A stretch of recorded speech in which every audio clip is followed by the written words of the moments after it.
If you can see me and hear me all right. Just move this up a little bit. Oh. Let's not drop the drink.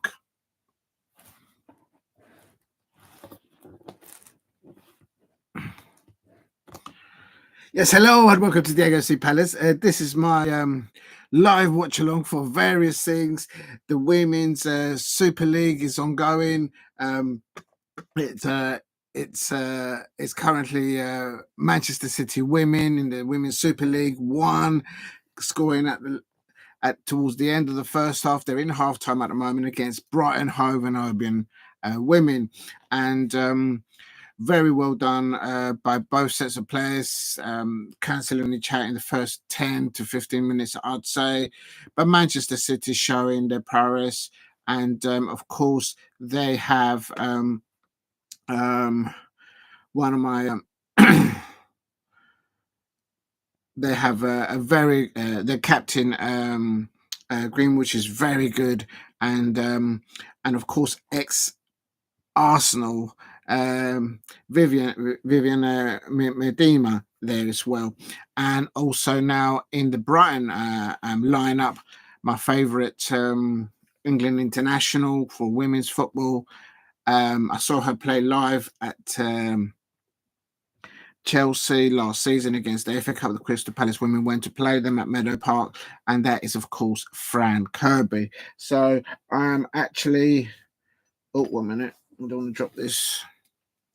And so it's half time at the Jody Stadium at Manchester City, and it is Manchester City women in the Women's Super League 1 at half time. Brighton Hove and Albion women 0. They'll be a little bit disappointed that towards the end of the first half they just couldn't hold concentration there, but they conceded a goal and they are 1 goal down to Manchester City women. Now also covering live coverage for 1 minute, let me put this here before I drop this.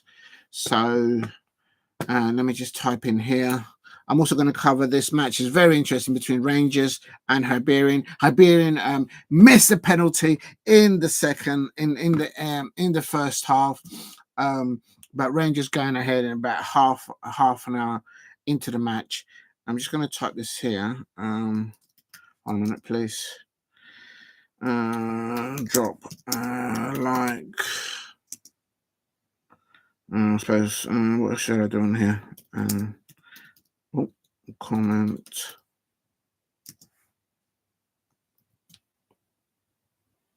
And oh,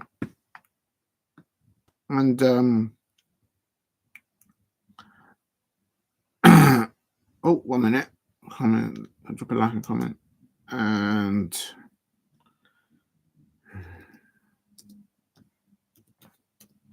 let's just subscribe. Subscribe.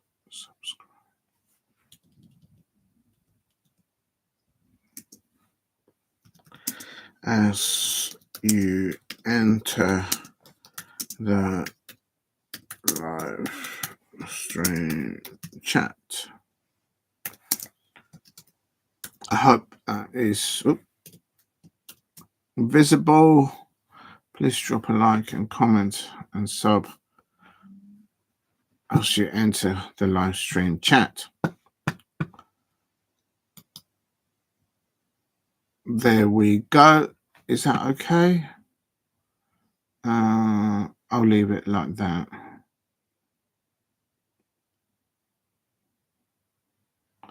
I think that'll do. Yeah, that'll do there. That's working all right. So what else do I have to do now? Right, so back to the live stream. Thank you for watching. If anyone's there, I am not sure what I've done there. I can't get this. How do you get this off? Oh, I see. So you can do that. Engage with your audience. Oh, I see. You can do a question and poll. Okay, so thank you very much for tuning in. This is my live watch along for 3 multiple things. It's going to be Just bear with me. I'm trying to get everything up and running.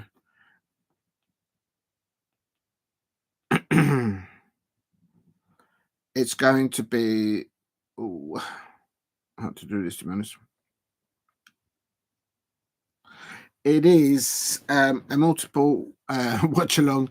I'm covering the women's Super League fixtures, as many as I can fit in at the moment. Early kickoff at midday. Manchester City women versus Brighton Hove and Albion. They've just scored just before half time. They're at half time at the moment at the Jefte Stadium. Brighton Hove and Albion have got my favourite best ever England international. It's, of course, Fran Kirby up there. And Manchester City, they've got a very strong lineup, very strong squad in depth. Gareth Taylor, their manager, have got his captain for the Manchester City women is, of course, Greenwood, and they've bought in the transfer window. They've got in Vivian Midema from the ex-Arsenal player, and she's just there's still a player in her. I have no idea why Arsenal have let her go. I know a lot of Arsenal women football fans were very sad to see Viv leave Arsenal FC, but she's getting game time. She looks happy on the pitch, and hey, it's always brilliant to see her on the pitch. But at the moment, at half time, it is Manchester City women in the Women's Super League 1, and the players are just coming out for the kickoff, and it is Manchester City women 1, Brighton Hove and Albion women 0. Right. I'm going to quickly just do a quick before they kick off they're just about to kick off in the Scottish Premiership. Glasgow Rangers are 1-0 up against Hibernian in the first half. At the end of the first half, Viv is about to kick off. Viv kicks off, back to the goalkeeper, and so back to the Premiership. In Glasgow Rangers are looking to get ground back up. They're currently third, so they're looking to creep up and catch Celtic, which of course are leading the Scottish Premiership.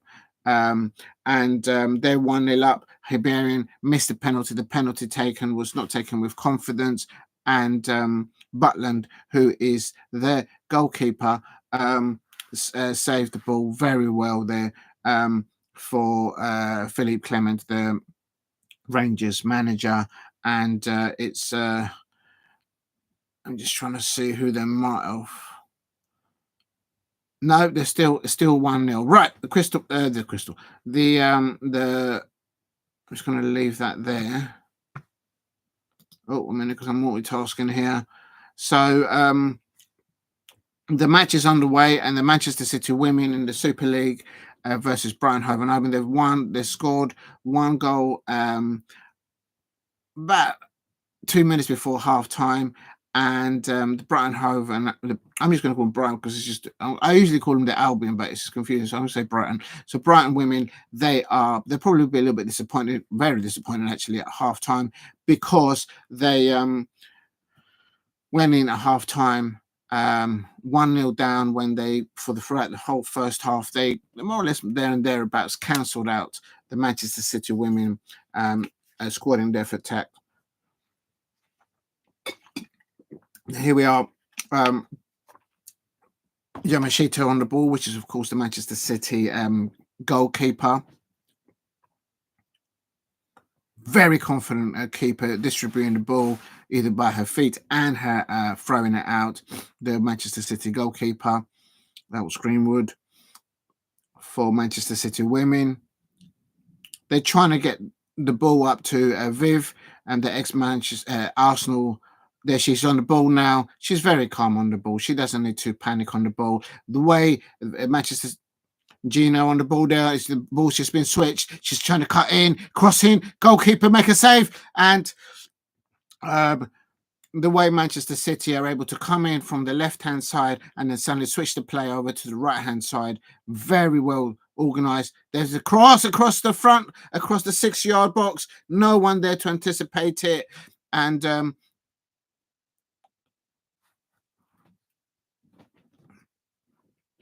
let me have a look. That was onside.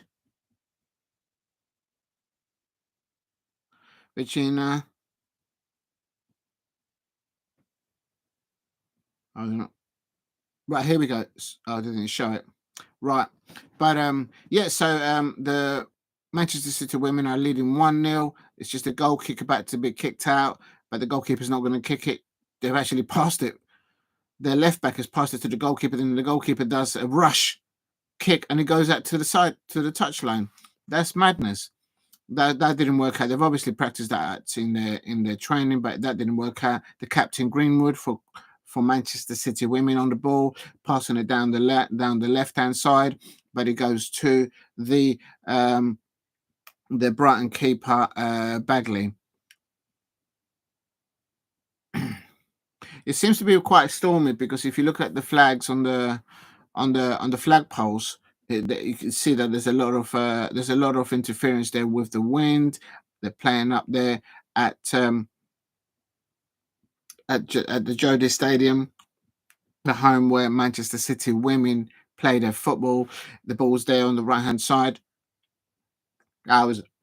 Is offside there. Right. Just going there quickly. Yeah, it's still Rangers 1, Hibernian 1 in the Scottish Premiership. As I said earlier on, Glasgow Rangers 1-0 up and trying to make ground. Oh, here we go. Here we go. Oh, Hemp, how did she miss? She should have got there on target there.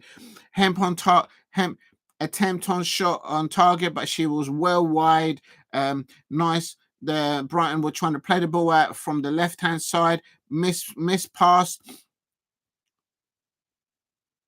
Oh, good pressure. Brighton when we were trying to play the ball out from the left-hand side out, and the very experienced ex-Arsenal Vivian, she just pressurized them and made them a mistake. And now Brighton, they're offside. And then Brighton, and then Hemp for Manchester City women, that she had a bit more time, actually. She had a bit more time. She should have made more off that. She'll be disappointed with that because she's got great technique in taking the ball, taking a touch if necessary, and picking her spot. She was like about 15 yards away from goal. So I think she'll be disappointed with that. You can see it with her face. Yeah, she's not happy with that. She knows she does better than that. And she's a brilliant player. So there you've got Glasgow Rangers women. Glasgow Rangers in the Premiership. They're still one up against Hibernian. It's 1-0 up for Rangers, trying to make ground onto Celtic, of course, to try and catch them up. But they are, I can't lie, the crowd at the Ibrox Stadium, they're a bit ruthless and they want more from their side. But going back to the women's Manchester City fixture. Also, later on, I'll be covering the watch along for the Manchester United versus Tottenham Hotspur, and all the there's another fixture for I think it's Ipswich versus Aston Villa. I'm pretty sure. Is it Ipswich or is it at the Douglas? I can't remember, but I think it's Ipswich at home. But it looks like one of the Manchester City substitution is getting ready to come out, and we'll have a look and see. I can't see this. How do I do this? Oh, here we go. Just making sure you guys can't hear the commentary. Yes, if you're new to the channel, please hit like and subscribe. I'm doing a live watch along for 3 things for the Scottish Premiership. Rangers are 1-0 up. I'm also doing live now. It's the second half in the WSL for Manchester City women versus Brighton women. Late in the first half, Manchester City taking the lead, and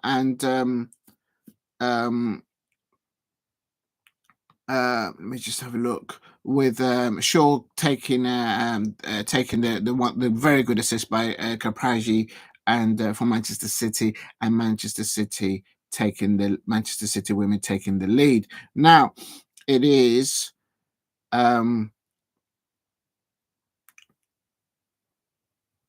I think from what they saw. Oh yeah, also I'm wearing the Crystal Palace women's champions shirt from last season, for 23-24 season, just to give some love and some support back to the Crystal Palace women out there. They've had a very tough opening 2 games in the WSL, of course, losing 4-0 to Tottenham Hotspur women. I went to that match. Big up to Tottenham Hotspur women's FC for hosting the away fans, of course, the Crystal Palace fan. I had a wonderful day. Of course, my Crystal Palace women, they lost 4-0. The scoreline doesn't reflect the effort and the endeavour that they did in the first half. Certainly for me, I think they did absolutely brilliant. And then last night, of course, they 2 nights they lost against not last night, 2 nights ago. They lost on Friday night. They lost against Chelsea women 7-0. But again, it's just Manchester City women. It's just switching it. Oh.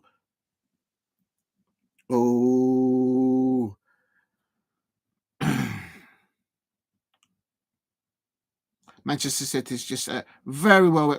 Vivian Medina. She's just making everything happen. And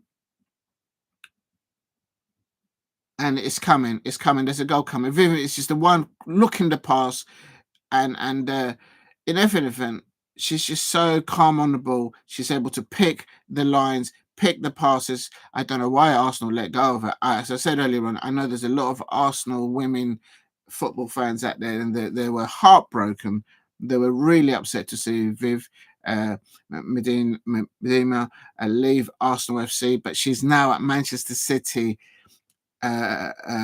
women's football club in the WSL, and she's the one that's creating everything, like literally up top. Looks like Brighton women are about to make a substitution. I think there's more than 2 people. There's two players or maybe 3 players coming on. We'll wait and see. We'll get the names up. But at the moment, it's still Manchester City women 1, Brighton Hove women 0. Second half, Manchester City are on top. It's a matter of time. And Hemp is just been caught offside, and she is absolutely fuming.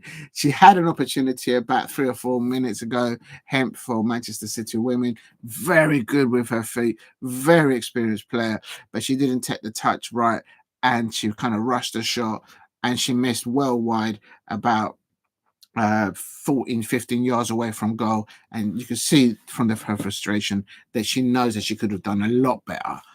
And here we go. Triple substitution from Brighton Hove and Albion women. Right, here we go. Let's have a look. It's the second half.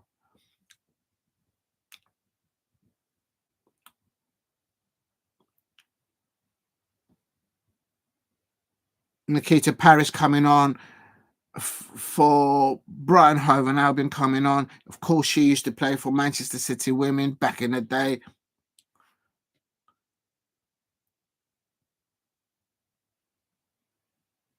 Michelle Ajaban coming on. Seiki coming off. So basically, Velima coming off, Paris coming on for her, Bremen coming off, Igamane coming on for her. So it's placing for placing. It is like for like position. And here goes again. Brighton Hove and Albion women. They're on the attack. They're on the ascendancy. The triple substitution is making a difference from the Brighton Hove and Albion women. Nikita Paris, ex-Manchester City women player. She knows the fabric. She knows what Manchester City are all about. She was there for many a time. So she knows how to get at them. More pace, more attacking prowess coming now from the Brighton Hove and Albion women. They're on the left-hand side having a throw-in, and it is still in the second half, where we're about coming up to the 58 minutes. It's Manchester City women in the WSL 1, Brighton Hove and Albion 0. Manchester City women in the WSL scoring in the first half. At the later stages, the Brighton Albion women were a little bit disappointed with that because they did hold their own within the first half. But now there's been a triple substitution for Brighton Hove and Albion. I just say it there. Bruna Villamalak came off, and Nikita Paris has come on for their ex-Manchester City player. Bremer came off. Ayebamayang has come on, and Seki came off, and Haley came on for her. And now it feels a completely different match between Manchester City women. Manchester City women still one up. Oh, here we go. Viv is on the ball on the left-hand side. Oh, she's got space to pick her pass. She's passed it to Gino. Oh, she's just lost the ball. Oh, what? Viv. I don't know why Arsenal fans lost Viv. She should have left Arsenal, in my opinion. I think there's probably something to do with their manager there, and I don't like him, to be honest. At the Arsenal, the Arsenal manager, but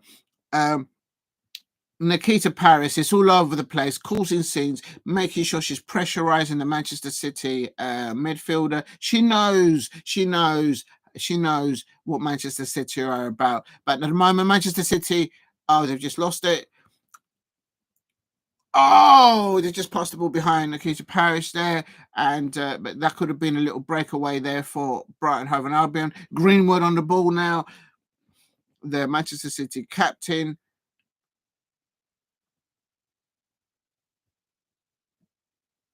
This switching the play now to the right-hand side. Lazel. That's a foul, isn't it?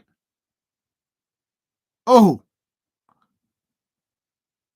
Strong challenges there. And Manchester City, Abuda.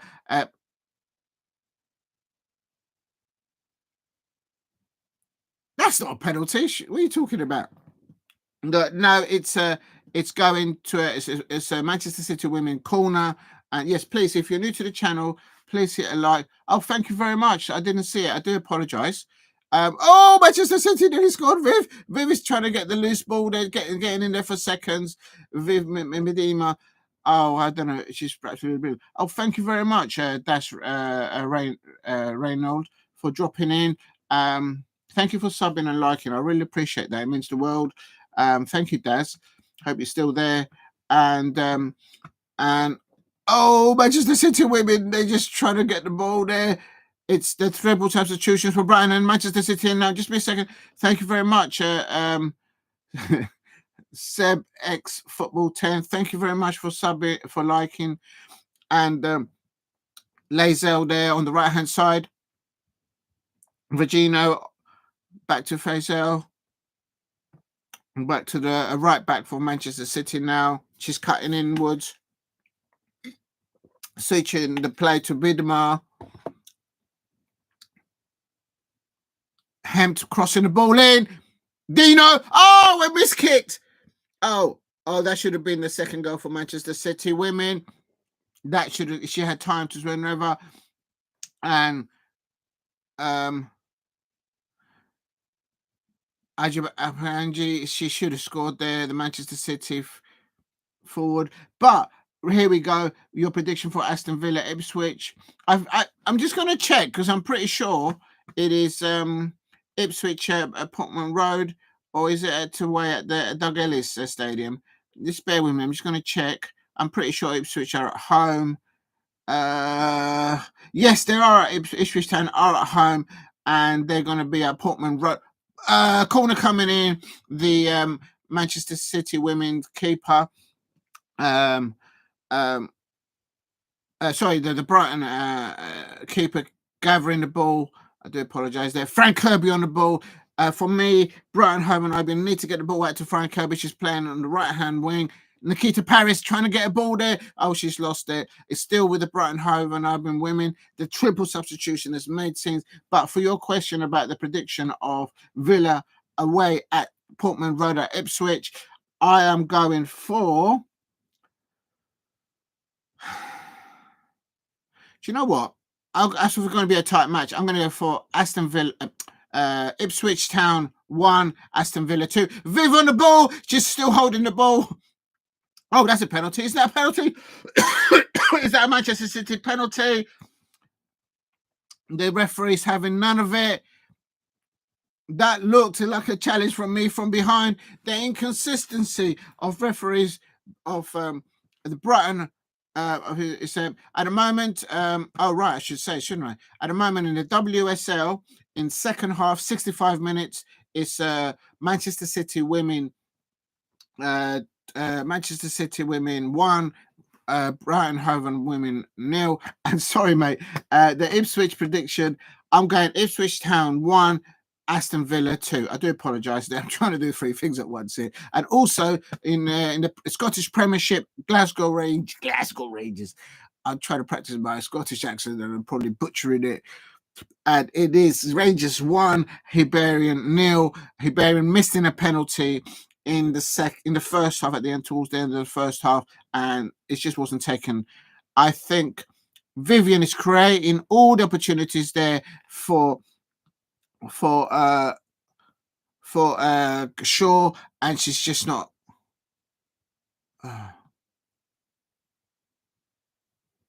Was that a penalty? Sure, for Manchester City, she needs to do better there. But I tell you what, if Manchester City had Nikita Parrish at front, they would have scored 2 more goals by now. But thank you very much, anyone there. Please subscribe at Diego C. Palace. Covering the live coverage. And Vivian is getting the ball. Oh no, she's missed. She's lost it. But Brighton Hove Albion give the ball away. Now Frank Kirby on the ball. Flick. Oh, it's hit the back of the Albion player. Frank Kirby tried to do a counter attack there with her creative right foot with the inside of a right foot. But the ball landed on the Brighton Hove Albion striker, so it broke up the counter. Now on the right hand side there, Manchester City women are coming in, crossing in, but the centre half of Albion blocks it. Oh, they've lost the ball. Hempt is slightly smaller from the right back, from the centre back from Brighton Hove Albion. They're trying to pass the ball out to Albion women straight to Greenwood. Park for Manchester City out wide to Park back again. Good possession play by Manchester City. They know where to be, how to pass calmly between themselves. And it's just a bit too far for Gino. The right back just passed a bit too further up there. And it's still Manchester City women 1, Brighton Hove Albion 3. When the 3 substitutions came on, including Nikita Parrish, who used to play for Manchester City, came on, they added more options up. It changed the mood of the match. Also, Frank Kirby, ex-Chelsea, of course, my best favourite of all ever English football player, in my opinion, that I've seen. And I've seen her play for Chelsea as well last season as well at Park. And Brighton Hove Albion, good possession football, good combination there on the left-hand side. Tried to get the ball up to Nikita Parrish, but the Manchester City right back passes it back to their goalkeeper, Yamashita. Very confident. Yamashita, the Manchester City goalkeeper for Manchester City women's goalkeeper, very confident in distributing the ball either by her feet and her hands. Very good. Vivian now coming in deep, into causing scenes, and there you go. Manchester City on the ball. All won back by Vivian. Park at right to Gino. Gino on the right hand side, quick feet. Oh. That's all right, mate. Don't worry about it. Yeah, I'm going to try and comment on the Ipswich and Villa. Yes, I'm going to that next. They start later on. and then the evening game is between Manchester United versus Tottenham Hotspur. So yes, I will be commentating for that. No problem. Don't worry about your English, mate, because I'm trying to get this ones. The thing is, some of the surnames for some of these players of both in the Premier League, in the Scottish Premier League, and also in the WSL, it does take some doing to pronounce them correctly, and I always do my best to get it right. Now, it is still 1-0 to Manchester City women versus Brighton Hove and Albion. Parish on the ball on the right-hand side, doing a 1-2. Good link up there. She's going up there. She's got the ball. She's running the defence. Oh, but she could have gone down for a penalty there. Oh, she crosses it in. She cuts the ball in. But the that was so close. That was so close to feed the ball to her. And City on the break here. Viv. Oh, was that a pen? No, it wasn't. Oh, Vivian Medina, she just like she tracks back. She's up there top. No, it's not a penalty. But she's all over the place. She's their best player. Absolutely brilliant. I'd love to have got her at Crystal Palace. Yes, I am a Crystal Palace fan. I go to the Crystal Palace women's fixtures when I come home and away, and also to the men's. That's their new shirt. And it's a little bit hard, a little bit tough at the moment for both the Crystal Palace men and the Crystal Palace women. At the moment, the start of their seasons is it's a bit tough, but a corner from Manchester City, but it comes to nothing. Yeah, it's the best shape. It's the best. It's the best shirt in the Premier League. We have the better design in the Premier League, and the Crystal Palace women have released the Crystal Palace women's substitution for for Brighton Hove and Albion. So this will be, I think, Patterson coming off, and she is on a yellow card. So fresh legs also. Patterson coming off and Simmons coming on. That's like for Brighton Hove and Albion women. They're 1-0 down, but since they did the previous free triple substitution, they're doing well. Also, just quickly before it finishes there, in additional extra time in the Scottish Premiership, Glasgow Rangers are 1-0 up, Hibernian 0. Hibernian missed a penalty at the end of the first half. Absolutely shocking. They should have made that count, but it was just it's one of those. It's so difficult to score, and the penalty taker there was just not confident. And of course, Butland, who's in the goal for Rangers, making easy meat of that. And it looks like Rangers are going to win that fixture with an assist from McCausland up to it's Tommy Lawrence on 34 minutes. And they it's about half an hour into the first half, and Rangers are leading. They're in additional extra time there at Ibrox Stadium. Oh, wow, Steve, how you doing, mate? Hibs have got off a corner versus Rangers. We need to defend it, and they miss a penalty. Still lead 1. Yeah, that's right. I saw that penalty, and it's just that the penalty taker just wasn't confident. And it's I'm not gonna knock it because I've never taken a penalty in the Scottish Premiership or in any professional, but it can't be easy. But he just didn't look confident. They should have asked somebody else to take the thing. If you're new to the channel, please subscribe at Diego C. Palace, covering at the moment 3 things. The Glasgow Rangers looks like they're going to get 3 points, making ground on Celtic, because at the moment they're lying third, if I'm not mistaken. Hibernian should have equalised. The home crowd at Ibrox Stadium, I can hear them. They are not, although they are winning, they are not happy. I think they expected they expected their manager. I've completely lost the stream. No, don't do this to me, please. Their manager, Philippe Clemente, to be peppering Hibernian all over the park at Ibrox Stadium. And and no, yes, it's finished. It's finished. Glasgow Rangers have won 1-0 against Hibernian, and that's finished now. So they're making ground. I'm just going to quickly look at the table. In the Scottish Premiership, Bruni's got an injury there for Manchester City. What's happened there? Hempt is cutting the ball in, going on the left-hand side, crosses it in. when it goes up, I think she might have, it's a head injury. I think she got hit in the face accidentally. It's a head injury, so they have to be careful. The back of the head of the centre half went into the chin of ouch, that must have hurt. It went in the chin or in the face of the Manchester City striker. Accidental, of course, but now they need to look at him. She's on the ground. I hope she's all right. The Manchester City women player. They have to be ever so careful with head injury because she got hit with the back of the skull of the other player. She is moving, so hopefully she'll be all right. She's a tough player. She's a tough player. And Manchester City manager there on the touchline.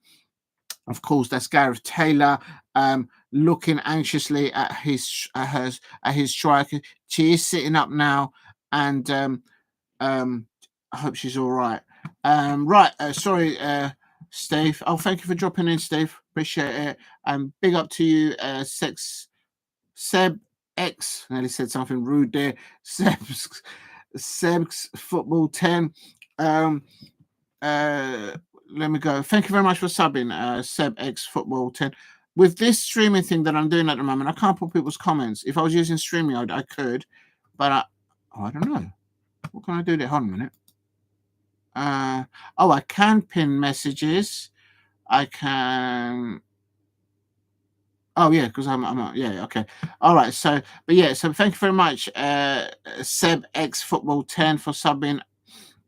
And right, Steve, thank you very much. Really appreciate that. The Manchester City player, she's off. Yeah, it was her nose and her face. But even that, they have to be careful because any head injuries, they need to be careful with head injuries. They might sub her now. I think they are going to sub her. Let me just have a look. I think she is coming off. Right, and then also Steve, Rangers win 1-0 and 5 points behind Celtic, and Aberdeen had no idea Aberdeen had 10% records. Yeah, they had. That's what I mean. I actually checked it last night, and I was expecting to see, because normally you see either Celtic or Rangers at the top, dueling for it, sort of, with the sword and all that kind of thing, and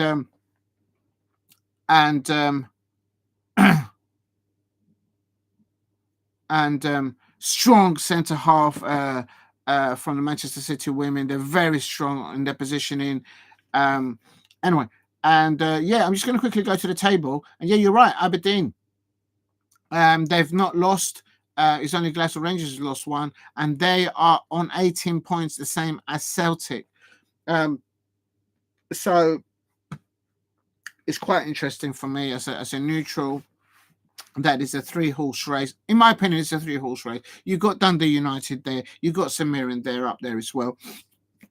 But you would expect Rangers. You can see, you can sense, you could hear the anxiety from the Ibrox crowd at the Ibrox Stadium. They wanted not just one goal. They didn't just want 3 points. They wanted to pepper Hibernian, and especially when they missed that penalty.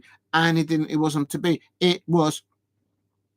It ended Glasgow Rangers 1, Hibernian 0. And yes, the player that got well done. She's coming off following her face injury, and she's getting applause from the crowd. I don't think her touch was working today. She's a formidable centre forward, and Shaw's coming off, and Fowler is coming on for Manchester City women, and that's that for me. It's a position for the striker, striker for striker. So that's not he hasn't. The Manchester City manager, Gareth Taylor, has not changed the formation at all. Playing, from what I can see, a 4. At times, it's a 4-4-2, but because Viv tracks back so much, in my opinion, and she's such a workhorse. Viv, don't know why the Arsenal fans let her go. I know they didn't have a choice, but Viv now at Manchester City women, and I go for a 3-1. Oh, wait a minute, Steve. I go for a Villa 1. Wait a minute, I've got to get rid of this. How do I get rid of it? Oh, it's gone now. Okay, so it says there, Rangers win 1-0 and 5 points behind. What?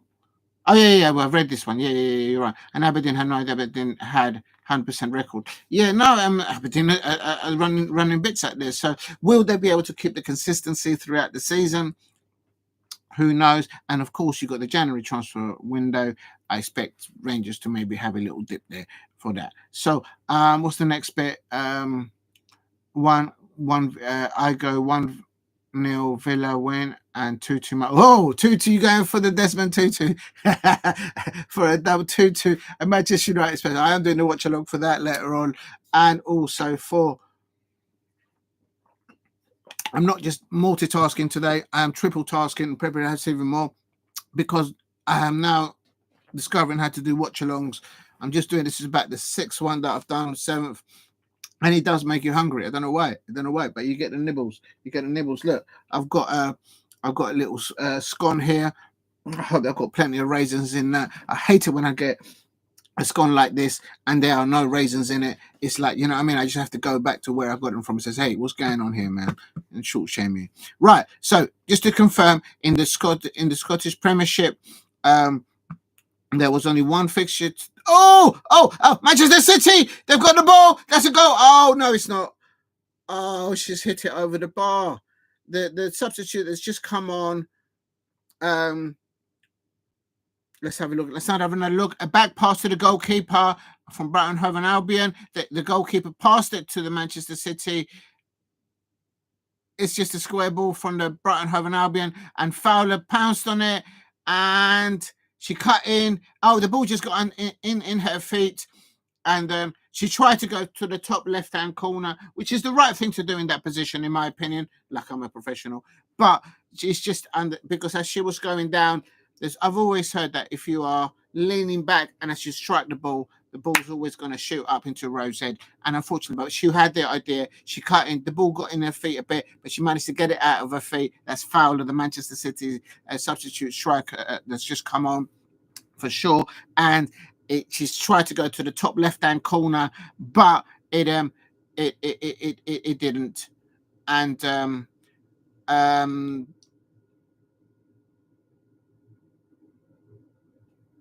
there is a big substitution now taking place at the Jefte Stadium. Manchester City women 1, Brighton Hove Albion women 0, and Joe she's been injured for such a long time. So, and Viv is making way for her. Oh, I didn't want to see Viv come off. I can't lie. I love watching Viv. I know she's an ex-Arsenal player, but she's such a talented player on the ball. But Rod has come on for Viv, but she's a veteran of Manchester City women's team, and so it's wonderful to see her back fully fit and back on the pitch. There's so many women, professional women football players getting injured. They need to look at the footwear. They need to look at maybe the scheduling. They need to look at the circumstances, of course, that surrounds women's football as a whole. They need to look at it from a medical stance. They need to look at it from the surfaces that they're playing. They need to look at it because there are just far too many injuries. It's wonderful to see. Absolutely wonderful to see Rod back on the pitch for Manchester City. She doesn't play against us, against Crystal Palace women, I can't lie. But there you go. Right, here we go. Going back to the menu, to the oh my days, Madrid are playing tonight against, is it Madrid against Barcelona, or is it Madrid versus Atletico Madrid? If you're saying it's a derby, it's going to be is it Atletico Madrid or is it Barcelona? Because it'll be big. It's Atletico. Yeah, I thought Real Madrid. It will see. I might actually go into that if I've got the energy. I might keep on to that because it's obviously Conor Gallagher, ex Crystal Palace, loanee, very well. He's doing very well, settling in there, playing for Diego Simeone, and so yeah. So going back to the comments. So you said you're going for and I keep saying Seb X Football. I keep butchering that name. You're getting me in trouble, you will. But bless it. Big up to you. Seb X Football 10. I go for 3-1 Villa and 1-1 for Manchester United versus Tottenham Hotspur. Very interesting indeed, because I went for a Villa win. But I think it's going to be a tight match there, because they're at Portman Road and Ipswich will be fighting, obviously, to survive. And so that's going to be an interesting one. But I think Aston Villa just got too much quality, even though they've got Europe, I'm pretty sure, midweek. And actually, hold on a minute. I'm just going to... Yeah, there was only one Scottish Premiership fixture today. So I'm just going to refresh that. I don't need that anymore. I'm going to put the thing for the Villa. And Ipswich Town have started. I do apologise. Oh, Manchester City women haven't scored. Sorry, guys. I forgot the Manchester City. Ipswich Town are 1-up. They're 1-up. Oh, my days. How did I miss that? Oh, Ipswich Town are 1-up. Thank you for letting me know, guys. It is absolute system. Oh, my days. Ipswich Town. I might have jinxed it for the Villa. It is Ipswich Town 1 in the Premier League. An assist by Clark up to Delap, and what a well-taken goal. Ipswich Town are 1-0 up against the Villa at Portman Road. I told you that it would be a tight match, and Manchester City women now on the counter. Oh, well done, the goalkeeper for Brighton Hove and Albion. Manchester City women would feel that they should have scored. Here, another chance for City here on the left-hand side. Hemp on the ball, crossing it over. No, he didn't reach. No, Brighton are gathering it up. But in the 10th minute, Ipswich Town are winning 1-0 against Aston Villa. And then you said Madrid derby at 8 p.m. should be a good one. Yeah, looking forward to it. Yep, definitely. Big up to you, Luke Chapman. And Northampton Town fan. Big up to Northampton Town fan up there. Big up to you. Thank you for dropping in. Much appreciated. A lot of things going on. Ipswich Town 1-up against Aston Villa in the 10 minutes. The Manchester City women looking to get another goal against Brighton Hove and Albion. Brighton Hove and Albion have made a triple substitution, and it did make an impact. Right now, they've got a free kick. I'm going to stay with this free kick. Hold on a minute. It is 84 minutes roughly in the Manchester City women versus Brighton women. 1-0. The free kick comes in. Keeper. Good delivery. Mamachita is a very confident goalkeeper. Excuse me. In the air, playing the ball out with her feet, or throwing the ball out. She's a very confident goalkeeper, and I expect that's why she's the Manchester City #1 goalkeeper there. But so she's regarded that. So it's still 1-0 to Manchester City women. Always been a 2-horse race title for Aberdeen. Last win is in 1985. Wow, 1985 under Sir Alex. There you go. Oh, I didn't know that. Well, there you go. You learned something new. So Sir Alex Ferguson, before he went to Manchester United, he won the Scottish Premiership with Aberdeen in 1985. Was the last time Rangers or Celtics did not win it. There you go. There you go. That's a wicked stat, Steve. I might actually write that one down. I will go back and write that one down. Do you see what I say? Sir Alex Ferguson, he learned his trade in Scotland, managing Scottish football. Jose Mourinho, Pep Guardiola, they learned their trade. Jose Mourinho, all in their backyards. Oh, my God. Oh, that could have been calamitous there for Man City at the back. It was Greenwood managed to get the ball back to her keeper. Brighton with a long ball into the penalty box area, mishit by the Brighton striker. Nikita Parrish was there. Nikita Parrish is asking, is that not a pass back? It hit Greenwood. I know it hit the knee of one of the other players, and it went back to their keeper. But was that not a pass back? Because she hit it with a leg leading forward, and then the goalkeeper gathered. That's a pass back. Nikita Parrish, ex-Manchester City. Hempy's got the ball. She's in the middle of the ball. Park. She's having a pop. Oh, good save. Good solid save by the by the Brighton Hove and Albion keeper, Bagley. Very, very well done, because Hemp was well into space, well running into it.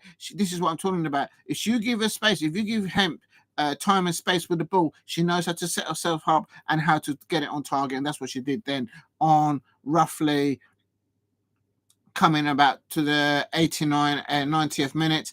I'm just going to stick with this one because the match is about to end. I'll come back to the chat in a minute. And here we go. Hemp's back on the ball. She's seen a lot of the ball in the second half. She's on a run. She needs help. She passes the ball. She cuts it in. Now the ball's been switched. The switch of the play. Manchester switching the play. Virginia on the ball. She's taking a strike. Oh, she nearly got it in near the near post, and the goalkeeper had that covered, I reckon. But it's still Manchester City women 1. Virginia cutting in and then looking to strike there in the near post, but it was about 5 yards off the post, I have to admit. But good build-up play, good switch there, play, confident play by the Manchester City women. They're very good at switching the play from left to right. All the players have well organised. The referee's getting in the way. Brighton Hove and Albion have got the ball. Can they do a little counter-attack here towards the end of the second half? It's gone back to their centre half. Oh, they've just given the ball away. Oh, that's got to be so frustrating. They had the ball there. Now Manchester City on no, yes, she's got it. The defender's trying to get the ball. That's not going to go out. That's staying in. Play on. Manchester City is still with the ball. She's crossing it on. Cross it. 1 minute. I'm coming back to you, Steve. Just coming. Please subscribe at Diego C. Palace if you're new. Just coming towards the end of the Manchester City women's fixture in the WSL, Barclays WSL fixture. Oh, nearly from Hemp. Hemp is seeing a lot of the ball, but that went well over. Lovely little pass there.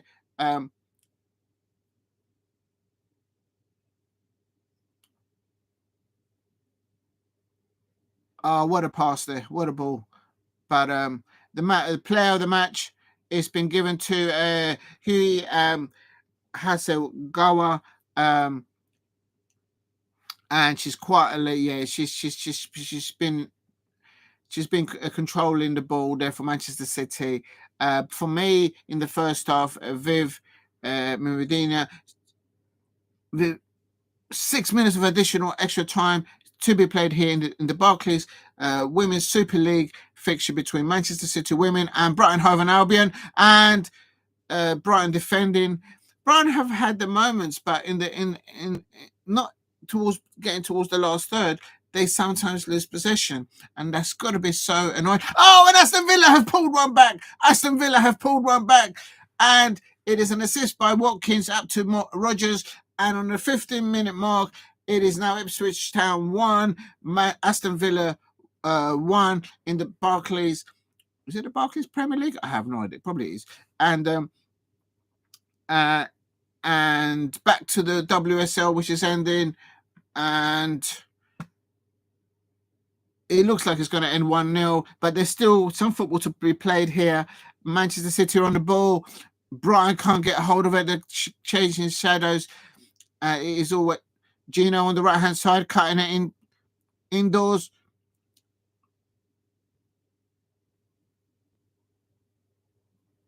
Hemp on the ball on the left-hand side, crossing it in, header. Oh. Very well done by Bagley, the Brighton Hove and Albion women's goalkeeper. She's kept cool, a little bit nervous at the beginning of the match, no doubt, playing up against Manchester City, playing against the likes of Viv from ex-Arsenal, but she's done it well. They would be disappointed. Brighton women would be disappointed because towards the end of the first half, they did ever so well, but they just, the constant build-up play, possession play by the Manchester City women under Gareth Taylor. The captain Greenwood on the pitch, of course. She's led her. She looks like she's leading her players today to a 1-0 home win. How will Manchester City fans will be feeling about this? A win is a win, I suppose, for them. 3 points is 3 points. Brighton Hove and Albion women fans will be thinking they could have got something out of this, but they kept on giving the ball away at crucial times in the build-up play when they had possession. They will be disappointed with that. Please subscribe at Diego C. Palace if you can. Going back to you, Steve. I'm taking liberties with you. Oh, they're doing a substitution. Brighton Hove and Albion have just done a substitution, like in additional extra time. Yeah, that's just basically legs because they've run themselves into the ground. And for Brighton Hove and Albion, Ollis Lagos has come off and McCausland has come on in the Brighton women's side. But now City have got, they nearly did a little breakaway there. Right, I'm going back to you now, Steve, because looking forward to it. Yeah, Madrid at 8 p.m. should be good. Yeah, I'll try and do it for that. Also, big up to you, Seb X Football 10. She's looking forward to it. Luke Chapman, Northampton Town fan. Thank you very much for dropping in. And then also 2-horse race with the title Aberdeen. Oh yeah, we went through this. Yeah, that's a wicked stat. I'm keeping hold of that, man. Real talk. That's a lovely stat there, Steve. Thank you for letting me know that. And then you confirm that it's Atletico Madrid, Real Madrid versus away at Atletico Madrid. And how do you see Manchester United versus Spurs tonight? I need to see the lineup. Because I saw Song going off injured for Tottenham Hotspur in the last fixture, and I think he will start. I don't think it was a serious injury, and I was going to have a little bit of food there, but so I'm going for a Manchester. I don't know. At the moment, I think Manchester United will nick it because they're playing at Old Trafford, if I'm not mistaken. I think they'll nick it 1-0. But then what Tottenham Hotspur going to turn up?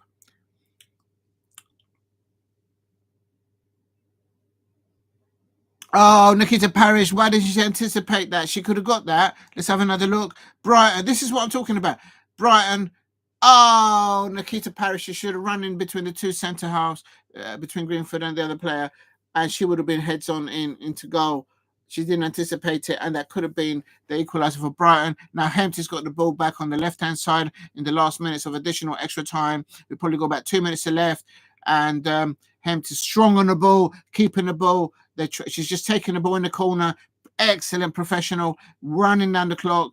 Manchester City women aren't keeping the ball on the left-hand side. They don't need to score. They just need to run the clock down. They've got 2 minutes. This is the experiences of Manchester City women's players under Gareth Taylor. Greenwood on the ball. Of course, Greenwood is the Manchester City women's captain. Very confident on the ball. They're just keeping the ball, keeping possession, making sure that they take the ball. Now it's gone back into the corner. Hempt. That was a foul, isn't it? She's keeping the ball. She's so strong on the ball. Hempt on the ball. She's keeping the ball in the corner. And it's now a Brighton throw-in, I think.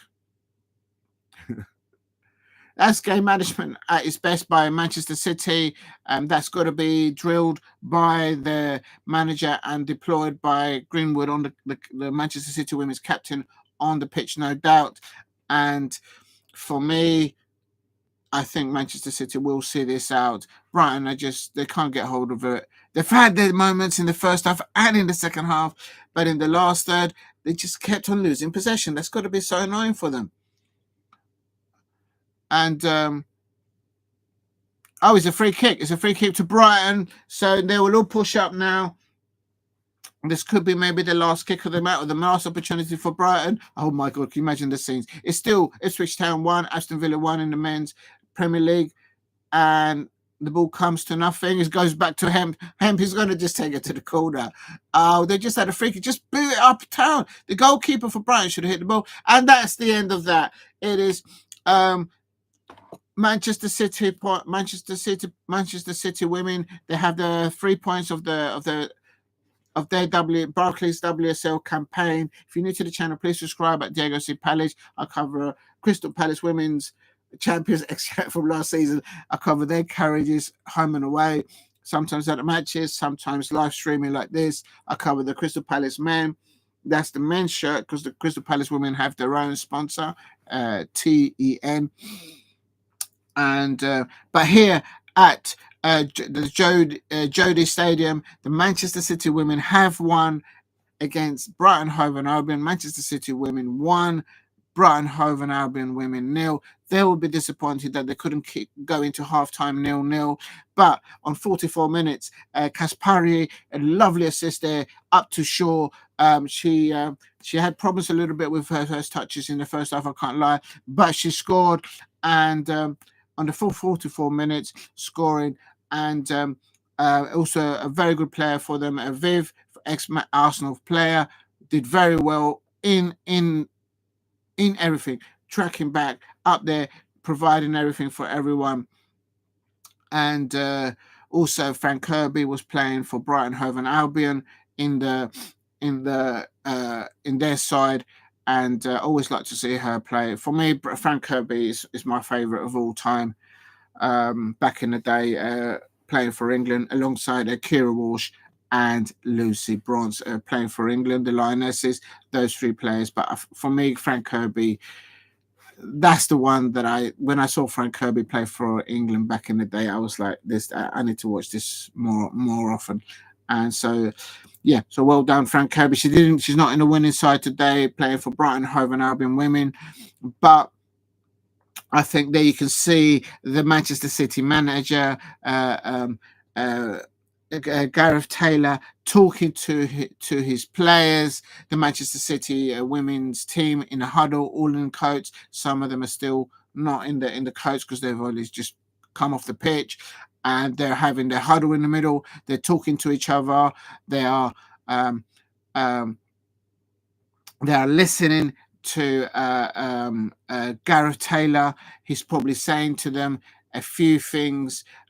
He's not covering his mouth, so a lot of people out there can lip read, and so but it's all encouragement. He's now giving them a round of applause, but I'm sure he was also saying something confidential. It's something that needs to be said. But a well worked out win for Gareth Taylor, the Manchester City manager, and also for Greenwood, the Manchester City women's captain. Their players come away from that fixture 1-0 up. And I'm just looking at the other ones. And Manchester United have scored. Manchester United women's, they've scored. I'm going over to the Manchester United fixture now. Manchester United women's, they've scored. They're into roughly about 25 minutes into their first half. And Clinton, individual score, early doors, she scored. Manchester United women are 1-0 up against Everton women. And it is...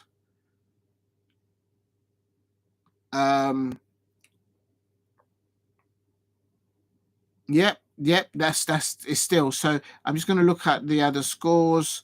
The 3 p.m. kickoffs, Leicester City women versus Arsenal women. They kick off at 3 o'clock, which is in just over a half an hour. I haven't had time to put all the players on the comments below. And then you've got West Ham United women versus Liverpool women at 3 p.m. a kickoff, and the last match of all is Aston Villa women versus Tottenham Hotspur women, and that is a 4:30 kickoff. So, but for the first match in the WSL, the Barclays Women's Super League today, I can confirm it's Manchester City women 1, Brighton Hove and Albion women 0. Thank you very much, anybody out there. Please hit like and subscribe at Diego C. Palace. I'm just going to have a little drink because I'm thirsty. But before I do, actually, how do I... Let me have a look, because there should be a way for me to see...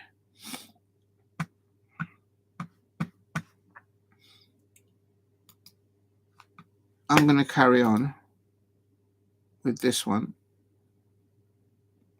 Here we go. There's still the conference here.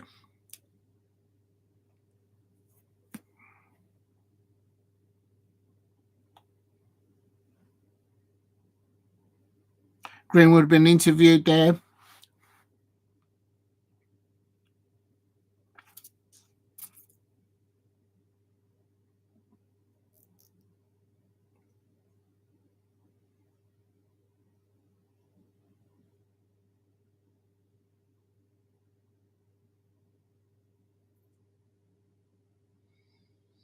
Just listening to Greenwood, she's saying that they were very confident on the ball in the organisation.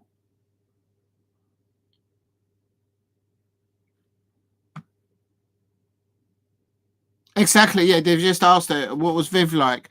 She's just walked in and she's true professionals, elite professional women football players like Viv.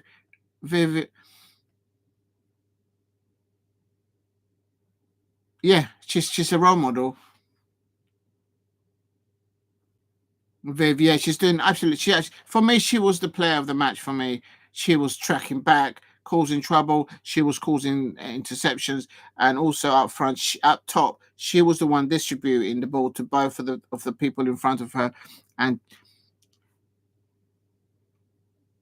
so Greenwood, they're confirming that Viv is a role model to the youngsters there, and rightly so. I'm not surprised to hear that. I'm sure that Arsenal fans are fuming a little bit because are still hurting having lost Viv to Manchester City. They didn't lose her just to any other side. They lost her to Manchester City women. And I tell you something: if Manchester City women finish above Arsenal women's in the Premier in the WSL. And there's going to be some serious questions. There's going to be some scenes there from the Arsenal women's fans.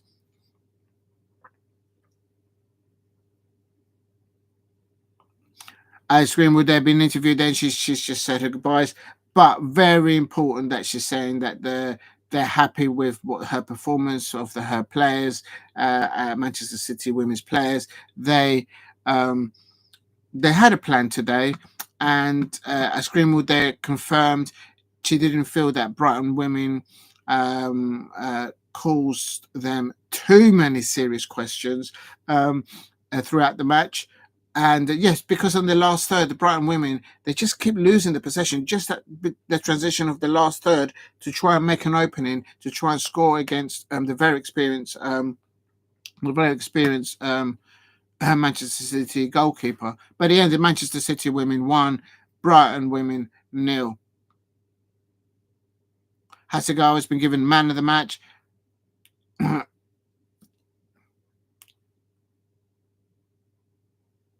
Oh, Lauren is there. Oh, she's working on her English, so she's not too good. She's just learning it.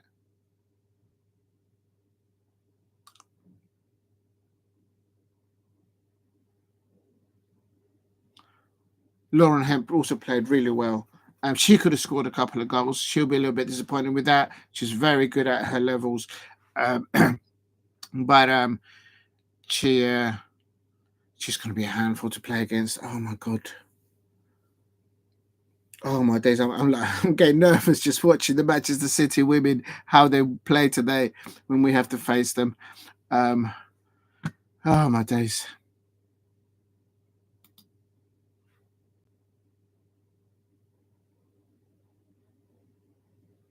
It's got to be tough to not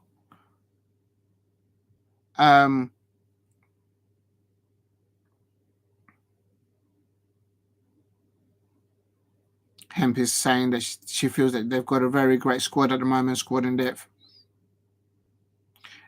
She's saying that it was imperative, very important for them to get 3 points.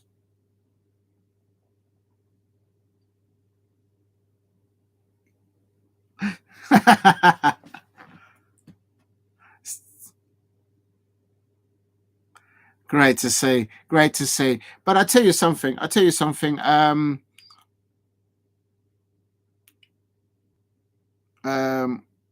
It's important. It's important. Oh, and Aston Villa. Aston Villa. There you go. My prediction was Ipswich Town 1, Aston Villa 2. And just as I'm going to halt the commentary there from the WSL women's, and I'm going over to Portman Road, where Ipswich Town is 1, Aston Villa 2. My prediction, if you go back, was Ipswich Town 1, Aston Villa 2, and I said it'll be a tight call because Portman Road, they get behind their home players there. It's a tough one there, but the quality and depth of Aston Villa is pulling through, and a lovely assist there by Bailey up towards Watkins, and Watkins doesn't need to be told, he doesn't need to be shown, he doesn't need to be given a cup of tea or a bit of slice of a cake. He knows how much sugar should go in there, and basically, yep, it's not been ruled out. It's definitely Ipswich Town 2. Ipswich Town 1, Aston Villa 2, and just over the 30 minutes, 32 minutes, Aston Villa have taken the lead at Portman Road. Ipswich Town will be a little bit disappointed in the mannerism of how that creative play from Aston Villa occurred. And it all came down when Paul Torres tried to win the ball, and it doesn't make the challenge, and it was a ball over the top, and then Delap didn't have enough for it, and then at that point, Villa could have been in trouble. I can't lie. But then came Aston Villa, and what a pass by Leon Bailey, and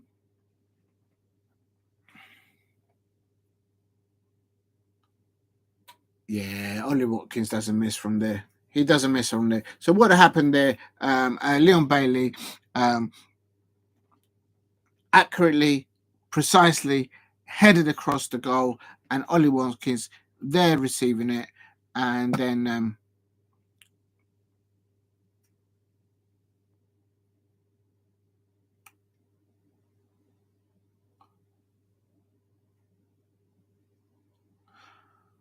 on the surface, I think Bailey's probably been their best player at Villa right now in this half, and unbelievable scenes. So I'm just going to go back to the scores in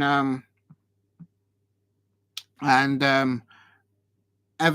It's still Everton women 0, Manchester United women 1, and Everton just are trying to keep the possession when they can, but they just can't get an opportunity to hurt the Manchester United backline. They can't break through that at the moment, and they'll be disappointed with that because they've had a good amount of possession, in my opinion, and the Everton women are still 0, and Manchester United women are 1-0 up.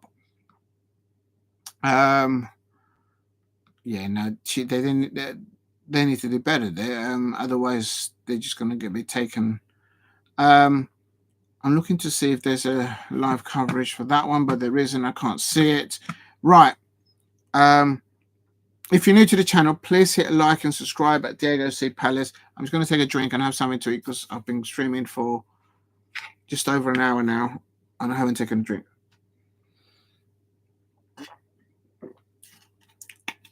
Right. So I'm keeping an eye on the WSL. I said I was going to eat, but I didn't eat. I'm keeping an eye on the WSL. The Barclays Women's Super League. It's just ended. Manchester City women 1. Brighton Hove and Albion women 0. They would have been disappointed that come towards the first half. They just let it slip and they conceded 1. Bad timing to concede 1. And then it ended 1-0 in the end for Manchester City women. Good squad in depth. Very good professionals there. Manchester City women have got. Nikita Paris now playing for Brighton, ex-Manchester City. She came on, but she's just, I think she would have had she been substituted maybe 10 minutes before, maybe she would have had a bit more time to settle into the match. But she certainly understands Manchester City women because she used to play there. Also for Brighton Hove and Albion, they now have Frank Kirby, my best ever England Lioness player that I've ever seen. And she was doing things there as well. A triple substitution by the Brighton women's team did make an impact in the second half, but it just wasn't to be. It ended Manchester City women 1, Brighton Hove and Albion women 0. Now there's another match going on in the WSL, and it is coming up to the 40th mark, and it's Everton women 0, Manchester United women 1, and in that one, it is, if I can just see who's up front. Yeah, Manchester City's captain is Letizia. Yeah, I knew that. And but the Manchester United manager Mark Skinner, possibly content with, at the moment, coming up to 40 minutes, and they're leading 1-0 against Everton women 0. He will probably be thinking we should be doing more, because basically Everton, when they do get hold of the ball, they just can't break down the back four of Manchester United, of Galton Turner, the captain Letizia, and Rivere. That's the back line for very experienced back four, in my opinion. And yeah, so it's Everton started cold, and Manchester United women just caught them cold, and the winger Clinton scored on the fifth or the fourth minute. And there has been a substitution for Everton women. That's probably maybe an injury. I hope no one's there injury bad. One of their strikers has been taken off. Gabaro came off, and Sari came on for the Everton women. So, that's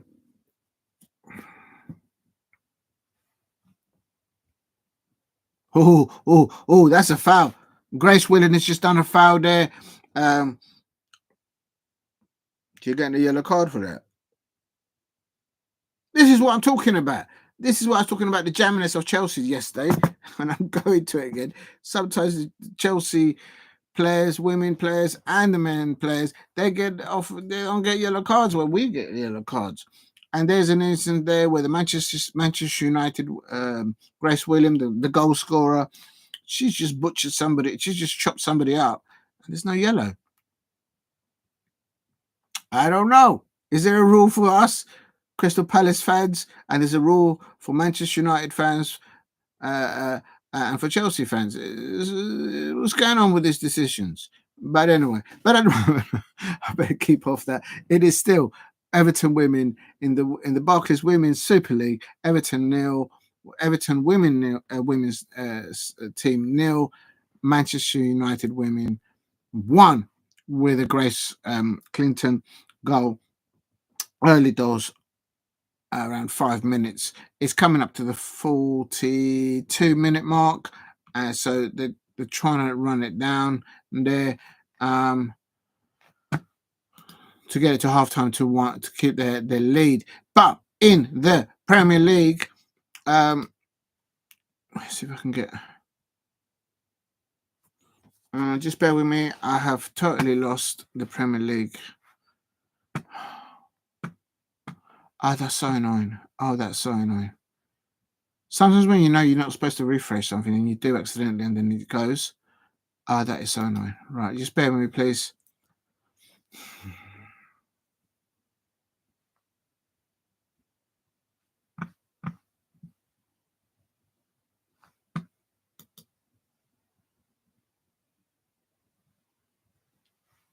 Okay.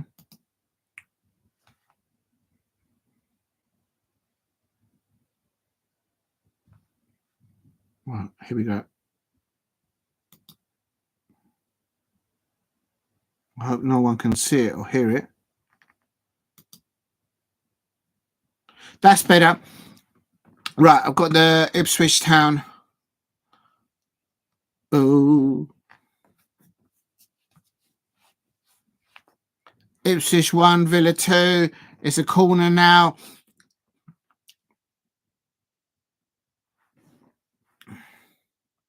How do I get back to that one then? Oh, play me now.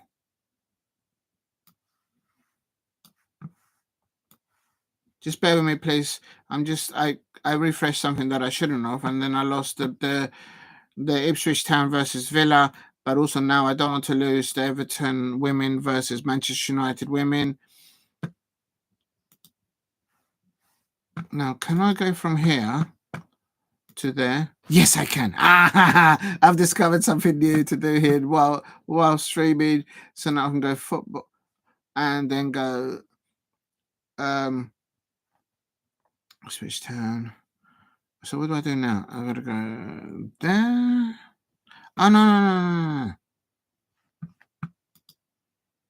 It's cool. It's all going off now. There's bodies on the floor, roughly in the 18-yard area. The ball's gone in, and everyone's just falling over each other. Yeah, both players have hit each other. They're from the same side. Oh.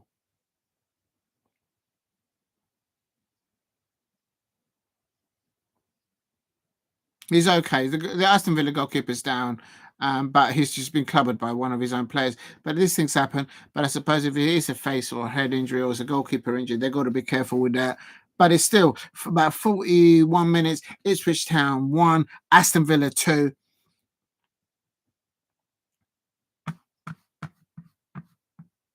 Oh.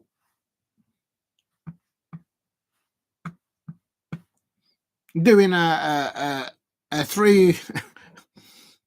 A triple watch along here. I've just covered the Manchester City women in the Barclays Women's Super League. They won 1-0 at home against Brighton Hove and Albion women to 1-0. And now I'm watching as well Everton women at Walton Hall Park. It is currently Everton women 0, Manchester United women 1. Early doors goals for Grace Clinton. Falling asleep Everton women. They didn't stop sharply at the beginning of their first half, and Manchester United pounced.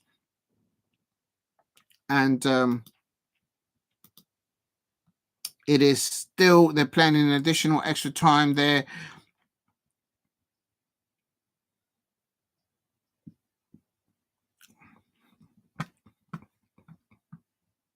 It's still, I don't know how many minutes extra time they've been told they're going to play there, but it's still 1-0 to Manchester United women. Everton women 0. At Portman Road, it's still 1-0 to Ipswich Town. I'm going to cover the watch along for Manchester United versus Tottenham Hotspur later on, and apparently there's a Atletico Madrid. Big up to you, Steve, if you're still there. Atletico. Look at this. Look at this. Look at this. I've got a scone here, and there is not one raisin in there. What is going on? The standards these days, the standards of culinary things right now. I'm not going to mention that where I bought it because I might get in trouble. But back in the day, back in my heyday, the scones would always come with raisins in them. Raisins, or even a little sultana or something in there. But at the moment, look, there is nothing in there. Absolutely fuming with this. It just sums up my weekend with the results from Crystal Palace teams. Oh my days. Not one. Look. There's nobody out there. I don't know if you can see. Not one raisin in there.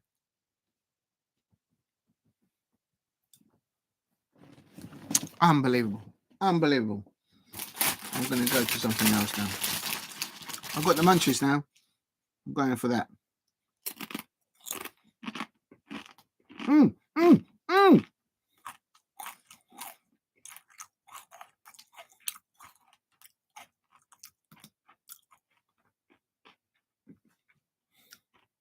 I haven't been able to put all the lineups for all the matches up on the comments below the title. I will do after the watch along. It's just that to do it while you're doing watch along, it's just basically I don't pay attention to anybody, and it's not fair on the people that I do tune in. But at the moment in the Premier League, it is Ipswich Town coming up. It's an additional extra time. Is that a handball? Is that a handball?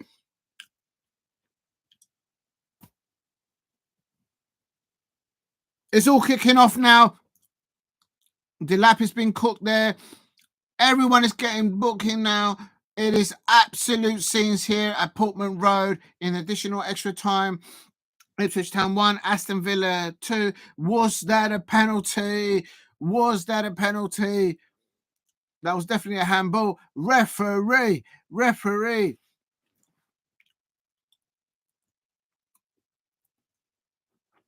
Villa is now about to take the...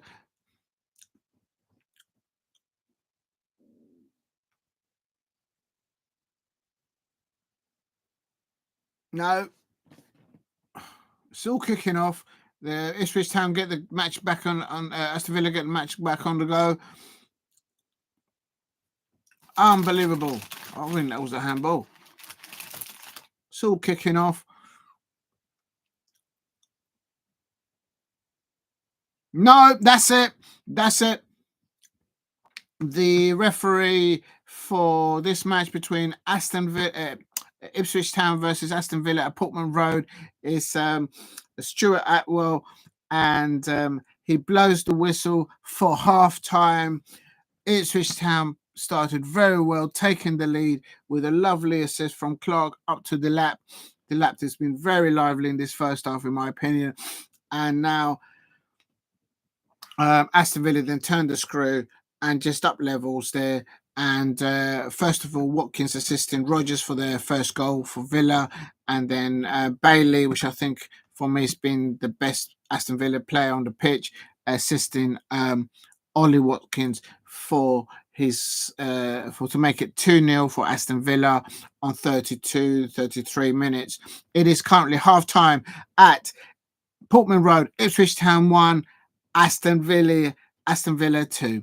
I'm going over now to the WSL Women's Super League, where earlier on Manchester City women won 1-0 over Brighton Hove and Albion women. Brighton Hove and Albion women will feel disappointed that they didn't get a point out of that, in the sense that they just let one in towards the end of the first half. But the squad in depth of Manchester City is absolutely wonderful to see. Viv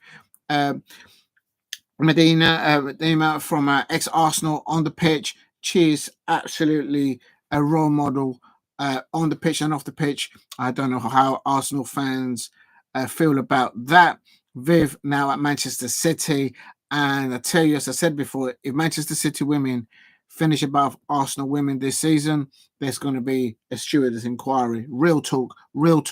But right now, the match in the Women's Super League is currently Everton women 0. They're in additional extra time, and it is Manchester United women 1. An early goal for Grace Clinton on the 4th minute.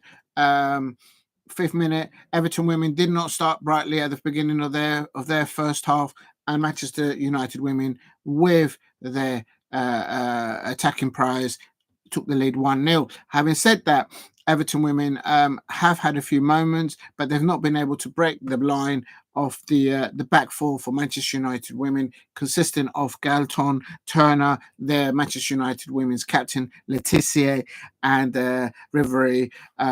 They're very solid, very disciplined, very strong on the ball. You cannot push these four defenders off the ball. And I suppose Mark Skinner, the Manchester United women's manager, will be thinking to himself, we should be making more of this against Everton Women's FC, because their manager, Brian Sorensen, has gone for a 3 at the back, and Manchester United women have not used the possession to move the ball from left to right, to open up spaces, to get to make the Everton midfielders, which they've packed it in with bodies, to basically make room, to make a line, and not just be one ahead, but to be more ahead. Manchester United women looks like they're going to go in at half time here at the Walton Hall Park, at the home where Everton women play their home matches. It is currently in additional extra time. We're about 7 minutes of additional extra time. Whereas Everton women 0, Everton women 1. Also, in today, later on at 3 p.m, it's Leicester City women versus Arsenal women. That's a 3 p.m. kickoff. So in a few minutes, West Ham United women versus Liverpool women, and the late kickoff in the Barclays WSL, Aston Villa women versus Tottenham Hotspur women at 4:30. If you're new to the channel, please subscribe at Diego C. Palace. What is the score? Big up to good afternoon, Graham Rogers. Thank you for tuning in. In the WSL, Manchester City women have won their first fixture in the WSL, picking up 3 points against Brighton Hove and Albion women. It is currently in additional extra time. It's now half time as we speak. The referee at Walton Hall Park, which is where Everton play their home matches. The referee, Christy Dowley, has now blown for half time, and it is Everton women 0, Manchester United women 1 in the Barclays Women's Super League. The 3 p.m. kickoffs are going to start off now, but also in the Premier League, it's still half time. I don't want to refresh it because I don't want to lose this, but it is going to be at its half time in the Premier League. Ipswich Town 1, an assist by Clark early doors to up to the lap. The lap has been absolutely brilliant for Ipswich Town. He's been involved in absolutely everything, everywhere over the park, in my opinion, for Ipswich Town. And they scored on the 8th minute. Now, Aston Villa then stepped up gears, stepped up levels. Ollie Watkins on 15 minutes assisted Rogers for Aston Villa's first goal, and later on, about just after 30 minutes, Bailey, which I think is the best Aston Villa player on the pitch for the first half, in my opinion, assisted Ollie Watkins to do what he does best, to put the ball in the back of the net. And it's now half time. Premier League at Portman Road, Ipswich Town 1, Aston Villa 2. Also, what's the next bit? Please subscribe at Diego C. Palace if you're new. Also earlier on, I nearly forgot, I did cover a little bit on most of it. It finished Glasgow Rangers 1, Hibernian 1. Glasgow Rangers 1, Hibernian 0. Hibernian will feel that they should have taken the opportunity of scoring a penalty late in the first half.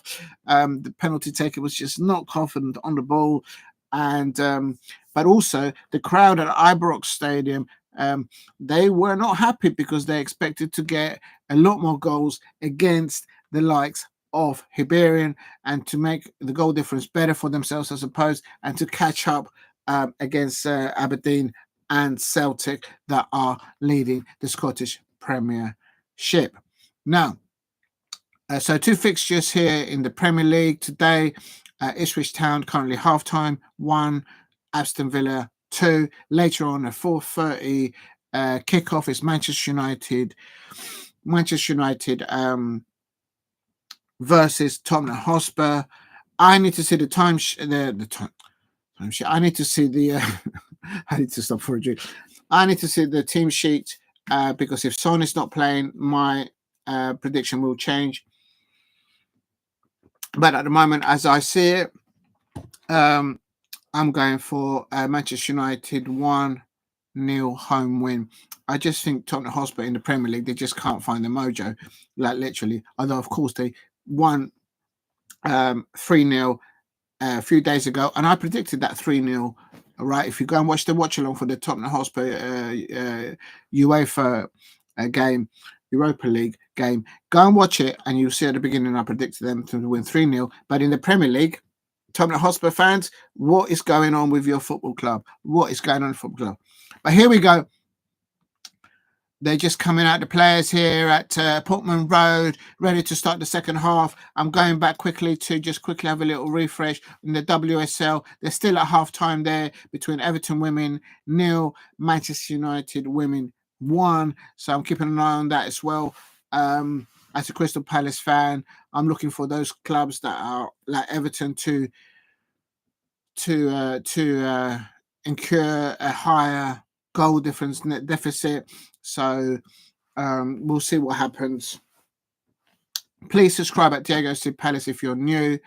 and covering women's football home and away, not just for the Crystal Palace women. Today I'm covering the WSL fixtures that are ongoing. As I said earlier on, Manchester City women, they won 1-0 in their first match. Viv from ex-Arsenal, she was playing for Manchester City.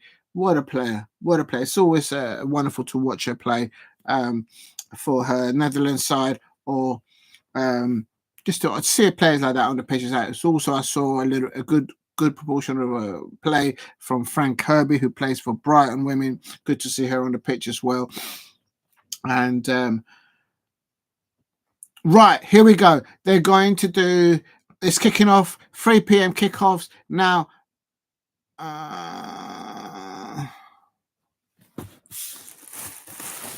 hold on a minute. Hold on a minute, because I'm thinking.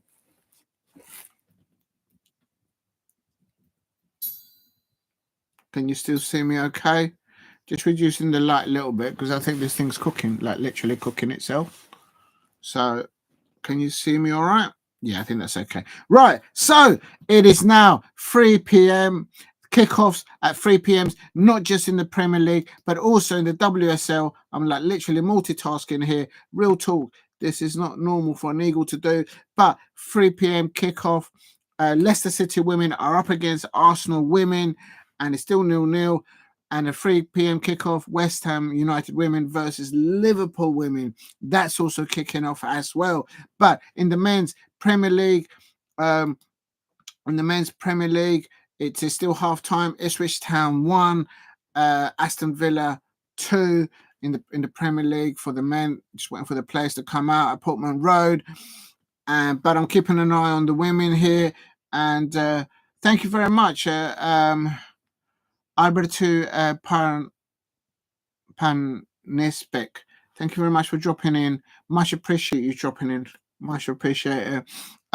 So covering not just the Premier League for the men, which is Ipswich Town 1, Aston Villa 2, halftime. Later on, Manchester United will be playing against Tottenham Hotspur. I'm going to cover that. My prediction for that thus far is Manchester United 1, Tottenham Hotspur 0. I just think in the Premier League, they just can't find the mojo. But I need to see the teams. If Son doesn't start, if Son start, I might change that. If Son, the Tottenham Hotspur strike, if he starts, then I might alter that scoreline to perhaps maybe even a 1-1. But in the Barclays Women's Super League, earlier on, Manchester City women won 1-0 against Brighton Hove and Albion women 0. They were feel a little bit disappointed because they just let a goal in towards the end of the first half. But in the last third, the Brighton women, they just couldn't, when they did have possessions and they did have a few moments, they just kept losing the ball at the crucial times, and they'll be disappointed with that because there is ability, there is potential there in the Brighton women's squad in depth there to cause trouble when they need to. So that ended 1-0 to Manchester City women. Biv, the ex-Arsenal player, she started for Manchester City women. She was the player of the match. But somebody else was voted that. And right now also it is kicked off. It is Leicester City women 0, Arsenal women 0, and it is also West Ham United women's 0, Liverpool women's 0, and for some reason the West Ham United women's fixture against Liverpool women, it started like 2 minutes behind. I have no idea why. Something must have happened down there at let me just see if I can go into it. They're playing in Chigwell. For some reason they were delayed. I don't want to lose the live stream, please. That's okay. So still 0-0. Why is that one still saying?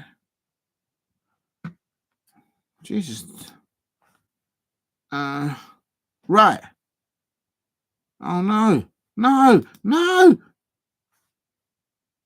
Okay, still half time at Walton Hall Park. Everton women 0, Manchester United women 1. Just waiting for the players to come out to start the second half. And Why is hold on a minute.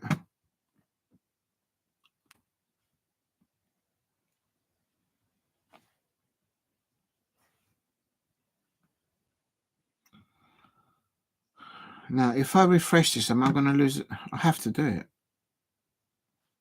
Okay.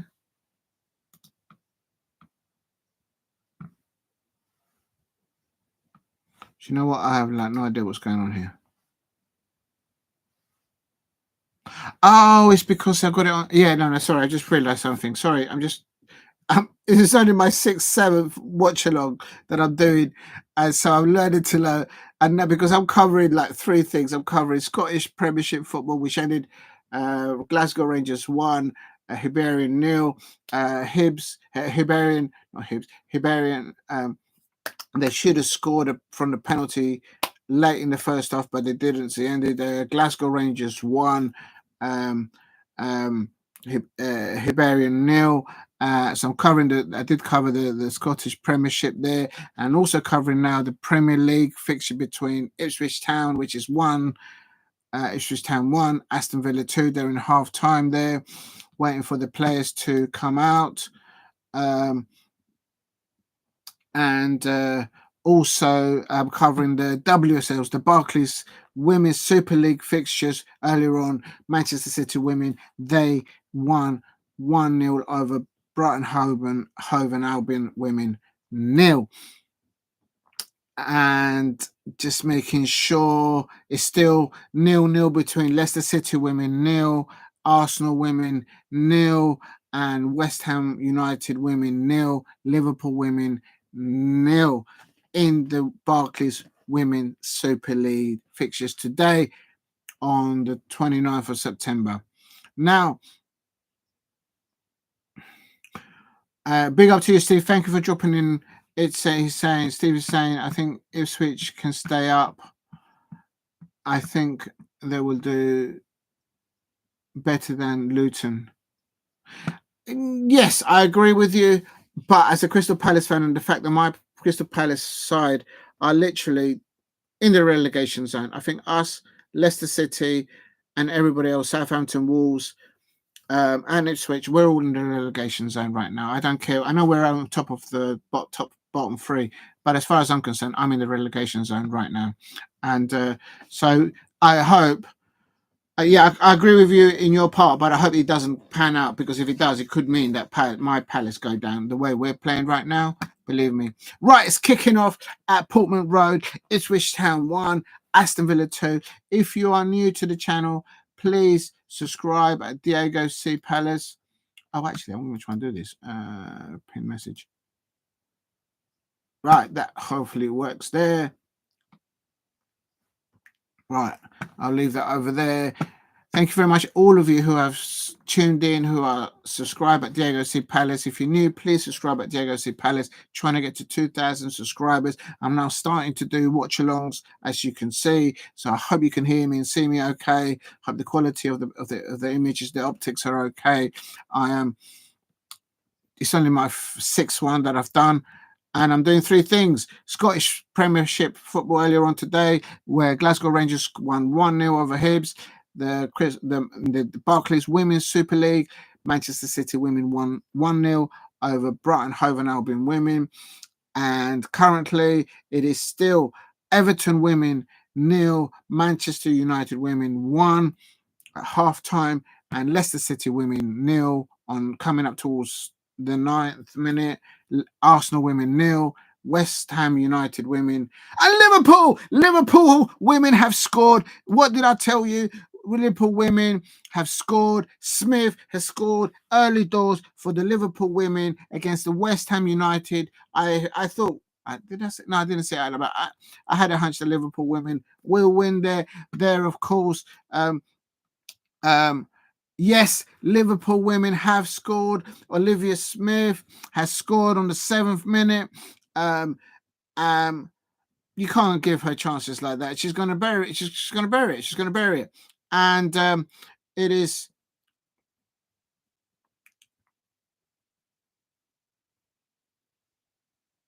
There come out the players for the here at Everton women's versus Manchester United women. They're coming out from the changing room. They're coming out onto the pitch for the second half. But at the moment, on the 7 minutes, for some reason, this match between West Ham United women versus the Liverpool women was delayed for a few minutes, but.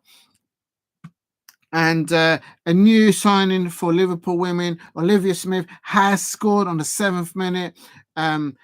Good ball control and good feet with the ball there. She cuts in and then lovely curl of the ball using her left foot. I thought she was right foot. She's using her left foot, cuts her around the defender and into the bottom of the corner of the net. So that's very well done for the Liverpool women. They are leading the West Ham women 1-0 away, obviously, at West Ham in the Barclays Women's Super League. Here at Ipswich Town, it is still Ipswich Town 1, Aston Villa 2, and Aston Villa 2. O'Shea's getting the ball away here.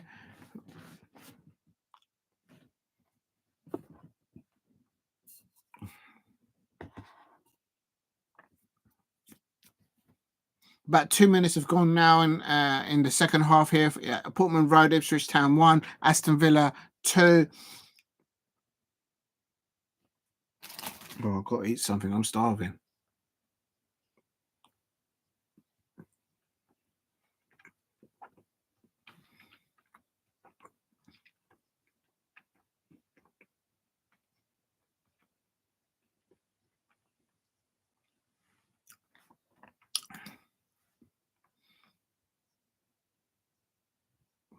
Why haven't they started it? I don't understand what's happened.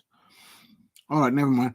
I'm going to concentrate on Ipswich Town versus Aston Villa. I've lost the WSL stream. I can't find it. Doesn't come up. Anyway, so Rangers, as I said earlier on, they won against Hibs. Hibernian 1-0. Hibernian missed the penalty.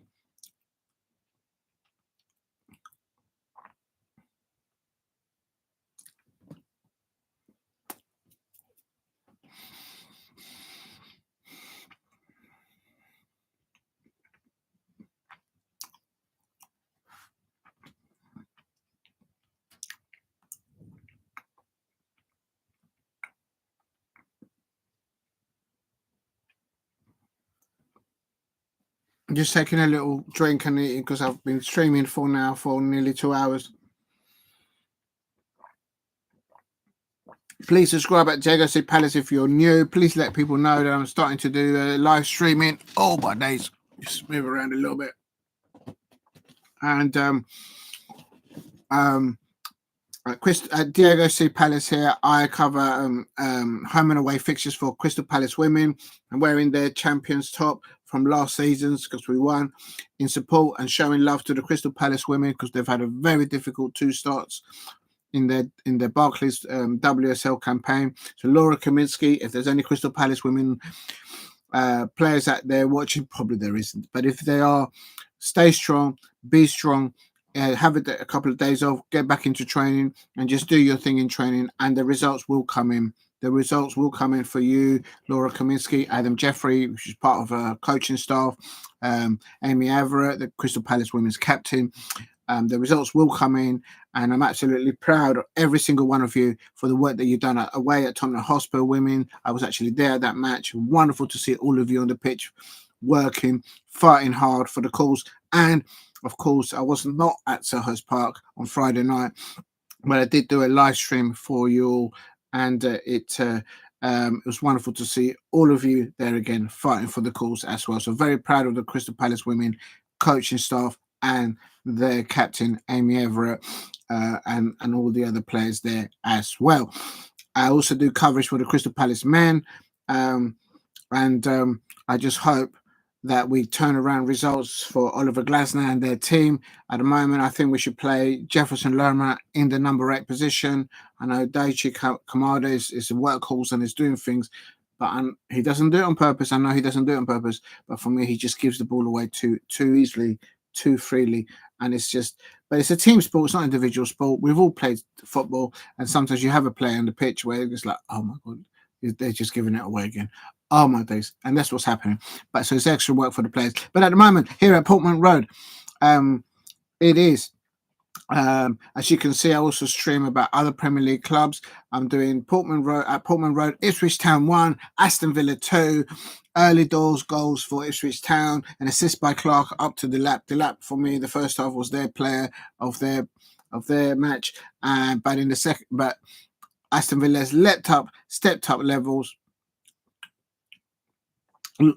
And Ollie Watkins fed up Rodgers for the first goal for Aston Villa on around 14-15 minutes, and then Bailey, which I think was the best player for Aston Villa in the first half, assisted Ollie Watkins to do what he does best.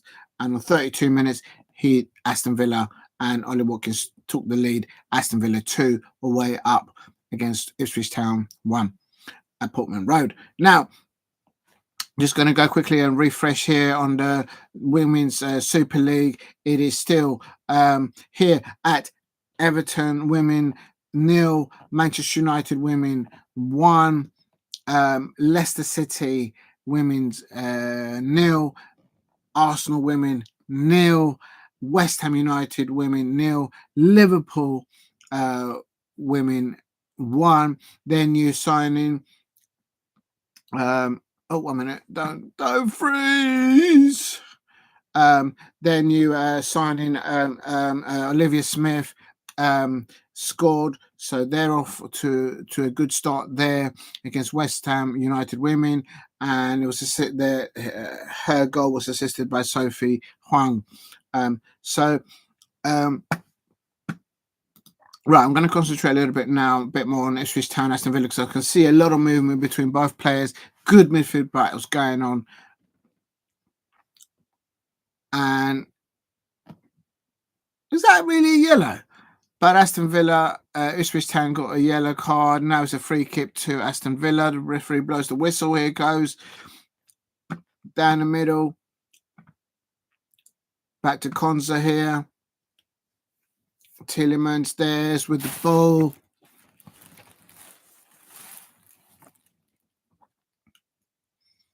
That's offside.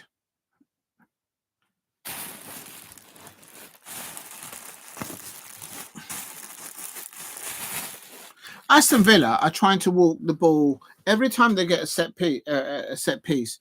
They're just trying to grab the ball and just walk the ball into the Aston Villa goal. Literally, they've not done any sort of someone getting the back post, in the near post, any crosses over. They've actually just on every set piece. They're just like they're keeping possession. Well, Aston Villa is working for them. Early doors, it didn't, and. Oh, what's this? I can see Bournemouth win tomorrow. Oh, yeah, that's another one. Yeah, for me as a Palace fan, big up to you, Steve.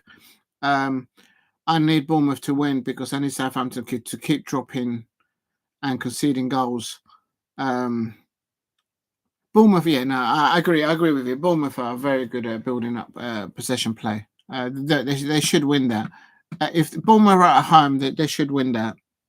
But you know, it's just as a Crystal Palace fan here, I'm just dependent on other teams to just drop points. But their team sheet is out at no Son available for Tottenham Hotspur. That is going to alter my prediction for Manchester United versus Tottenham Hotspur. I'm just trying to get the lineup that's coming out. If I can get the damn thing up, but it won't come up. Let me just have a look and see. The lineup is just coming up. The word is that there is no song for for Tottenham Hotspur.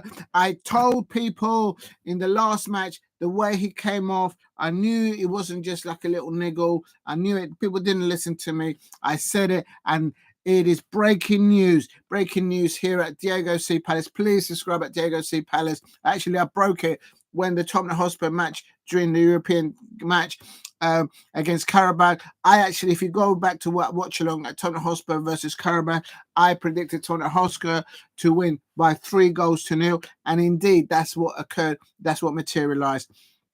But Son Heung-min came off injured, and of course now probably Tim Wemmer will get his first start of the Premier League this season. Of course, Richarlison is also out as well for Tottenham Hotspur. Now, Tottenham Hotspur fans, how do you feel about what's happening now at your Tottenham Hotspur? This is changing it. My prediction before knowing this breaking news that Song, well, actually not, because I called it at the last 3 or 4 days ago. It means, I'm thinking. Now I'm gonna change my prediction before was a Manchester United 1-0 win over Tottenham Hotspur. I'm now gonna go for Cerny looks like he's going to be up front for Manchester United. That's the rumor. It's just waiting for it, and I am thinking I need to see the full. Like there it is. Right, for Manchester United, you have Onana in goal. You have Mazraoui, Delete, Martinez, and Delort as a back four. In the pivot, Erik ten Hag has gone for Ugarte and Kobe Mainoo.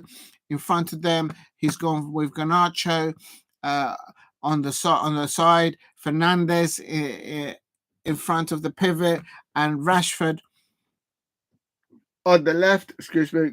And up top, Erik ten Hag has gone for Cerny.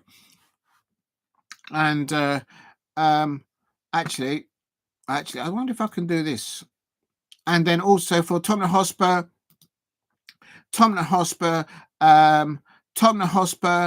is going to be Vicario in goal, with the back four of Porro, Romero, Van der Ven, and Odugi, and in middle, Kuleweski, Bedeker, Madison, and in front of them, Johnson, Solanke, and Timo Werner, of course, starts as their captain. Song is not available. Actually, I'm just going to try and do something here. I don't know if this is possible. Copy. I don't know if you can do it. Well, you can do it. Just bear with me. I'm just trying to put the line up there for anyone out there who is a Manchester United fan. The lineup is up, and it is. I'm just trying to put it up there. Oh man.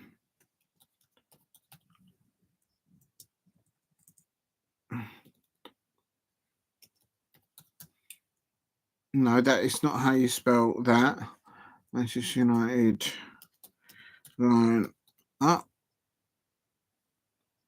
And just putting up the lineup for the fixture, which I'm going to do a live watch along. And yep, that's fine. I'm happy with that. So how do I do this now? Did I do that? There you go. For any Manchester United fans out there, there's huge pressure on Erik ten Hag. There is huge pressure on Ange Postecoglou. So a lot of pressure there. What will the Tottenham Hotspur fans be feeling with that lineup that they've got, with the injuries that they've got? Was the transfer window sufficient for them? What are the Manchester United fans thinking on Erik ten Hag's performance? Has he lost his mojo? Should somebody else come in or not? Will they stick with him or not? There's a lot of pressure on both managers, in my opinion. I'm just going to do the lineup now if I can. Just bear with me.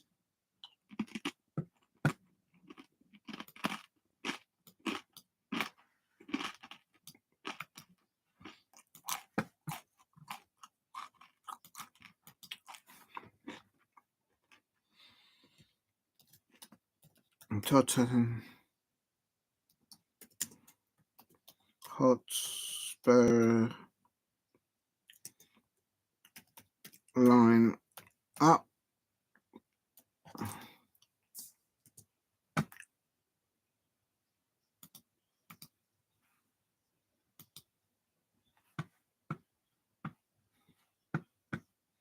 Hold on a minute. Line up.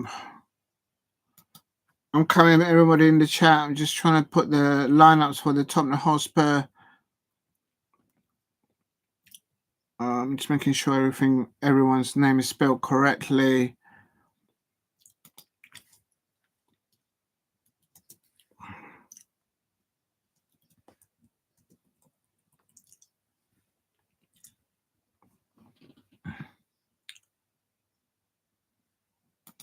There you go. So if there's any Tottenham Hotspur fans out there or any Manchester United fans out there, I've just put the official confirmed lineups for your teams.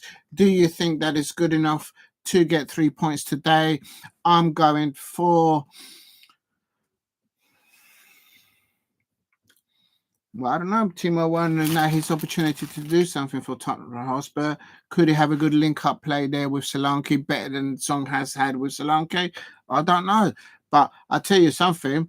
If Song, Solanke and Werner can get in behind the lines of the Manchester United back four, there could be some scenes there.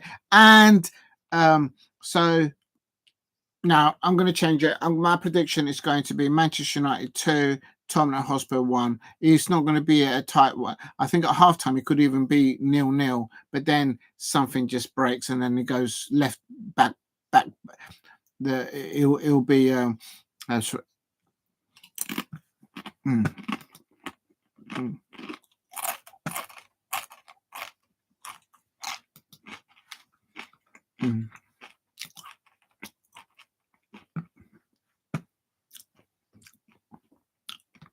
No, it's still not up. Oh. All right, doesn't matter. I'm going back to the Ipswich Town. It's Ipswich Town 1, Aston Villa 2, coming up to about 65 minutes. Portman Road, the home crowd, that's all I can hear. I can't hear the Aston Villa away fans. Portman Road are trying to give encouragement to their home crowd, to their home players to get a goal back.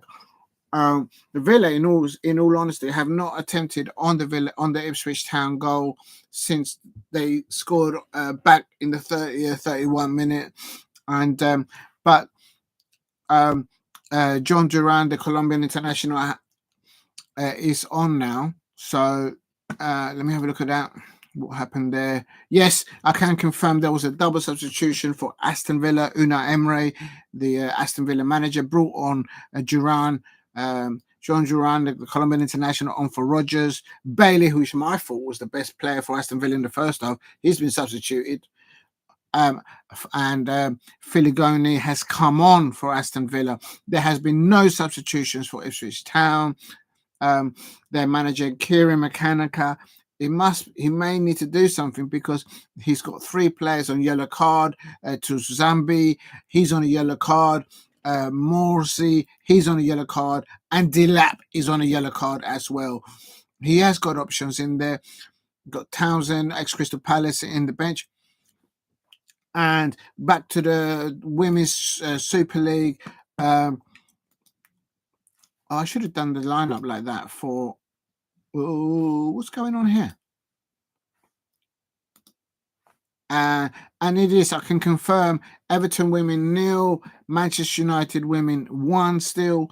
It is coming up to about 61 minutes there. Leicester City women 0, Arsenal women 0, West Ham United women 0, Liverpool women 1, an early goal for their new signing, Smith. Early Dawson, within 10 minutes, around the 8th minute, she scored. So well done to them. No further goals. I'm just double checking it. Right, I'm going back to Portman Road because anything can happen here. So I've just put up the lineups for Manchester United and Tottenham Hotspur there, if anyone's interested with that. Come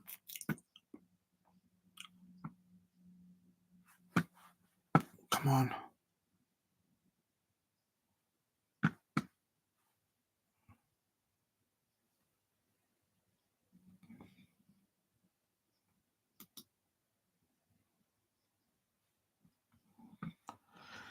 If Aston Villa win tonight, they will go level, of course, with Liverpool, but Liverpool have got a much better goal difference. And it is important that for the race of the Premier League, I think that Villa are up there and thereabouts, but I think it's really between Liverpool and City, in my opinion. I don't think Arsenal will win the Premier League. They may do if they had a different manager. That's just my gist of it. I don't know. I don't think Mikel Arteta has the mental ability to get over the winning line. He's always said that he's in love with Pep, and he's like beneath Pep. If you are a manager of an elite of a top Premier League club, you cannot go in with that mentality. You've got to go in there to win. And it's just gone wide. So I think Arsenal will not win the Premier League. I think it's between Liverpool and City.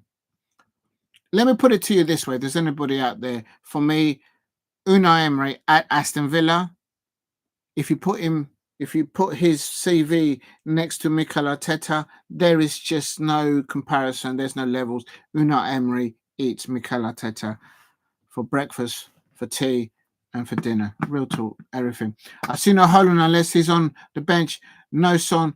He may have picked up. Yeah, I told Steve. I said it in my Tottenham Hotspur Carabao watch-along that the way I saw Son come off, I said he's doubtful, and no one listened to me. I broke the news there, no one listened, so I'm not surprised to see Holland. However, he's clearly not up. When he came off the bench to play against my Crystal Palace, he's not there yet. Technically, the man can play. I've seen him play for the Netherlands. It's not the Netherlands, for Denmark, alongside Goki Menderson. And he's a striker. He's a goal poacher, but he's not been given the service, and he's clearly carrying, as you point out, a niggle there, and it's not happened. But here in the Premier League, it is Ipswich Town 1, Aston Villa 2. It is coming up to about 67 minutes, 66 minutes.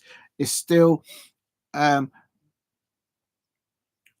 wow, I've just got food downstairs. 1 minute.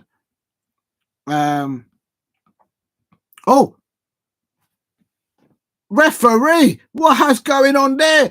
The referee stopped the match. Is that going to be a free kick to Villa or not? I think he rose. I think that's a horrible tackle. The foot came up and I could see the studs. Is that going to be a yellow or a red? What is VAR going to look at a bit? We all know what happened at Manchester United, Crystal Palace versus Manchester United, where Martinez, Alessandro, he did a double foot. It's not as bad as that on Daichi Kamada, and no one thought anything of it. And he didn't get he only got a yellow card. Daichi Kamada was lucky to walk away from the Crystal Palace versus Manchester United fixture with 2 legs, in my opinion. Very lucky, very fortunate. And that type of tackle shouldn't be seen in football. This one is not as bad as that, but he just caught him late. And it's a yellow card. It's a yellow card for the Ipswich captain. But it's not as nasty as the Aston Villa crowd are probably making out to. Here, I could hear Man United can't waste chances if they want to win. It'll be Manchester United can't waste chances if they want to win it. It will be the best test. Was 2-2 last time at Old Trafford. I think it was my prediction. Right? Yeah, I don't know. There's always things between Manchester United and Tottenham Hotspur. I remember back in the day there was a fixture, Steve, where they were playing in Fergie time, and Tottenham Hotspur were about to win, and then Manchester United pulled it back. I can't remember, but I think Ruud van Nistelrooy probably was playing those days for Sir Alex Ferguson, and I know it was very controversial. Delap is pushing forward. Oh!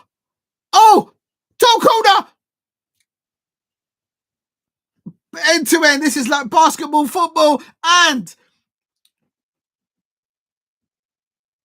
I told you. Ipswich 2, Aston Villa 2. Breaking news here at Diego St. Palace. Not only have I confirmed 4 days ago that Song wasn't playing for against Manchester United for his Tottenham Hotspur fan, but here, Delap, I said Delap was the best player in the first half. I said it. Watched my watch-along a few minutes ago. Delap is the best player for Ipswich Town, and he has just equalised. Ipswich Town 2, Aston Villa 2. As a Crystal Palace fan, I need Ipswich Town to drop points and get negative conceding goals. But oh my days, it is now on the 72 minutes, 73 minutes. Ipswich Town 2, Aston Villa 2. Delap with a lovely goal assisted by Hutchinson on the 72-minute mark.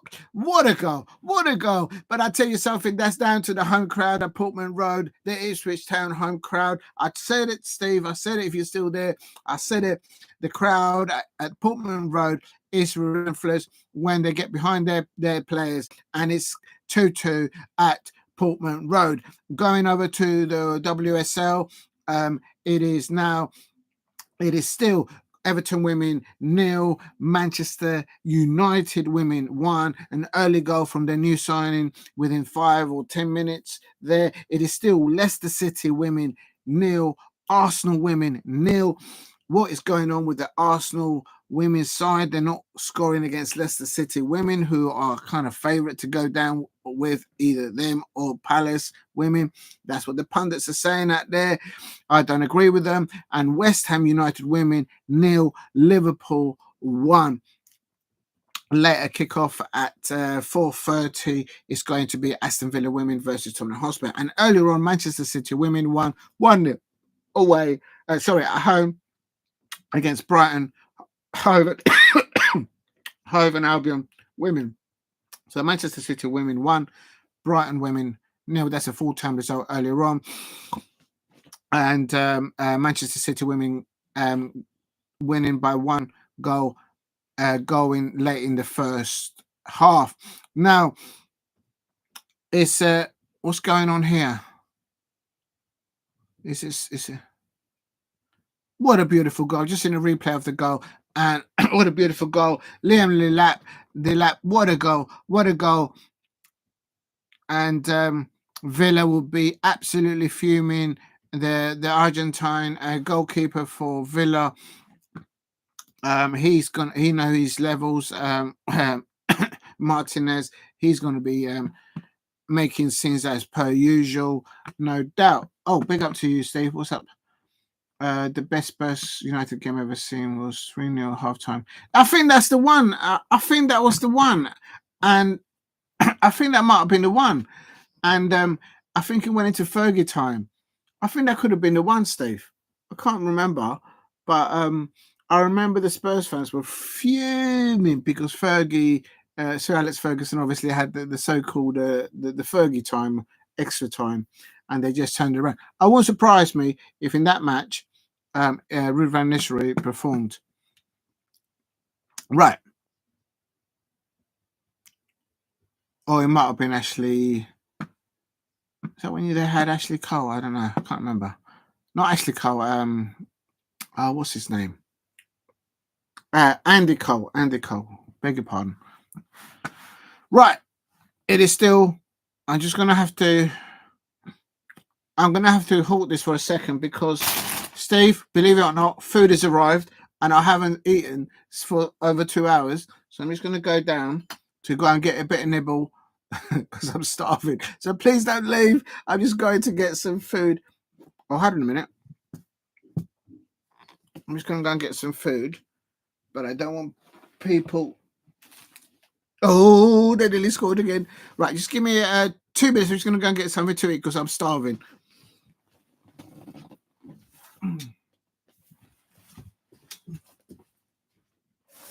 Oh my God! I see people. Yes, I think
me está yendo bien, me está yendo bien.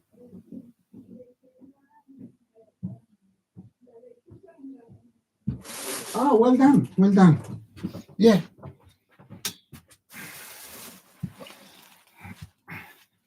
Right, Diego C. Palace back here. Apologies for everyone out there. I had to go and get some food. I've got some freshly cooked liver. I don't know if you guys eat meat out there, but I've got some liver with some mashed potatoes, some rice, some caramelized onions, and I have to eat something because I'm starving. I didn't realize what's going on in the world of football. Thank you very much for tuning in, everybody. Steve, if you're still there, sorry about that. I had to go and get some food. And right, let's have a look. What's going on? What is going on? 1 second. Oh shit. It's still 2-2 at Portman Road, coming up to 80 minutes. It is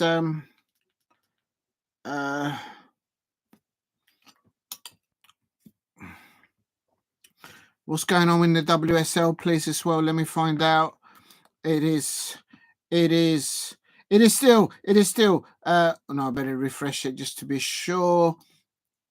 It is still Everton women 0, Manchester. Oh, on the right hand side.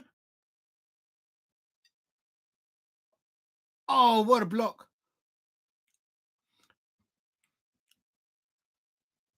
What? Ipswich Town nearly went there ahead. It is now a corner for Ipswich Town. Oh, he just played too many touches, in my opinion. It's still Ipswich Town 2, Aston Villa 2. This could open up the with Manchester City dropping points. There's a lot of teams out there towards the top that are dropping points as well. But in the WSL, you've got Manchester City women. They won earlier on against Brighton women. Everton women are still just a goal down to Manchester United women in the WSL, coming up to 80 minutes there. Coming up to half time. Leicester City women 0, Arsenal women 0. Oh my days, I didn't expect that. West Ham United women 0, Liverpool women 1. I was expecting that as a scoreline, but they're still playing there, coming up to half time. And here at Portman Road, earlier on also, Glasgow Rangers won 1-0 against Hibs. Hibernian Hibs could have scored a penalty towards the end of the first half, but they didn't take it well. Very weak penalty. And Butland, the Glasgow Rangers goalkeeper, just had that for breakfast, for tea. It was really well. So it ended Glasgow Rangers in the Scottish Premiership earlier on, 1, Hibs 1, making ground on Celtic and Aberdeen, no doubt. Please subscribe at Diego C. Palace if you're new. Covering now, it's coming up to, oh, what's going on? A minute.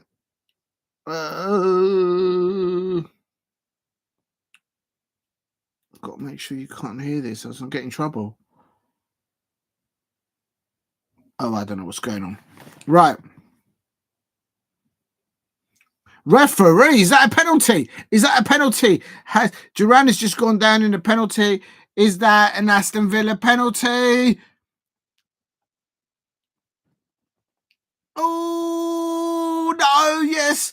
Is the referee going to give a penalty to Aston Villa? No, he's not. No, I don't think he is.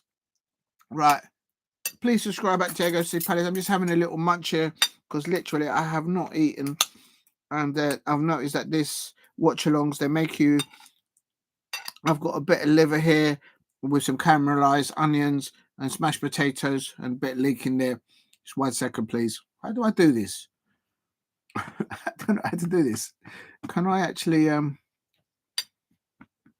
minute. Can I mute it? No. Cancel. Maybe I have to use StreamYard for that.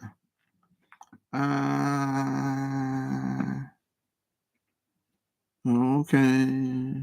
Manage. It looks like you can't. But anyway, if you're new to the channel, please subscribe at Diego C. Palace. I'm just going to have a little nibble. 1 second.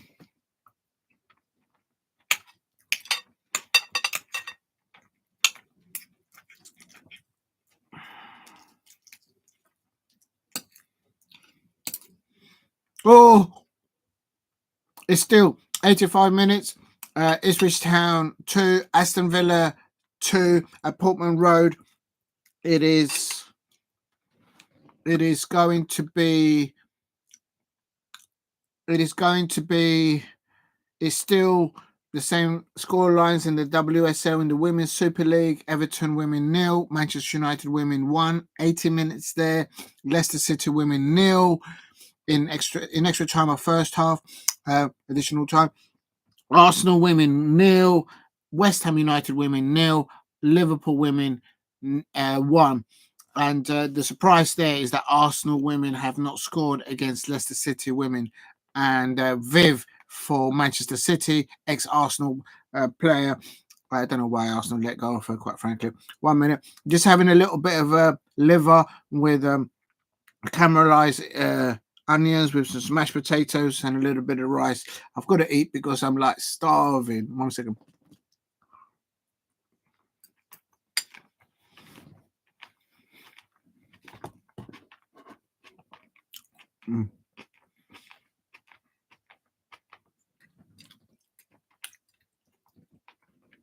Oh, just over the bar by Aston Villa.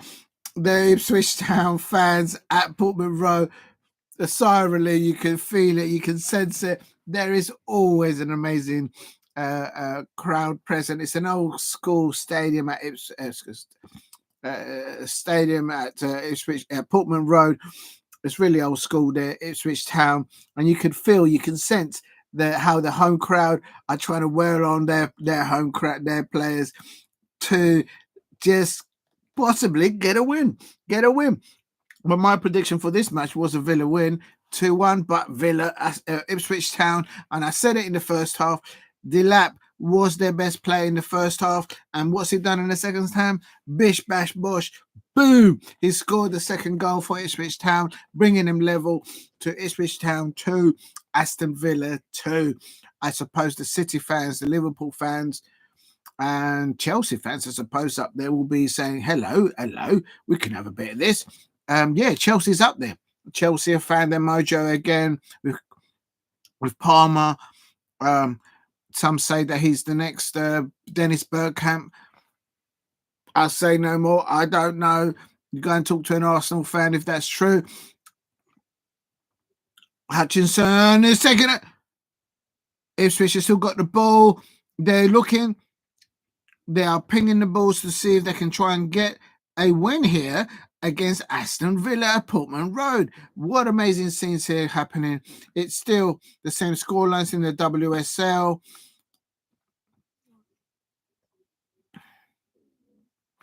Right, I'm just going to have another nibble.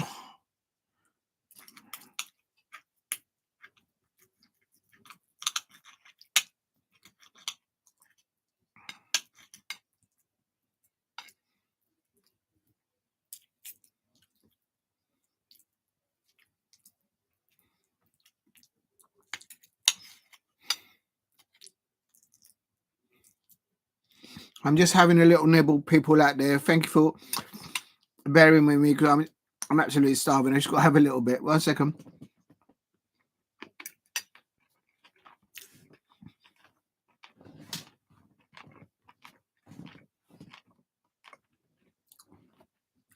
I'll just show you because I don't want to take liberties. I'm having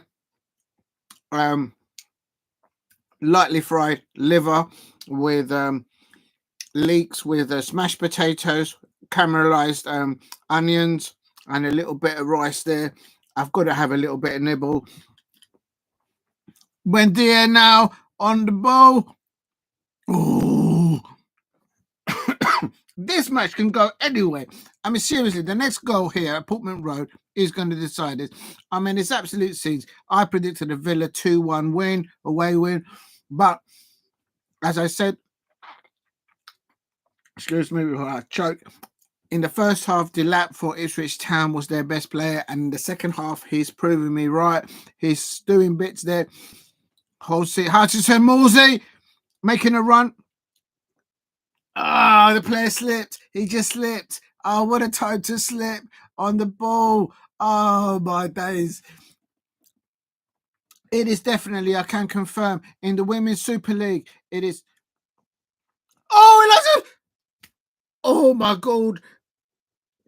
That could have been Villa.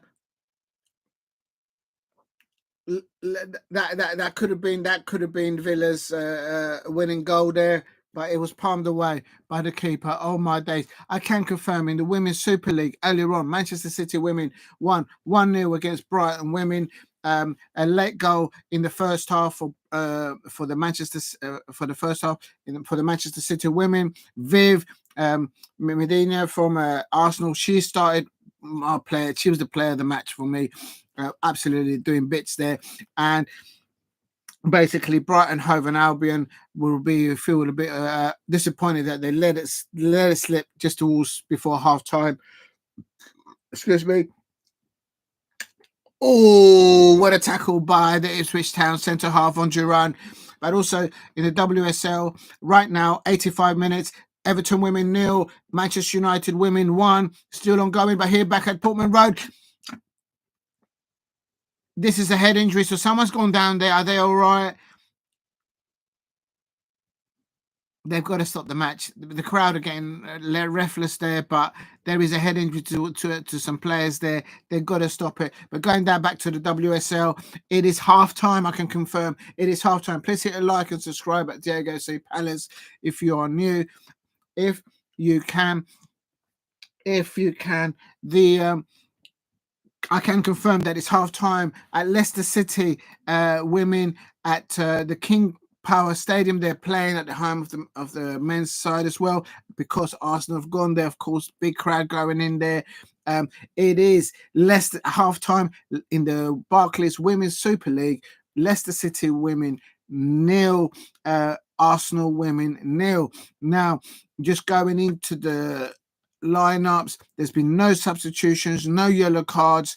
The Arsenal away fans will be a little bit discomfort with that, I would have thought. But the Leicester City manager, Amarine and Mikel, will be the better for it.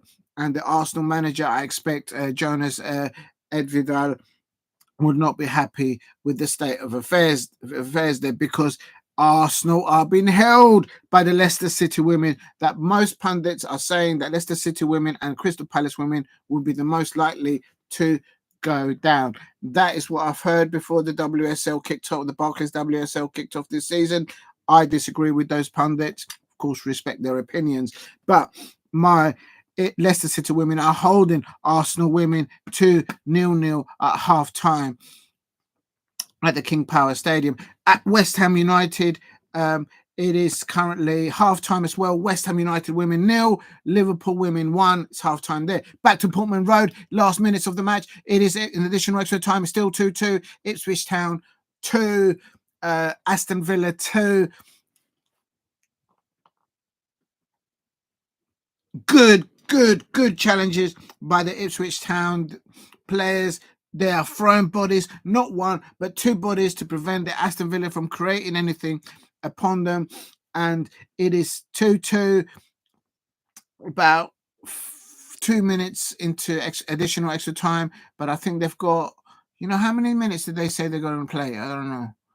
I didn't catch it because I was watching the WSL, but they're in additional extra time in the second half. It's 2-2. I said in the first half that Delap was the best player for Ipswich Town, and in the second half, he's just stepped up levels again and did the equaliser. Since Ollie Watkins' goal in the 32 minutes in the first half, towards the end of the first half and the beginning of the second half, Aston Villa have not done anything really. Ipswich Town now on the left-hand side, looking to attack Aston Villa on the latter stages of this match, looking to nick the 3 points. As a Crystal Palace fan, I don't want Ipswich Town to win. Oh, no. Probably the last 1 minute or 2 minutes into this additional extra time. Ipswich get another corner here. So they are pegging Aston Villa back. Anything can happen. Can Aston Villa do a counter? They are well renowned to counter. As a Crystal Palace fan, I have been on the receiving end of an Aston Villa counter on the last minute, the last kick of the match. Believe me, I've been there. I felt it. So is that going to happen for the Ipswich Town or not? Will Ipswich Town get a nick a winner from this corner, from this set piece? Do they just want to keep the ball in the corner? They don't need to score now. They look like they're going to get a point here, a very well earned point. My food is going cold. Ipswich get another corner. My food is getting cold. I'm going to cut this because I'm starving.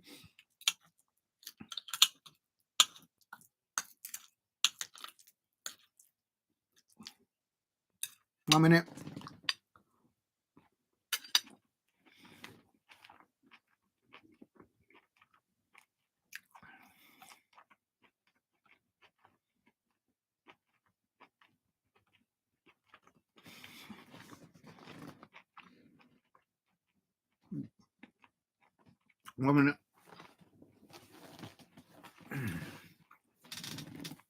Oh, 1 second, please.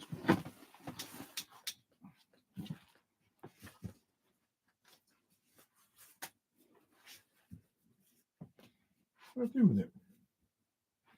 Unbelievable.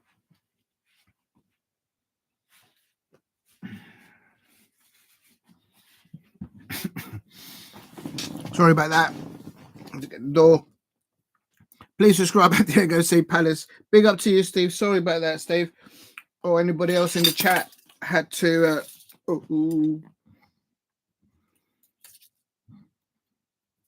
I've had to get some fuel in because I'm starving. It's going cold. I'll show you there. Got my food going there. There goes one of the cutlery on the floor. Oh no, because it says there.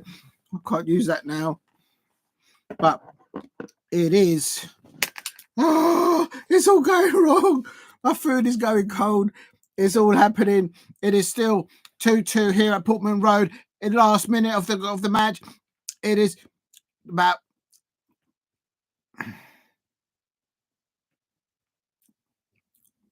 No, this is going to end 2-2 in my opinion. Ipswich Town are holding the ball out there. There's no counter attack from Aston Villa. There you go. There you go. A world-earned point by Ipswich Town. Oh my days, I did not predict that. Unai Emery is going to be fuming. Kieran McKenna, I would have thought that maybe at the latter stages Ipswich Town may have nicked it, but I tell you what, Delap is the man of the match there for me. Delap is the man of the match in the first half and the second half. I said it then and I said it again. His own is forever. Literally, after Aston Villa went ahead 2-1 up by Ollie Watkins' goal in the 32 minutes in the first half, Aston Villa did not challenge Ipswich Town goal. From the 32 minutes onwards to the end of the first half, the beginning of the second half, they didn't go for it. They didn't really cause any problems to Ipswich Town. Literally zero. So Ipswich Town gathered momentum. And I said it at the beginning, the home crowd at Portman Road, when Crystal Palace go there, it's tough. It's not an easy place to go. Ipswich Town, Portman Road, the home crowd get behind their players. It's a very enclosed stadium. I have been there once in my life, and it's an old school stadium. And when they get going like they did today, there you go. There is the result. They've got a very well-earned point. I did not want Ipswich Town to pick up points, but it's ended in the Premier League, 29th September, Sunday. Ipswich Town 2, Aston Villa 2. Unbelievable scenes there. Going over to the WSL, because I'm doing the WSL there. Oh, big up to you, Steve. You've actually written this. Sorry, mate. Where are we?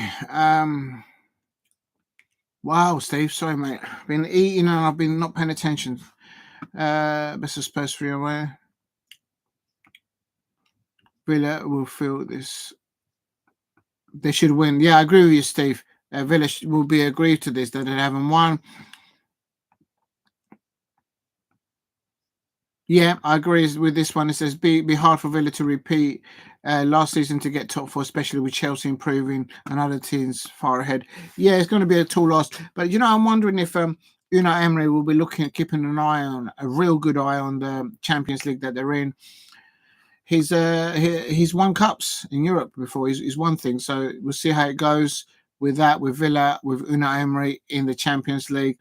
But they've earned a point away. This is away, so it's a point.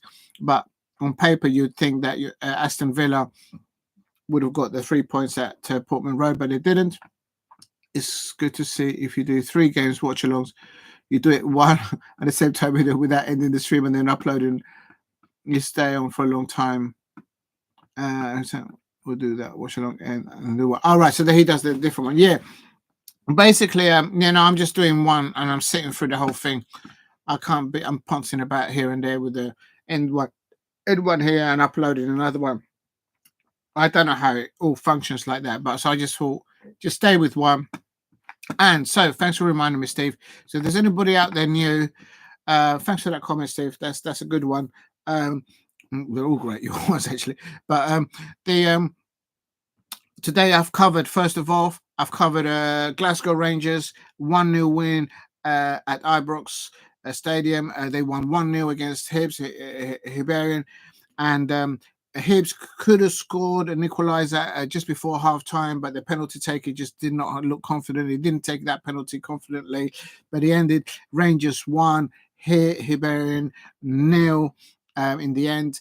I did notice though the Ibrox crowd, they sounded very they didn't sound very happy. Although they won, they didn't sound too happy because they probably expected more goals, better performances to try and catch up the likes of Aberdeen and Celtic that are above them in the Scottish Premiership.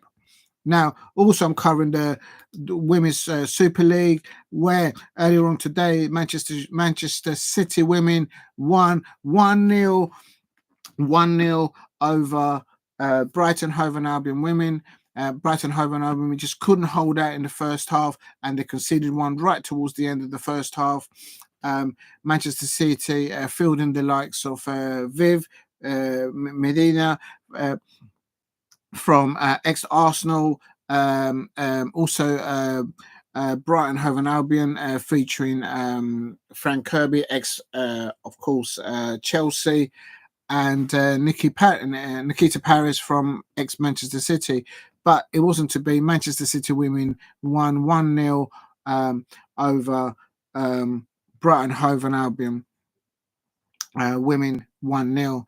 It is full time now at Everton. It ended just now It ended.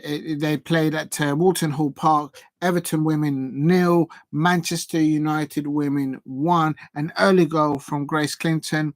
Everton just caught cold at the beginning of the first half. Very good initiative by Grace Clinton.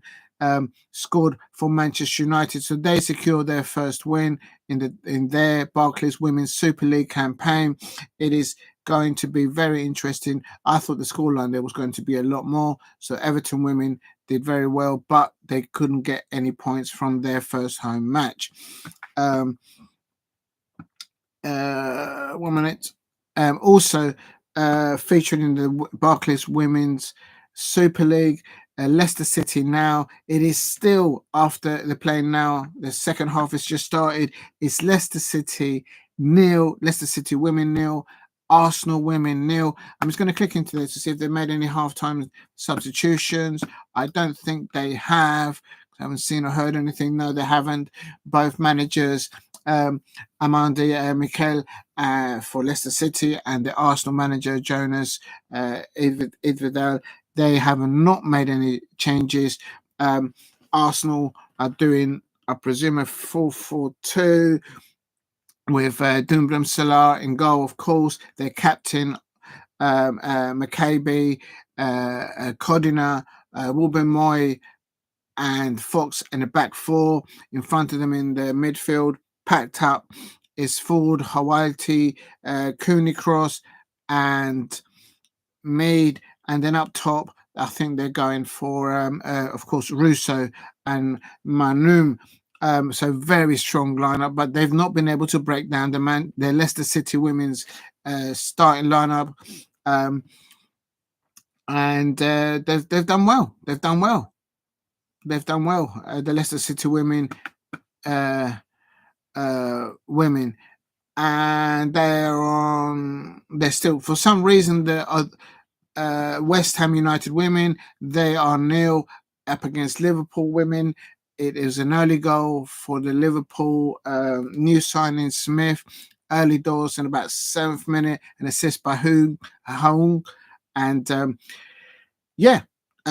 West Ham United women are still in this match because it's still 1-0. But the surprise of today's results, in my opinion, is Arsenal failing to score a goal away at Leicester City women.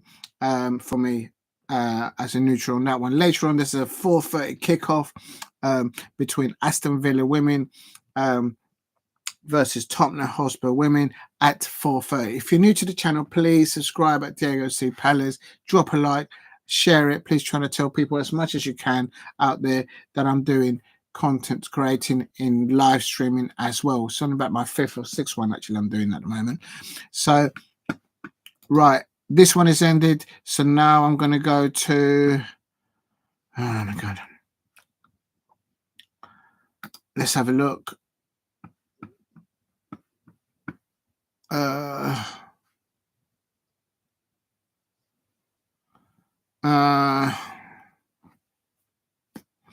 Tottenham Hotspur. I'm just going to go to the lineups to confirm. But before I do that, I'm just going to have a little nibble because my food's going cold. Just bear with me, guys, ladies and gentlemen out there. I've got some food here, and it's going cold. 1 second.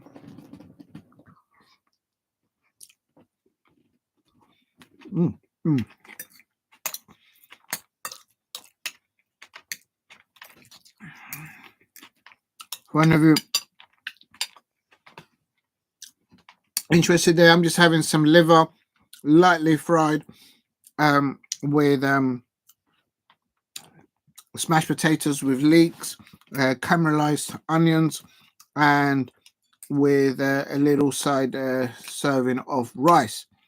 But I've got to eat something because I've been streaming now for nearly 3 hours, and as an Eagle, as a Crystal Palace fan, you get the nibbles. You got to have a little nibble. Nothing wrong with a little nibble, if you know what I mean. 1 second.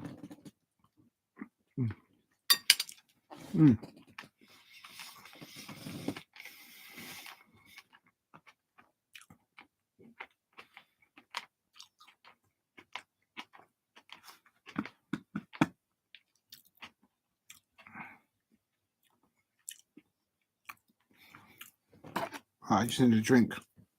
Oh, a minute. Sad lad that I'm proud.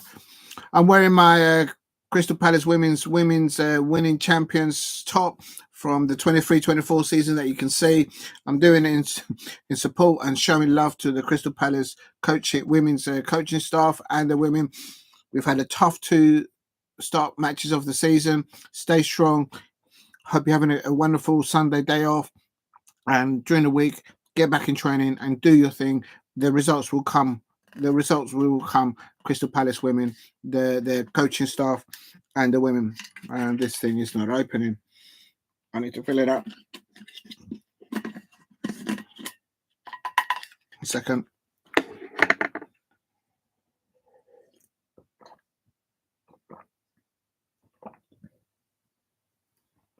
Sorry, guys, but I've got to eat and drink. It's all soft drinks. I'm worried. But I've got to eat and drink because my food is going cold. But it is. Earlier on, I did the Rangers versus Hibs. And Rangers are making some ground on Celtic and Aberdeen. They're above them. But I'll tell you something I said earlier on. I was listening and looking a little bit at the commentary, and Ibrox Stadium, the home crowd there for the Rangers fans, they're not happy with this type of performance they're seeing there. I think they want more goals and they want to be above, obviously, no doubt, above. And not just catching up Celtic, but above Celtic, I expect.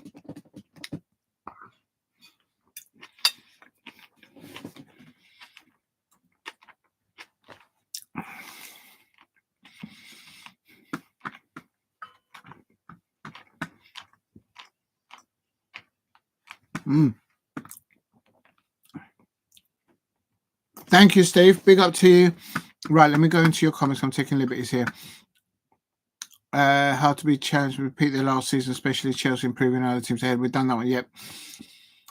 Oh yeah, I've done the thing about the 3 streams. Right, I seen game today. A red gave pen for VAR and the pen why pull someone's shirt and then they score from the pen and it makes it 2-1 minutes later to win. Too later to win the cup. You can miss the tackle for enough by grabbing his stuff. Yeah, sometimes I think it's a moment of maybe panic or despair from if it's a fullback or if it's a striker, and they do daft tackles at times, but they may feel that in the penalty area it's just don't do it. And that's what's happened. No surprise. Oh, you're saying thank you for confirming Holland, Eriksson, Ahmad, Mount, and Casemiro on the bench. Thank you for doing that, Steve. I appreciate it.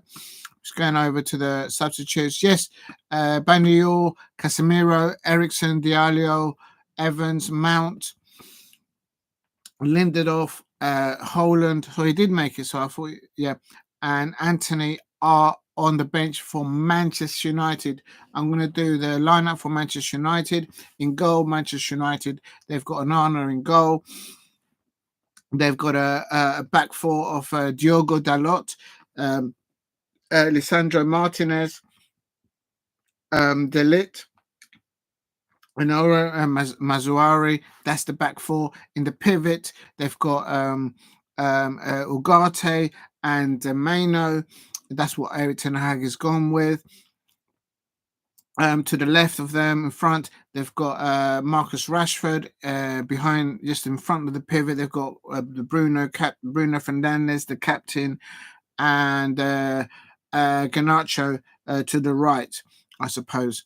And up top, he's gone with the youngster, the Netherlands youngster Xerxes. So there's good potential. I saw him at Selhurst Park, a very good prospect of the game. But in the the service in the second half for Manchester United was literally non-existent. In the first half, Manchester United should have been 2-0 up at Selhurst Park, but they never took the chances from set pieces. 1 second, I just got to eat this.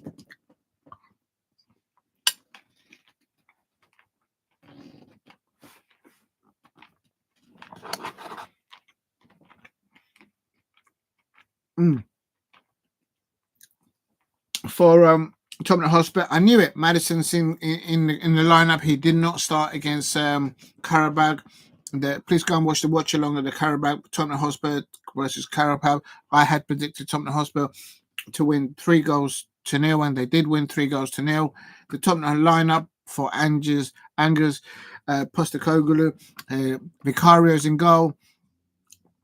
Odugi starts up there with Van der Ven, Romero, which is the Tottenham Hotspur captain for today, because normally Son is the captain. So that's the first 4 at the back. 1, 2, 3. No, yeah, Romero and Pedro Porro at the back, and then in the pivot.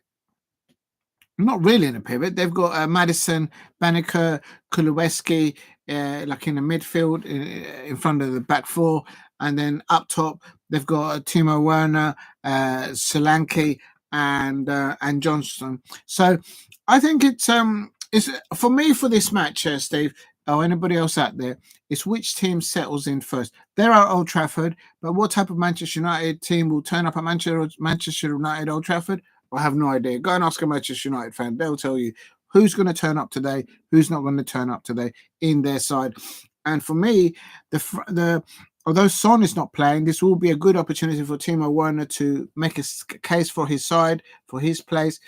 And for me, the key for this is Tottenham Hotspur are playing in the middle of the park, Madison.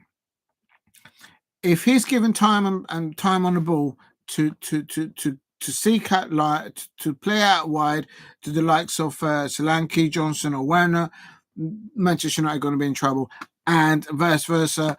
Comimeno and Ugarte, if they can win and build on winning midfield battles, and then freeing up Marcus Rashford, he kind of had a different body language to him on the last match. I can't lie that I watched them, and so it'll be interesting to see who's gonna take the game first to take advantage of it. Is it going to be Jason Madison or Ugarte and Meno? That's what I'm calling it out. And in the Premier League, just Tottenham Hotspur hasn't started. They've lost their mojo.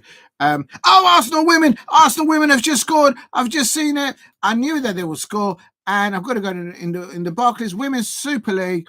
An assist by Russo up to Mahoum. They have just scored, and please play it back. Yes, they've just scored, and it is now you can't let them do passes like that. That's so close to the goal, to the Leicester City women's goal, and you cannot. When you got the likes of Alessia Russo in and then thereabouts the box, she's got hold of the ball, she passes the ball and gave the ball to Frida Manamoon, and from that very close to the goal, very central, she buried that, and it's now Leicester City women 0, Arsenal women 1 in the Barclays women's Super League, just coming up towards the 90-minute mark, and now there is a triple substitution by the by the Arsenal manager Jonas Eddeval.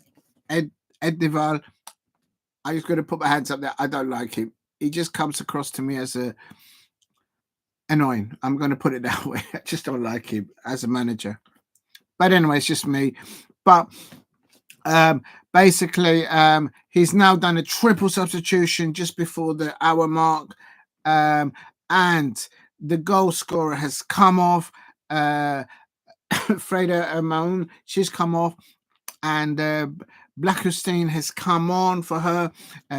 Beth Mead has come off, and Mariona Caldente has come on for Beth Mead, and Kunikros has come off, and Little has come on for her. That's a triple substitution following taking the lead. just possibly like 4 minutes before. It is in the Barclays Women's Super League. Leicester City women 0, Arsenal women 1, and they're playing this at the King Power Stadium. So it is it's probably a good turnout there from both home fans supporting the Leicester City women and the Arsenal women. If you're new to the channel, please subscribe at Diego C. Palace. Also, other scores, because there is another match going on between West Ham United women. That is still 0, Liverpool women 1. So I said that again. West Ham United women 0, Liverpool women 1 in the Barclays Women's Super League. Today is Sunday the 29th, and I was expecting that. And soon there's going to be a kickoff at 4:30 between Aston Villa women versus Tottenham Hotspur women as well. Earlier on, Ipswich Town managed to get a draw against Unai Emery's Aston Villa at Portman Road. It ended Ipswich Town 1, Aston Villa 1, and also earlier on I covered the Scottish Premiership where Rangers scored a 1 goal to 0 over Hibs, Hibernian, and Hibs should have scored a penalty late in the first half, but the penalty taker just didn't look confident. Even before he hit the ball, I could tell his body language. He just didn't look confident. And Butland, the Rangers goalkeeper, just gathered the ball. It was like that. Right. It is now a few minutes before kickoff here at Old Trafford. It is Manchester United versus Tottenham Hotspur. But before we do that, I was going to have another nibble of food because I am still starving. Who is going to win the midfield battles today? Is it going to be Maddison or Kobe Mainoo? Who's going to win that? Who's going to settle in for this match first? What type of Manchester United team spirit is going to come out today at Old Trafford? I don't know. Go and ask a Manchester United fan. What type of Tottenham Hotspur players are we going to see today? Is it going to be the Tottenham Hotspur team that we saw a few days ago against Carabao, where they won 3-0? Is that going to be the side? Son, their captain, is not playing. Could that be a new start for that team? I don't know. If you're new to the channel, please subscribe at Diego C. Palace. Oh yeah, I agree with you. I think this one's got goals. I think this has got goals. I agree with you, Steve. I'm going for Manchester United 2, Tottenham Hotspur 1. 1 minute.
Right, I'm with you now. Manchester United against Tottenham Hotspur is about to start.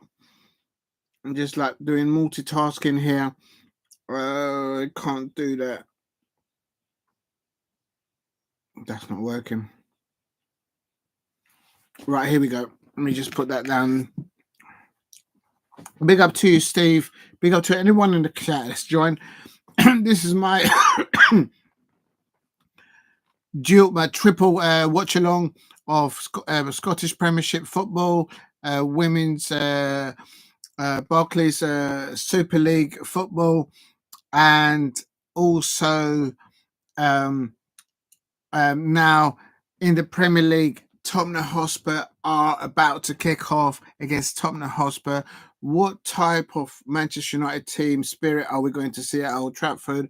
What type of Tottenham Hotspur spirit are we going to see? Is it going to be the Tottenham Hotspur that we saw 3 days ago against Carabao?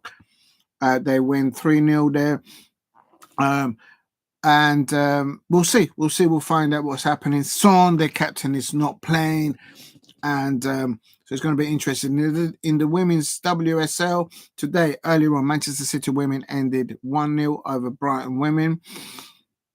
Everton women 0. Manchester United women 1. And Leicester City 0 at the moment, coming up to 70 minutes. Arsenal women 1. They've just done a triple substitution there. West Ham United women 0. Liverpool women 1. And also about to kick off in the next few minutes is going to be Aston Villa women versus Tottenham Hotspur women. So I'll keep an eye on that as well. But now I'm focusing. If any of you want to see the lineup for both Manchester United and Tottenham Hotspur, I've put it in the comments there if you want to have a look, have a little butchers of that if you want to see. If you're new to the channel, please subscribe at Diego C. Palace. And we've got about 4 or 5 minutes about to kick off, and it is important that to see. I'm intrigued to see, as a neutral, between Manchester United versus Tottenham Hotspur, which team settles into the match first and takes the match by the, just takes control of the match. And that's all going to be down to Kobe Mainoo having the space and the time with Ugarte in the pivot for Manchester United, or Maddison just dictating the play, dictating the angles of the distribution, tackling, getting balls back for Tottenham Hotspur. I got a feeling, I agree with you, Steve. Big up to you, Steve. There's going to be goals in this match at Old Trafford in the Premier League between Manchester United and Tottenham Hotspur. 1 second.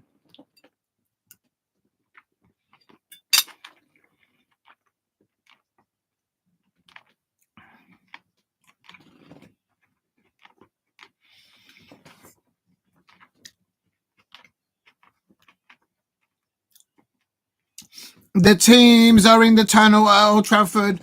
They have since Ineos has come in, they've reworked that tunnel.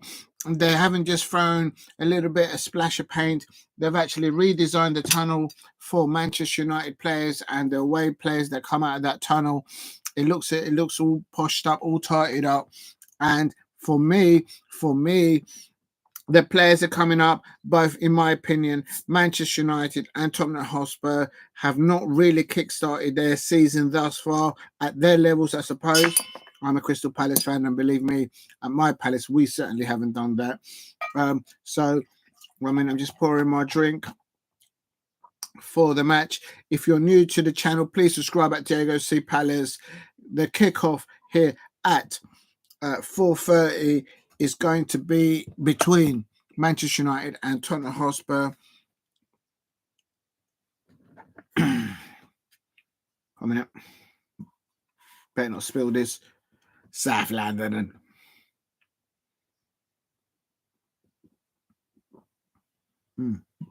Oh, that's good. Right, here we go. It's about to start. There's always been famous. Oh, yeah, by the way, I'm actually going to put it on there because there's always. Right. The referee in this fixture is this is a mid-table duel, lower mid-table duel between Manchester United versus Tottenham Hotspur. As a Crystal Palace fan there, I'm taking a little bit of a liberty given where we are. And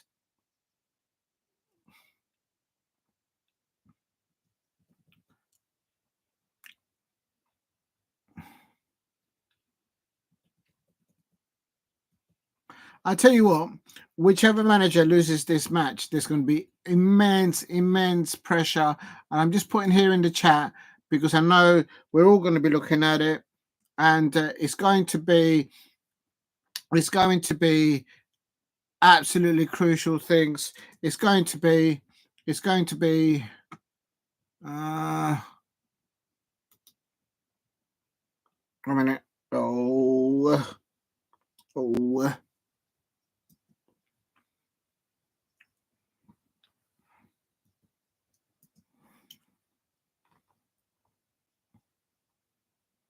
Right, I'm putting this up so anyone can see. The referee for this match is Chris Kavanagh, and the video assistant referee is Peter Banks. And Bankes, I beg your pardon, pronunciation wrong, but it is a massive. There's a lot of pressure on Erik ten Hag. There is a lot of pressure on Angus Postecoglou. You'd think that they'll do the job to enjoy the football, but you can see the stress that both managers have. Please subscribe at Diego C. Palace if you're new, and drop a like if you can as well. Here we go. They kicked off.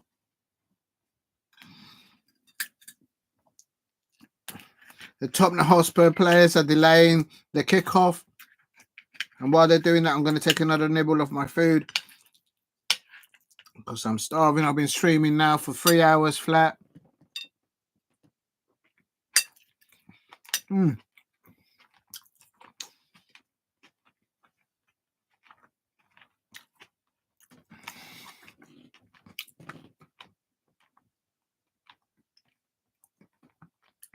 Here we go. It's all off. Manchester United versus Tottenham Hotspur in the Premier League. It's currently 0-0. It's just kicked off. It is still in the WSL. Leicester City women 0, Arsenal women 1, West Ham United women 0, Liverpool women 1. The kicking off.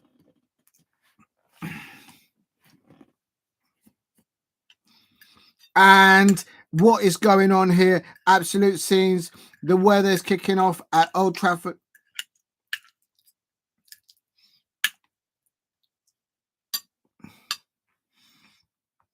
Well, no one has scored in the first minute. I can tell you them as a fact. A lot of pressure on both managers as a neutral looking at this match.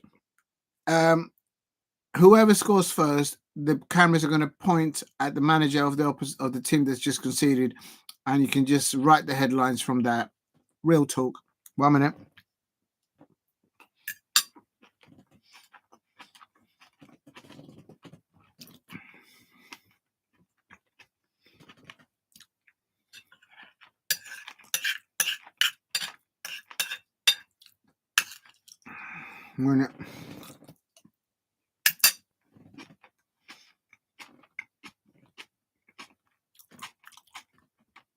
Timo Werner on the left here. Spurs have started more likely in this one, in my opinion.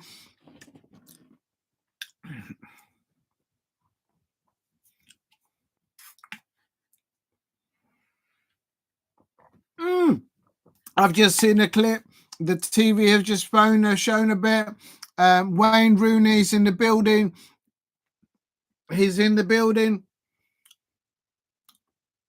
He's in the building, and of course, his Plymouth Argyle has one bigger one, Luton Town, on Friday night. Could Wayne Rooney be the next Manchester United manager?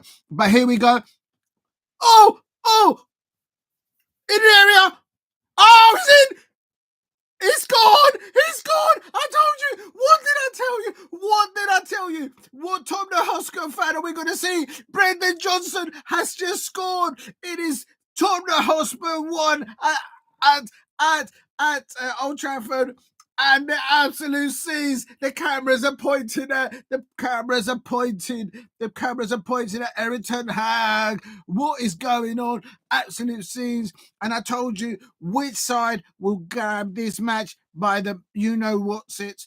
And it looks like Tottenham Hotspur, if you look at the first 2 minutes, I said Tottenham Hotspur has started this. The more with effort, my little mascot at the back has fallen down. I'm going to put him up there. Look, my team is having such a bad time at the moment that even my props are falling down. It is in the 3rd minute. Now, the Souttar minute, 3rd minute. Tottenham Hotspur with that song. Brendan Johnson. What a goal. What a goal by Tottenham Hotspur. And oh my days.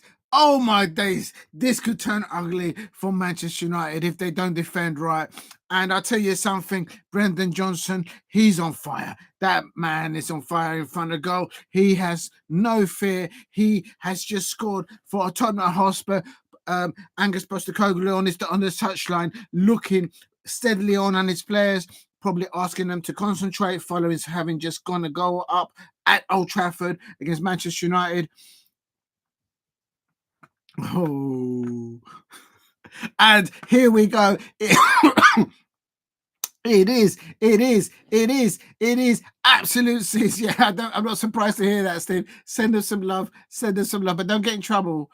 Don't tell her about yeah, we've got to be careful with that. I don't want to take liberties there. She's doing well, and I'm sorry to just send her some love. Please send her some hearts and love.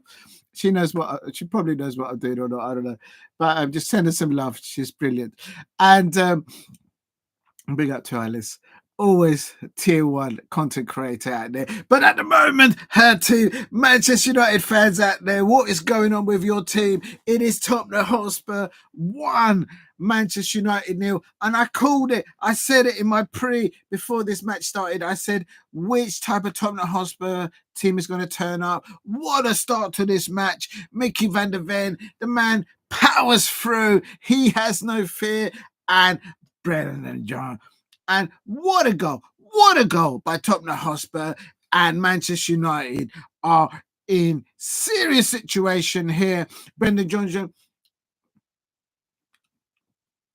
they're going in for second. Tottenham Hotspur, will they extend their lead now? It is not even 10 minutes into it, and it looks Tottenham Hotspur more the likelihood to score another goal. What is going on? What is going on? What is going on, you Manchester United fans out there? If you're new to the channel, please subscribe at Diego C. Palace. The camera has zoomed into Erik ten Hag. The pressure is on. Wayne Rooney is in the building. He's at Old Trafford right now, following his emphatic win over Luton Town on Friday. He completely sided Plymouth Argyle, demolished Luton Town.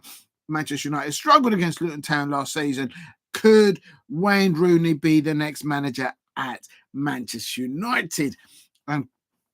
So we'll have to wait and see there. Now, I have to ask the questions. I have to ask the question, how is Tottenham Hotspur going to do from now going so early doors, a lead at Old Trafford? Are they going to build on this momentum? Are they going to lock up shop? Or are they going to look to extend the lead? Manchester United, what Manchester United fans out there, what is your response? What is your response out there?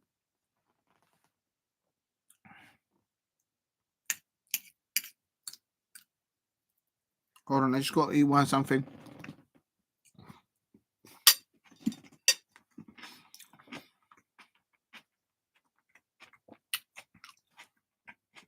This is the mid-table. This is the mid-table championship of the Premier League. Tottenham Hotspur, Manchester United are mid-table Premier League clubs. And at the moment, Tottenham Hotspur has shot the first shot across the bow and has scored. What I just showing a clip on that. And Mickey van der Ven, what a power drive, holding the ball, making it, creating that ball. And what a goal by Brendan Johnson. He just is on fire at the moment in front of goal. And I said it at the beginning, who's going to start this the better? And it looks like Tottenham Hotspur has started the event. If you look at the first of the watch along of this Tottenham Hotspur, Manchester United versus Tottenham Hotspur, I said in the first 2 minutes, Tottenham looked the more likely to. They've started this really well. They've got the grip on it, and the pressure is building on Erik ten Hag. The pressure is building on the Manchester United fans. Which Manchester United fans are going to be still Erik ten Hag in? Which are going to be Erik ten Hag out? What is going on with that football club? Hundreds and hundreds of millions of net spent there, and they are down in the first 10 minutes. 1-0 against Tottenham Hotspur. Now, what have I done to the...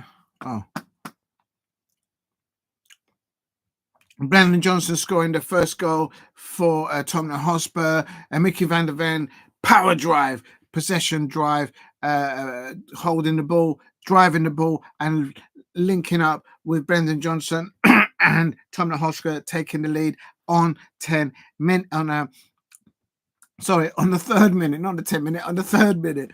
Oh my days! Oh my God! Here comes Tottenham again! Oh! Vicario nearly.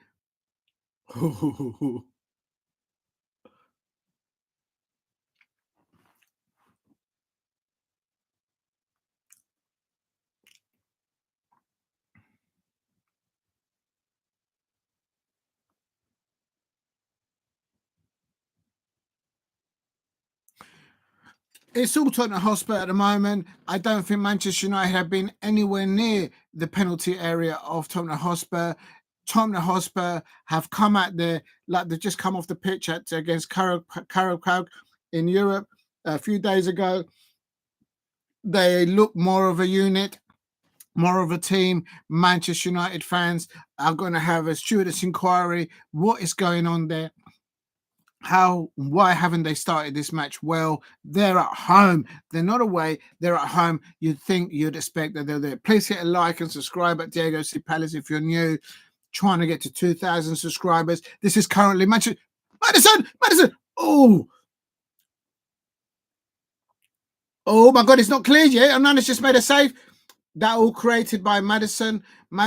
They saved Madison. Madison didn't play against he didn't start, I should say, in the match in Europe where they won 3-0 against Karabakh. But Madison is bossing it. He's bossing it. The pivot of Kobe Mainoo and Ugarte is having no effect. Tottenham Hotspur are well on top of this. I think maybe they need to look in there Casemiro to add some experience and some prowess there. But at the moment, in the WSL, it's still Leicester City women 0, Arsenal women 1. It's 84 minutes, so it's very precarious there. Anything can happen there. But Arsenal women only winning thus far on the 84th minute by 1-0. West Ham United women are 0. Liverpool women 1 as well. And it's just kicked off at Aston Villa women, WSL women, Aston Villa women 0. Tottenham Hotspur women 0 there. And Madison Kuleweski. It's just got hit the top of the crossbar. Tottenham Hotspur are well on top of this against Manchester United. Oh my days. The Manchester United fans will be absolutely fuming on this type of start from their players. They are not playing away. They are at Old Trafford. I asked the question at the beginning of this match, what type of Manchester United team spirit are we going to see at the beginning of this match? What type of Tottenham Hotspur team spirit are we going to see at the beginning of this match? And Tottenham Hotspur players and the Angus Postecoglou have found their mojo at Old Trafford. But we'll have to wait. So it's still early doors, but at the moment, everything is Tottenham Hotspur. Tottenham Hotspur are on the ascendancy. They are running the thing there at Old Trafford. Manchester United fans, what is going on? Oh my God. I told you before, there you go. Gary Neville's just tweeted out. He's saying Madison versus Ugarte. Ugarte is a good prospect of the game, but Madison has got more experience, more ball knowledge on how to get hold of the ball, stop plays, whilst he's on the ball, how to see a pass. He's got more years of experience. It's a no-brainer. The squad in there for Manchester United needs to be looked at. I said it before. It's going to be Madison. Please go at the beginning of this watch along. I said Madison versus Ugarte and Kobe in the pivot. Who's going to win out there? And at the moment, Madison is winning this competition. Gary Neville has just confirmed on Sky Sports what I just said at the beginning of the thing. Big up to Gary Neville. You got it right. You got it right. That's what I said at the beginning of this watch along. I said that is going to be vital. That's going to be crucial. The pivot of Ugarte and Kobe Mainoo versus Maddison, and Gary Neville's just confirmed it on Sky Sports. Maddison is winning this all day long. So there you go. I'm just going to have another bow.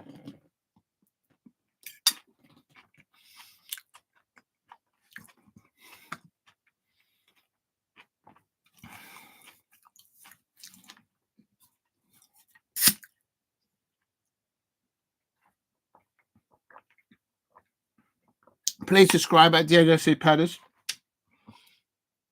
I do coverage on Crystal Palace women home and away fixtures and the men there. Difficult season for both teams at the moment, both the squads. Ooh!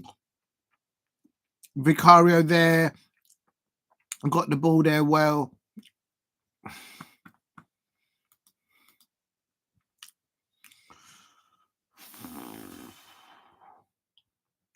A bit better there from Manchester United. I can't deny. But Vicario swept that up very nicely. Vicario, very confident keeper for Tottenham Hotspur at the moment. And it's still Manchester United 0, Tottenham Hotspur 1, coming up to about 15 minutes now on Old Trafford. Just going to refresh on the Barclays WSL.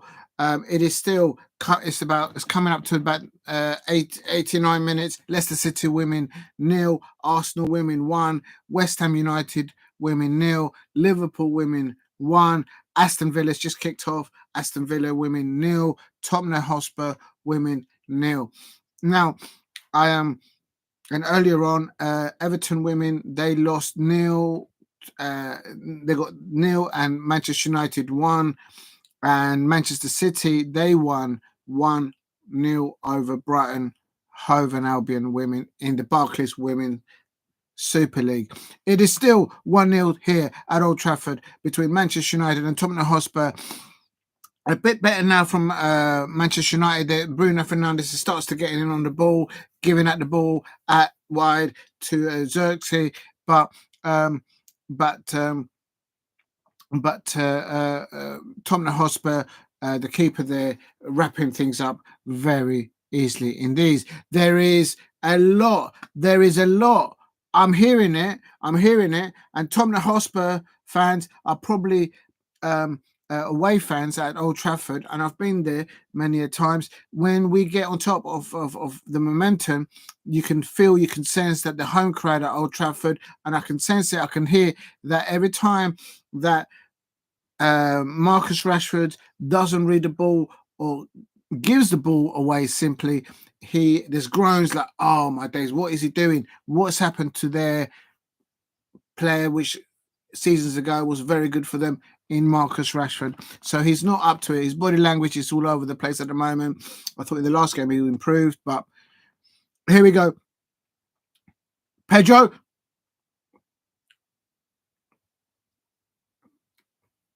Rashford against Porro. That Porro's seeing him out. So that's good defending from Porro for Tottenham Hotspur. Marcus Rashford having a go at it, trying to get confidence in there. And for me, it is they need to try and create something in the last third, because at the moment in the midfield, Mathers has got it job done over Ugarte and Kobe Mainoo in that Manchester United pivot. He's bossing them both. He's got them both in his pocket. Real talk. I'm not bantering Manchester United fans. I'm just keeping it real. I said it at the beginning of the watch-along. Watch out for the pivot of Manchester United. Ugarte with Kobe Mainoo versus Maddison. And what's happened, as what Gary Neville has just put it out right on Sky Sports, is what I said at the beginning. That's correct. Maddison is bossing it right now in that midfield battles, and that's how it is. Manchester United need to find a way to get more creative with whatever possession they have and pull Tottenham Hotspur players out of position to play between the lines. Oh, big up to you, the Normality channel with Riley Taylor. Hello there, good afternoon from Lincolnshire. Big up to you from Lincolnshire. That's way up tops. Big up to you. Thank you for dropping in. Much appreciated. I'm learning to do live streams. This is only my 6th or 7th, so I hope you can hear me and see me all right. I've done a triple one today. Started with Glasgow Rangers. They won 1-0 at Hibs against Hibs at Ibrox Stadium. The Ibrox home crowd are not happy with, although they won 1-0, they're not happy. Hibs missed a penalty late on in the first half. They should have scored, but I saw the penalty being taken, and that he just did not look confident. And the Glasgow Rangers making up ground on Aberdeen and Celtic in the Scottish Premiership, making up point. But the home crowd at Molineux at the Ibrox Stadium, they were not happy with the performance of their side, although they won. They wanted more goals. I expect they want to get Tottenham Hotspur. Oh my God, Johnson! Oh, he's the post!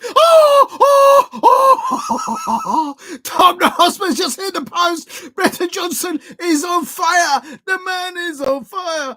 That's supposed to be girls on fire. But anyway, Brendan Johnson's on fire. I'm telling you, Tottenham Hotspur are cooking Manchester United. That midfield of Ugarte, he's a good prospect, he's a good player, but he's not on the levels of Maddison and Tottenham Hotspur are breaking Manchester United into bits. They're breaking them up. And I tell you something, real talk, Manchester United players, they need to shape up, because they're not playing just for a normal Sunday league club, I suppose. They're playing for a worldwide brand. Hundreds and hundreds of millions of net spend, not gross, net spend has been spent on this squad, and they are getting piped by Tottenham Hotspur. They're playing like they've just come off the pitch, playing against the Carab Cup in the UEFA Europa League Cup a few days ago, where I predicted that Tottenham would have scored 3-0, and they did. So big up to you there, Normality Channel and Riley Taylor. Thank you very much for dropping in. Much appreciated.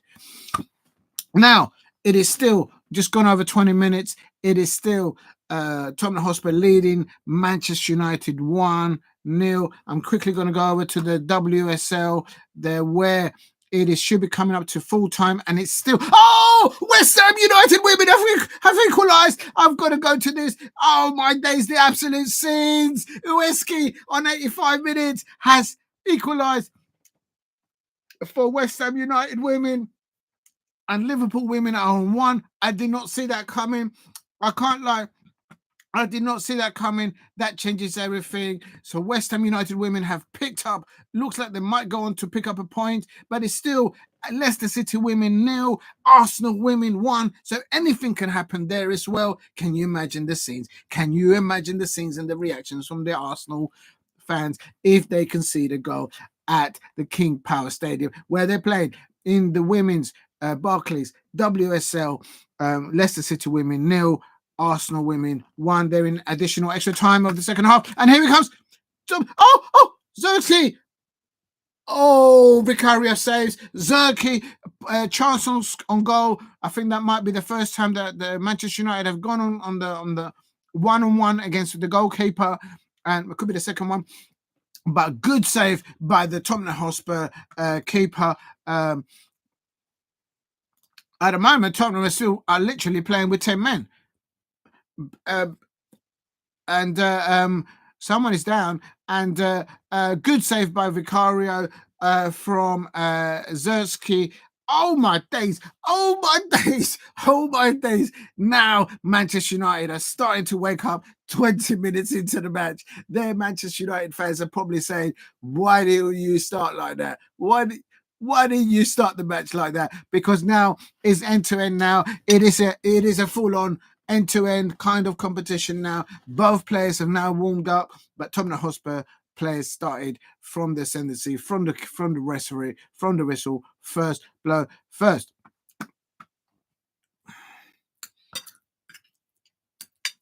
I mean, I just got to eat some more.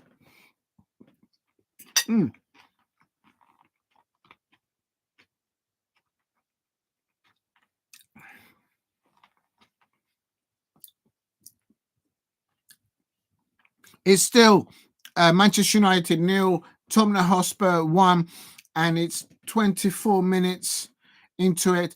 A brilliant forward drive possession by Van der Ven, and slipped it up to Brendan Johnson, and he's on fire at the moment. That man is on fire. And he couldn't miss in the 3rd minute. Within 10 minutes, Tottenham Hotspur took it to Manchester United and said the thing. And Gary Neville confirmed what I said at the beginning of my watch along, that the pivot of Kobe Mainoo and Ugarte versus the midfield of Maddison. There's no comparison. Maddison has got more experience in. Of course, Kobe Mainoo and Ugarte are wonderful prospects for the game. But on levels, on experience, on football, on these type of matches, Maddison will have them for tea. He's got them both in his pocket. And that is why Tottenham Hotspur are in the league 1-0. If you're new to the channel, please subscribe at Diego C. Palace. I am trying to get to 2,000 subscribers and starting to do new watch-alongs, as you can see. Also, just want to confirm in the WSL, because those matches are going to come to their fruition at the moment. It's still Leicester City women 0, Arsenal women 1, and in the Barclays Women's Super League, and West Ham United women equalised in the second half against Liverpool women, and it's currently 1-1 there. And Tottenham Hotspur women have scored. Tottenham Hotspur women have scored. So it's not only the men, the women have scored a penalty. Susamane and has scored a 23-minute penalty, taking Tottenham Hotspur women 1-0 up away at Villa Park against Aston Villa. And I expect the Tottenham Hotspur away fans will be standing in the Doug Ellis main stand. It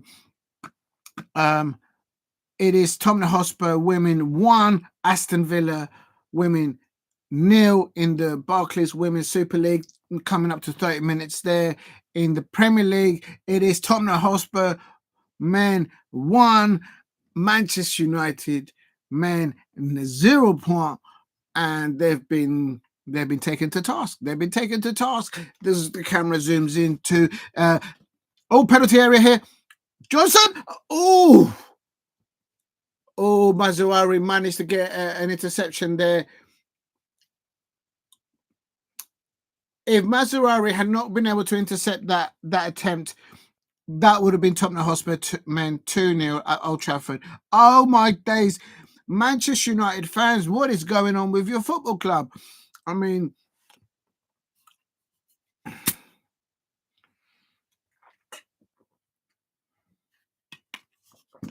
they're getting pushed off the ball too easily, Manchester United players, in my opinion.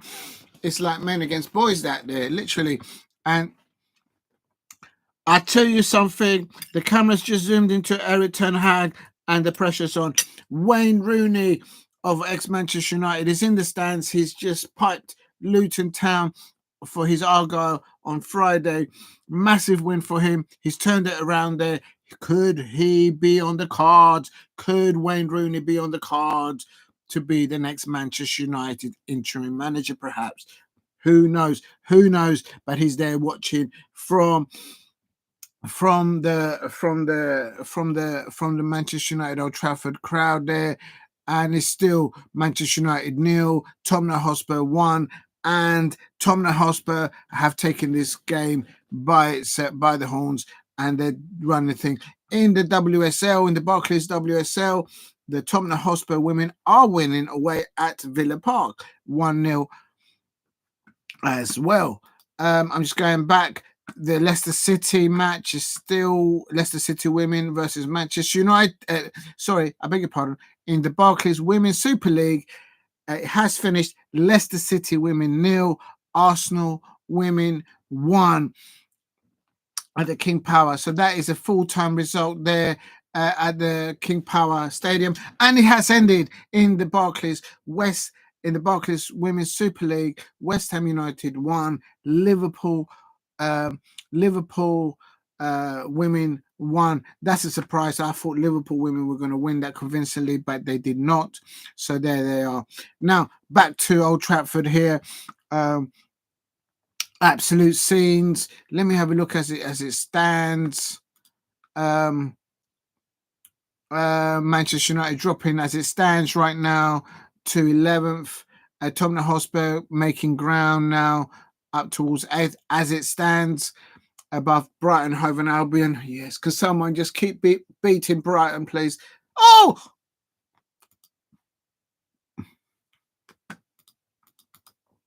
Oh, what have I done there?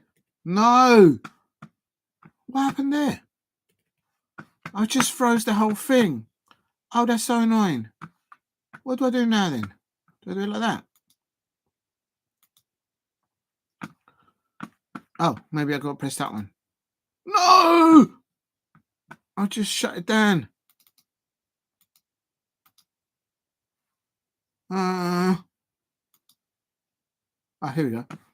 Okay, just bear with me because I've stupidly managed to close the WSL stream. Well, it doesn't. I suppose it's not. Oh, Madison with a shot there, and Manchester United are all over the park defensively and trying to create something. Well, they can't get hold of the ball. Sometimes Manchester United win the ball back, but they're just not doing anything with it constructively. And for a side of Manchester United playing at Old Trafford, that's saying something. Right, here we go. Right, here we go. We're back to normal. Right, I'll go back to the the women's WSL in a minute. I'm going to stick with the Premier League. It is now, for me, Tottenham Hotspur are more likely to score. Real talk. I'm just going to have a little nibble.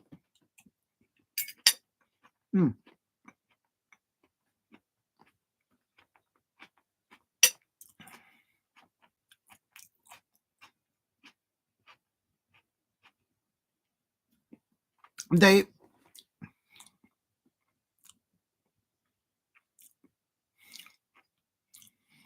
could have actually shot from outside the box. It's just right. The possession and the passing from Manchester United it looks, oh, should I do this? Should I not do that? It doesn't look crisp. It doesn't look controlled. In comparison from Madison in their midfield and everything that's working from that, they look in confidence. They're looking on the ball and they're creating successfully a high line, Tottenham Hotspur, against the Manchester United. Manchester United are trying to play the ball out, but they keep losing their possession for me. And Manchester United, the pressure is piling on their manager. I expect Erik ten Hag. Should this remain Manchester United 0, Tottenham Hotspur 1 at the end. But there's a lot of football to play. Here we go. Werner Udogie, shot from him.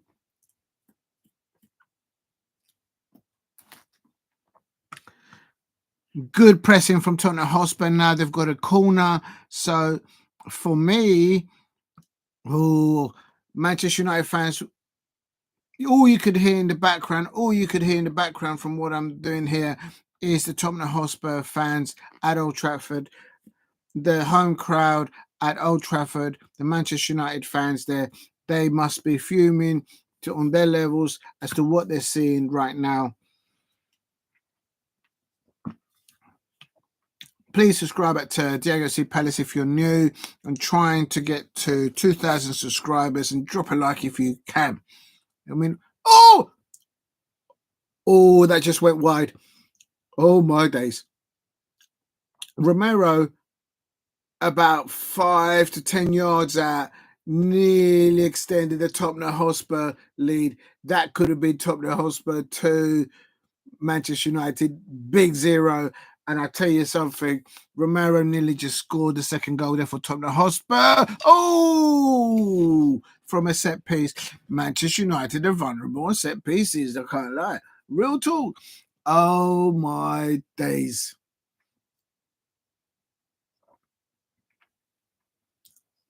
Doggy's just been fouled there, so that will be a free kick for them. Manchester United can't get out of their half right now. They can't get hold of the ball. They can't get out of the half. Maybe they can do a counter, but right now, with the body language of Rashford at the moment, I don't see it happening. I don't see it happening at all.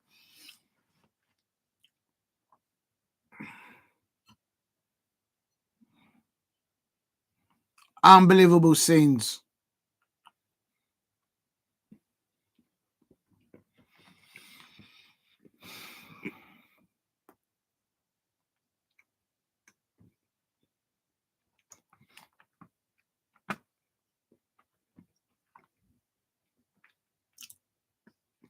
Mazraoui taking a yellow card there for the team. Frustration coming in there, more like ability. In all areas, Tottenham Hotspur have been top here. Garnacho now with the ball, trying to switch the play there to Xerxes there. Xerxes on the ball. Maino, Dalot, they're passing the ball back. It's a sign of a side with confidence that they don't know.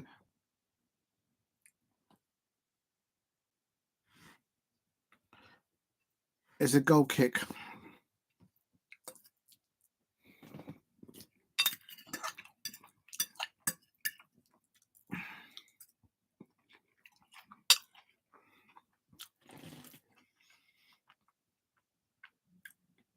Please subscribe at Diego C. Palace if you're new. At Old Trafford in the Premier League, it is currently Manchester United 0, Tottenham Hotspur 1, and Tottenham Hotspur on top in all departments. In all departments, they have been top, and you think that they'd be the home side playing right now. At the moment, it's still Aston Villa women 0, Tottenham Hotspur women 1. It's a 4:30 kickoff in the Barclays Women's Super League, and early confirmed results was West Ham United women 1, Liverpool women 1. Surprise there for me. I thought Liverpool women were going to win that. Leicester City 0, Arsenal women 1. Arsenal scraping a win away there, and that. Oh, Garnacho pulls it back. Oh. Igamane loses the ball. So a little bit there of give and take there. And also Everton women 0, Manchester United women 1. That's a full-time confirmed there. And earlier on in the day, midday kickoff, Manchester City women 1, Brighton Hove and Albion 0. Garnacho. Oh, Manchester United now turning it. Now getting better. 35 minutes. Manchester United are starting to wake up 35 minutes into the match. I expect their home fans will be saying, why didn't you do that at the beginning of the match? Good left-hand side approach by Manchester United, and then whipping it across to the back post. And they had so that could have been the equalizer. Good play there from 1-0 to Tottenham Hotspur.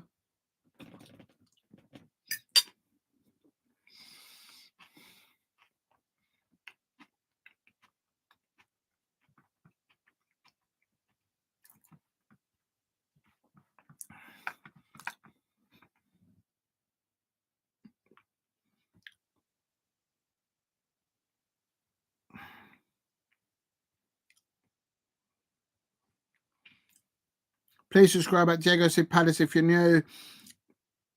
And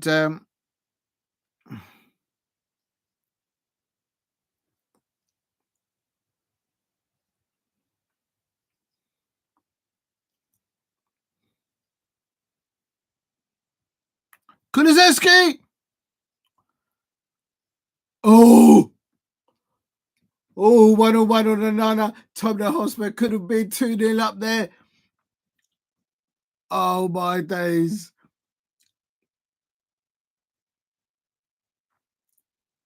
Unbelievable. What is going on? What is going on? What is going on? Oh, Tottenham Hotspur fans, they're going to be celebrating at halftime. They should really be 2-0 up there. Oh, my days. Oh, my days. Oh, my days. Oh, my days. Tottenham Hotspur should be 2-0 up right now. Manchester United fans, what is going on with your club? And what is going on there?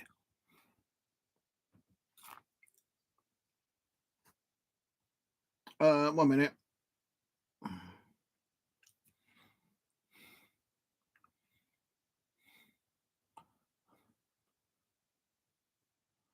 Oh, I just see the replay. Tottenham Hotspur should have been 2-0 up there. Oh, my day. Oh. The referee is getting card happy on the Manchester United players, and both fullbacks now for Manchester United, Dalot and Mazuari are now on yellow cards. I say no more. Will they finish this fixture with 11 players? Oh my God, absolute scenes. If you're new to the channel, please subscribe at Diego C. Palace. Oh my God. I think Manchester United players would want the halftime whistle to come sooner than later, but it's still about 40 minutes and we still haven't played the full 45 minutes, so probably a few minutes additional work. But 2 yellow cards to the 2 fullbacks of Manchester United.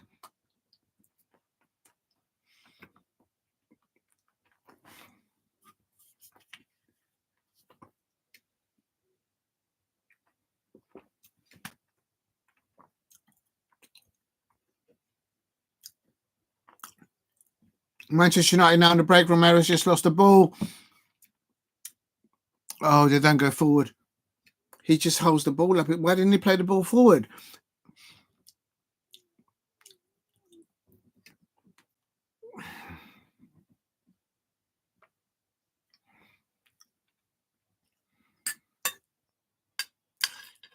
The Manchester United home crowd at Old Trafford. You could hear the grunt. Oh, Bruno. Oh, it's a red card. Bruno Fernandes has just been red carded off. Bruno Fernandes has lost his cool, and he thought, if I take out Maddison, that's it, we can turn this game around. But he's been sent off. Red card. Oh my days, the absolute scenes. Bruno Fernandes has just. That will be the narrative now. Bruno Fernandes has just thrown the team underneath. Oh no, we can't do that in this league. You can't do that. You're going to get sent off. Did he slip?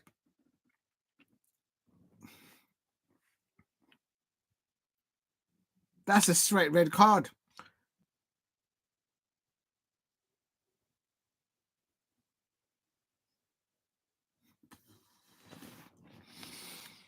I don't know. I think that might. In different when they replay, you can see it differently. But I'll tell you something. I've seen them not given. But Maddison, oh yeah, Maddison just went past him like he went there, and then he thinks that slipped. I don't know if Bruno slipped or not, but yeah, the studs are on the chin, on near the kneecap of Maddison, and a red straight card, studs. And I bet you this is all a fallout from what Martinez did. Lisandro Martinez did on Daichi Kamada, where nothing happened. He just got a yellow card. Now more studs from the Manchester United players. I'm not doing bantering here because this is serious stuff. Players could get injured, but there is studs there on Maddison's kneecap there, and he catches him with the studs, and that's why the referee, whom I said is Chris Kavanagh, has given Manchester United captain Bruno Fernandes the red calf. He's walking off. He's now giving in the armband to Naru Mazuari, and he's on a yellow card. Oh my days. Oh my days. Oh my days. Oh my days. Oh my days. Kobe Mano looks injured.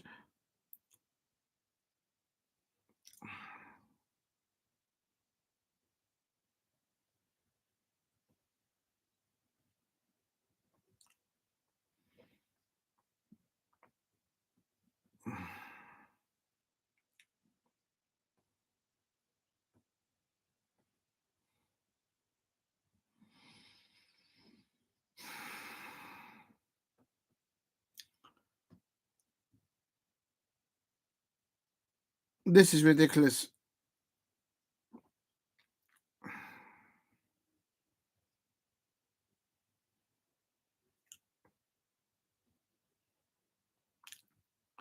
Unbelievable.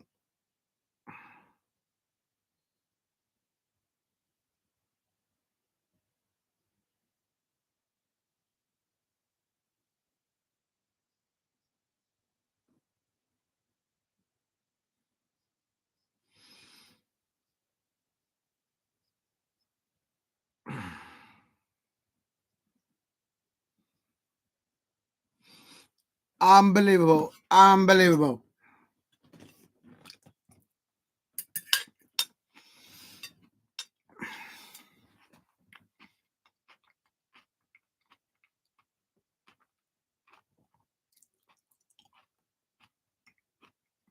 As a neutral looking at this match, before the red card, Tottenham Hotspur were Madison he had Ugarte and Kobe Mano in his pocket.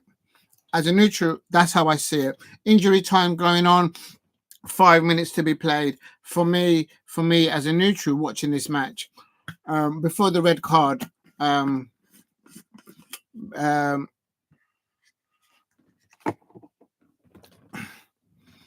why is Brendan Johnson now been given a yellow card?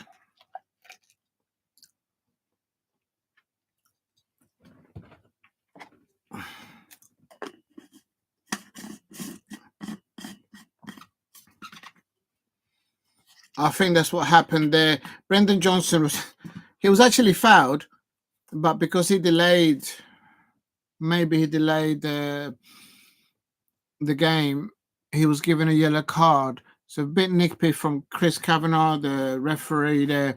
Please subscribe at Diego C. Palace if you're new.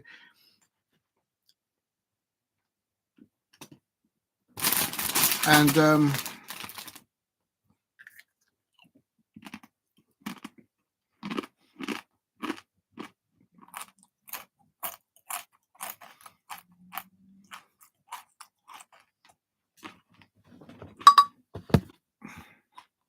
1 minute.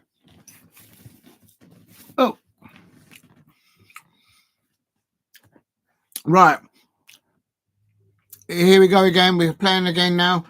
We're well into additional extra time. United fans, United players, I expect they will want the half-time whistle. What is going on? And I'm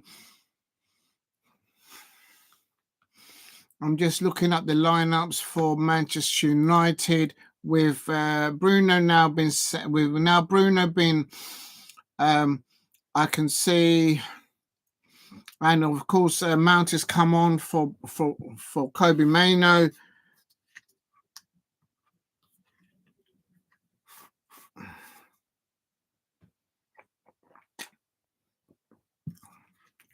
Bruno will miss against Aston Villa and Brentford. So there's any Aston Villa fans out there or Brentford fans, Bruno Fernandes will be ineligible for those ties. And for me, with Bruno being sent off, it's now gone to, it's literally, he should just do a 4-4-1 and sacrifice, but they need to get back into the match. So, boy, the pressure on ETH. But I'll say it, before the red card, Tottenham Hotspur were in the ascendancy to score the second goal. They should have been 2-0 up, I can't lie. So for me, basically, I said it at the beginning, and I'm sounding like a scratch record. Maddison has had Ugarte and Kobe Mainoo in his pocket the whole when Mainoo was on as well. Not because Mainoo and Ugarte are not good footballers, is the experience, the technical ability of Maddison levels on comparison to Ugarte. Ugarte may get there one day, Kobe Mainoo may get there one day, but at the moment Madders has got more experience, and that was the winning thing. That's why they went 1-0 up. He had them in his pocket. It's as simple as that. That's the way I see it as a neutral. Right, going back to the WSL. The last evening kickoff between Aston Villa and Tottenham Hotspur women. It is Aston Villa women 0, Tottenham Hotspur women 1 at half time there. So it looks like Aston Villa looking to lose both opening matches of their season. Of course, they lost 1-0 against Chelsea. Let's see on the edge of the area here for Solanke now. And now Mount on the ball. Garnacho.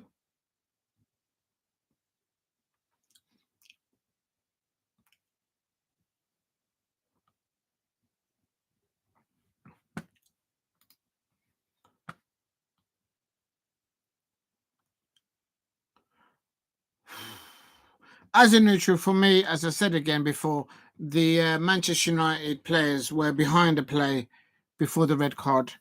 And that was a frustration. And there goes the halftime whistle. Chris Kavanagh blows the halftime whistle, and the boos are grinding out from the home crowd towards their players. There is people shouting towards Erik ten Hag. Who knows what they're saying to him from the home crowd? And it is Manchester United 0, Tottenham Hotspur 1, and it is their captain Bruno Fernandes was sent off from 42 minutes. But way before that red card, for me as a neutral watching this match, Tottenham Hotspur, Madders had Ugarte and Kobe Mainoo in his pocket from the beginning of the match, from the minute of the whistle went, and Van der Ven took advantage of that powerful possession drive, possession play forward up to Brendan Johnson, and the home. I don't know why the home crowd are booing the referee, because way before the red card, their team just haven't been in it. I'm a neutral. I can see it. I'm not doing anything anti any club. I'm just seeing it as it is. And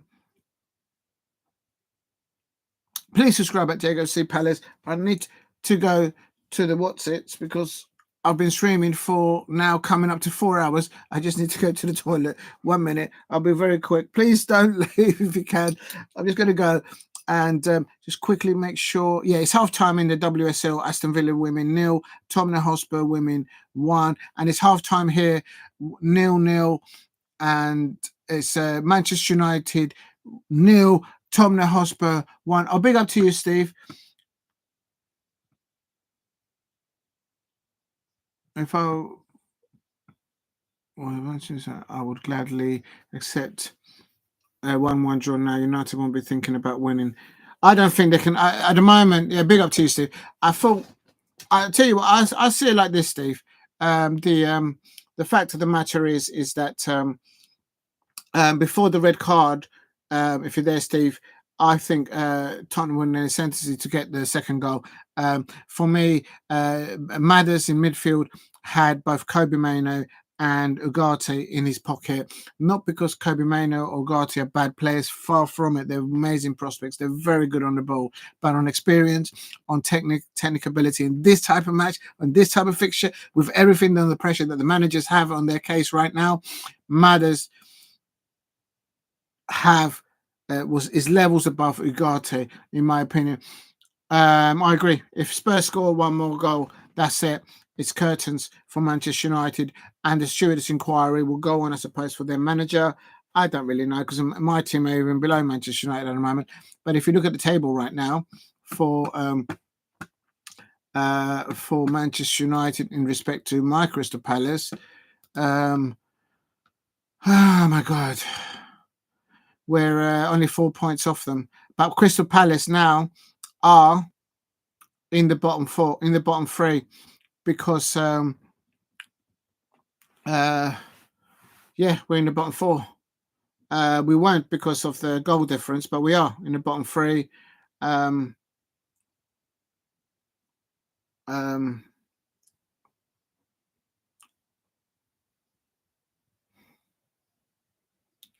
Oh, I know why they've done that. It's because they've scored more goals. Unless the City have actually scored more goals, it's not the goal difference. Right, Steve, 1 second. I need to go to toilet because I'm getting old and I can't hold it for more than. This is now 4 hours. I've been live streaming. Just give me a sec. I'm just going to pop down. I'm just going to go to the gents. I'll be back in the tick. But in the meantime, please hit like and subscribe at Diego C. Palace if you can. What happened there? Hold on a minute. I just saw something. Oh, no, it's just a mouse highlighting that. Right, just give me a sec. Anyone in the chat, thank you very much. Anyone, I'm just going to the toilet. Just be a second. I'm going to take this down for a sec. 1 second. Oh.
Yo puse las botellas de agua al frente de la nevera. Yes, the old ones.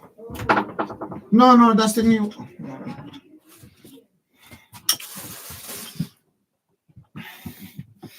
Right, back again. Sorry, I had to get some food. Oh, we've got to be careful with this cup of char. Oh, Lord. What's going on? It's still half time. If you're new to the channel, please subscribe at Diego C. Palace.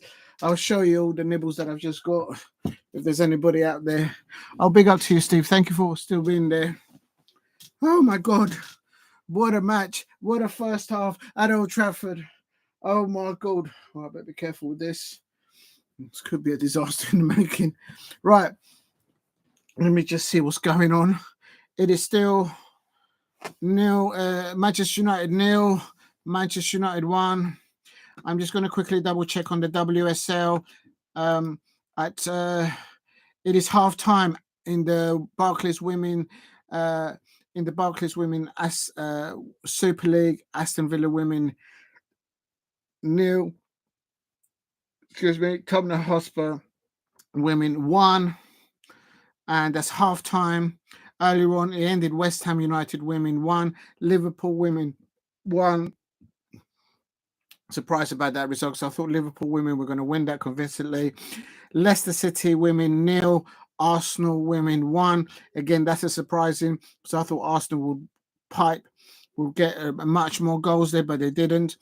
And Everton Women 0. Manchester United Women 1. Manchester City 1. Brighton Hove and Albion Women 0.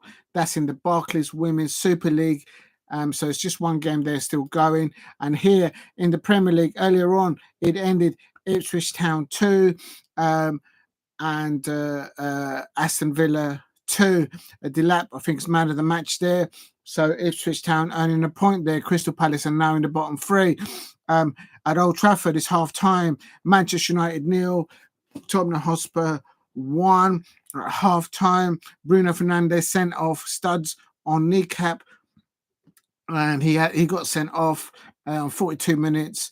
And Brendan Johnson is scoring there for Tottenham Hotspur. Early doors, possession forward play by Van der Ven, linking up with Johnson, and Tottenham Hotspur 1-0 up. I had predicted that a Manchester United 2-1 win, but now with Bruno off and Tottenham Hotspur in the ascendancy, I don't see that happening.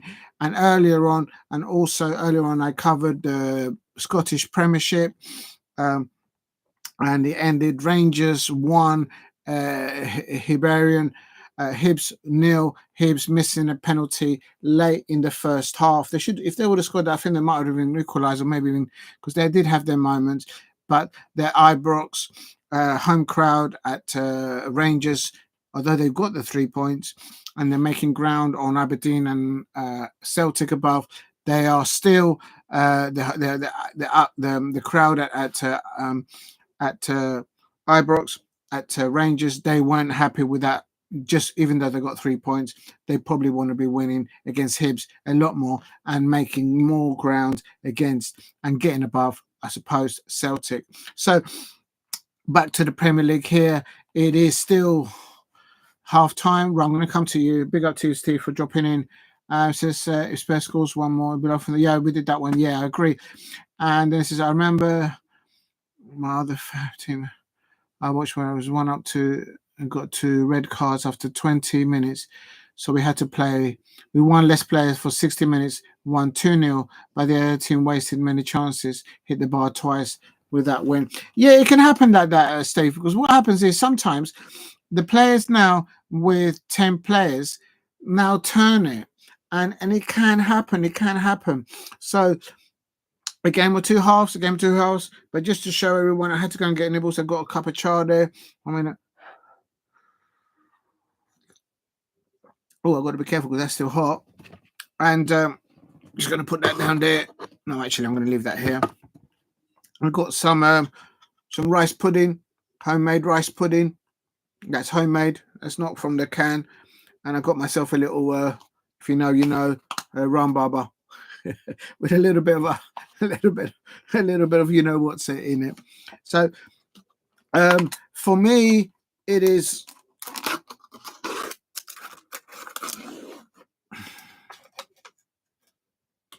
One minute. It's still half time. 1 minute. Oh, that smells delicious. Don't know if you had anyone like the ram baba and homemade rice pudding. That's what I've got going here for dessert. If you're new to the channel at Crystal Palace at Diego C Palace, please subscribe at Diego C Palace. Trying to get to 2,000 subscribers now.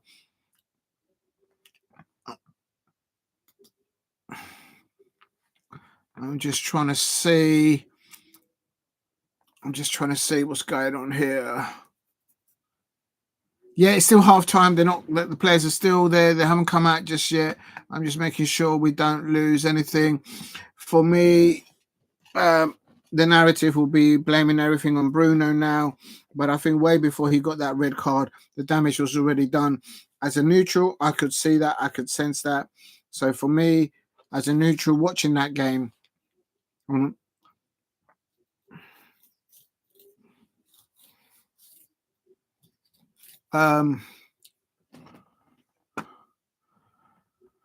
right, here we go. It's still at half time. I'm trying to see if there's any half-time substitutions. Interesting change from Erik ten Hag. Half-time substitution.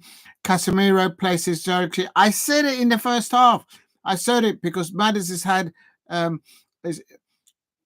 Ugarte in his pocket. So Casemiro's coming in. He's had to take off his offensive player in Joshua Cerny, and Casemiro's coming. And also Spurs has made a substitution as Deji Spencer comes on for the injured Destiny Udogie. So that's a left back, I think.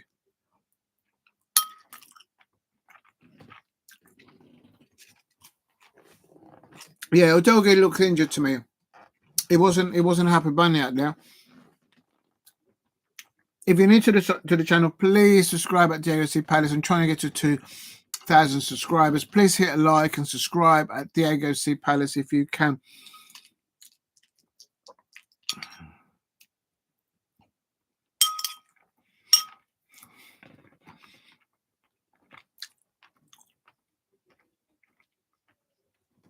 Here we go. The players are on the way.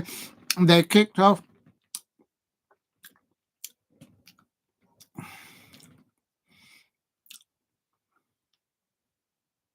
It's just Rashford and Garnacho up top. By the way, I can see this new lineup for Manchester United. Of course, they've played down. But sometimes, when, as you mentioned there, Steve, when teams go down to 10 players, it transforms them, and Tottenham Hotspur just lose it. So we'll see what happens. The first 10 minutes in this second half is crucial. But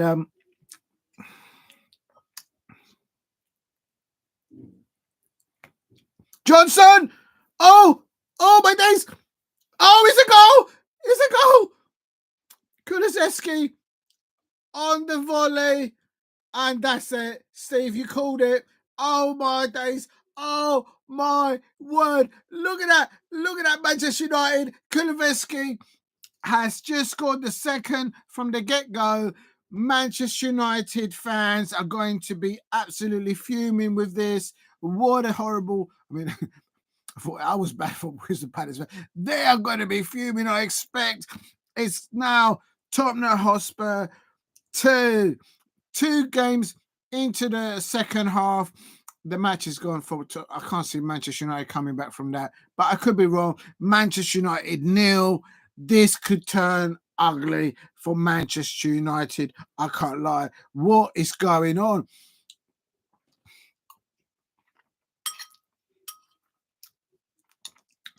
Ugarte got at muscle by Solanke.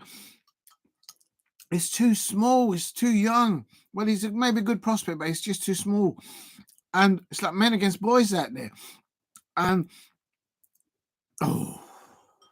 with the outside of his foot, Kulusevski, what a goal there. Manchester United got serious problems back there. Hold on a minute.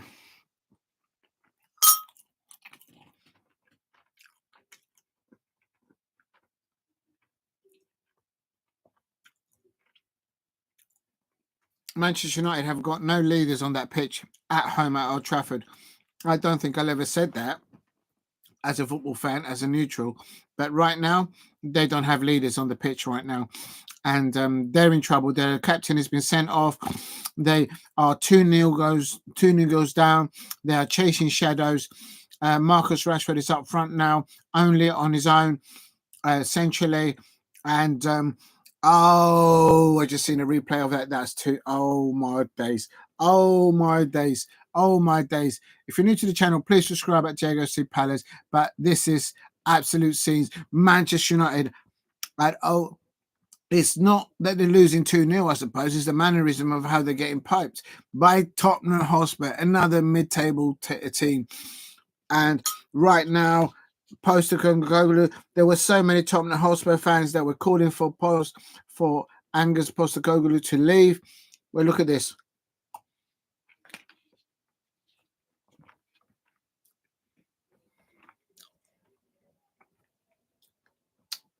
If Manchester United are not careful, this can turn ugly, very ugly for them.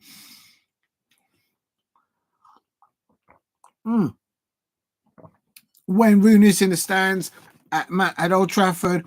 Could he be the next Manchester United manager? This is going from bad to worse for Erik ten Hag. I think the narrative will be to blame Bruno for it, but the match was already gone before that, I would say.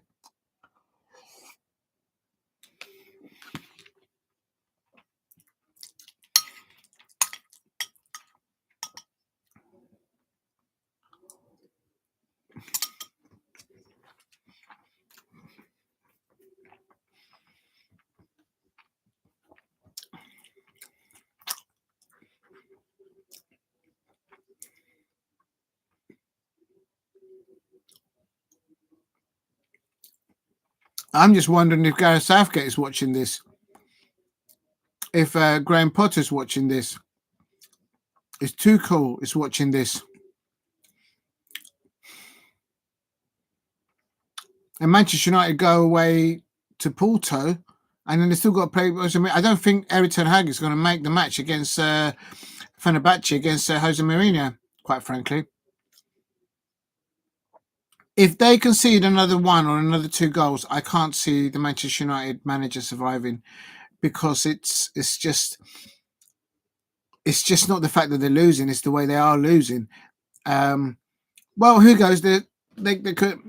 This is a nightmare on 9 true names,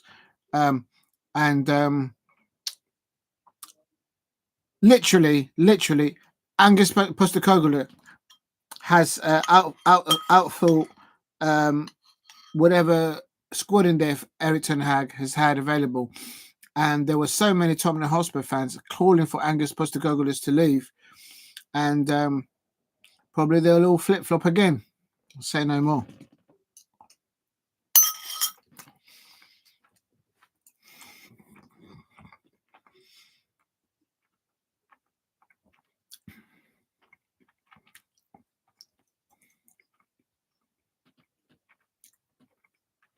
Yeah, you're right. Yeah, you're right. But yeah, no pen given there, Steve. Big up to you, Steve. Thank you for dropping in. Absolute gentleman there. Thank you very much.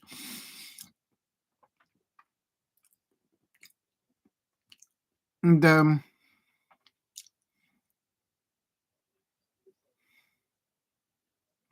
yeah, that could have been a penalty for them. I've just seen it, and the most likely person to score right now is Tottenham Hotspur. Kulusevski! Oh,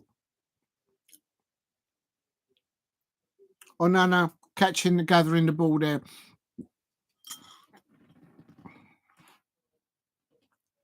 Manchester United don't look like a team.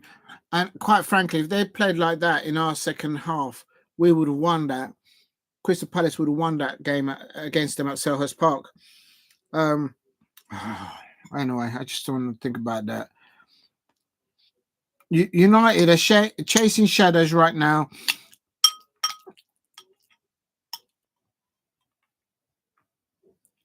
Garnacho's gone to. He's playing on the left and Mount is on the right.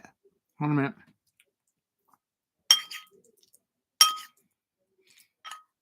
This is going to be the next 40 minutes, the next 30 minutes for Erik ten Hag. It's going to be absolutely crucial whether he stays or goes.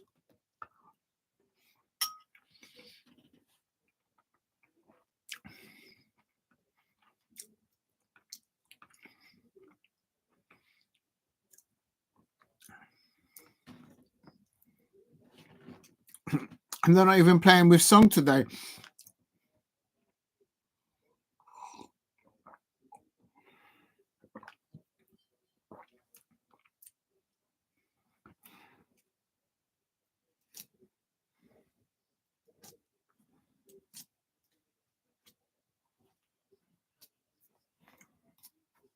Oh, well.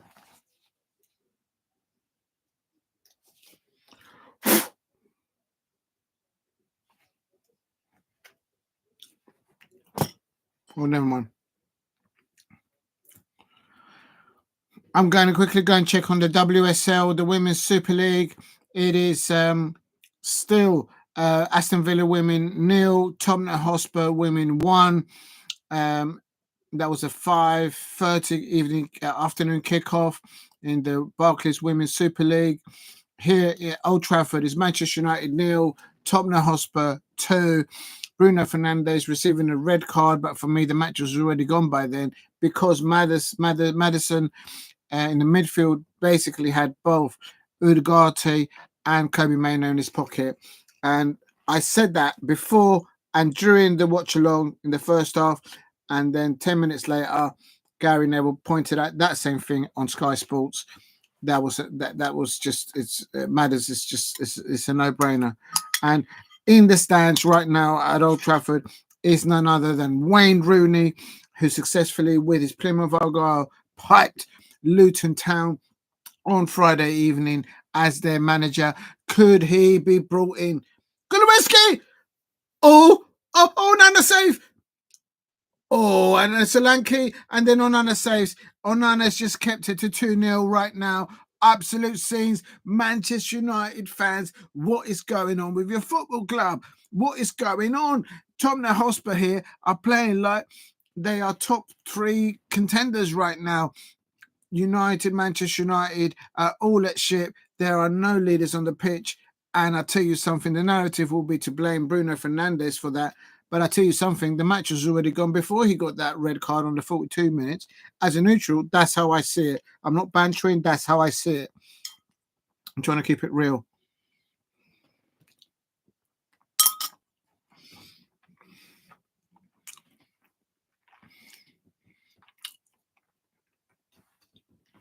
Big up to Seb Sex Football 10. Thank you very much for dropping in again. Thank you very much.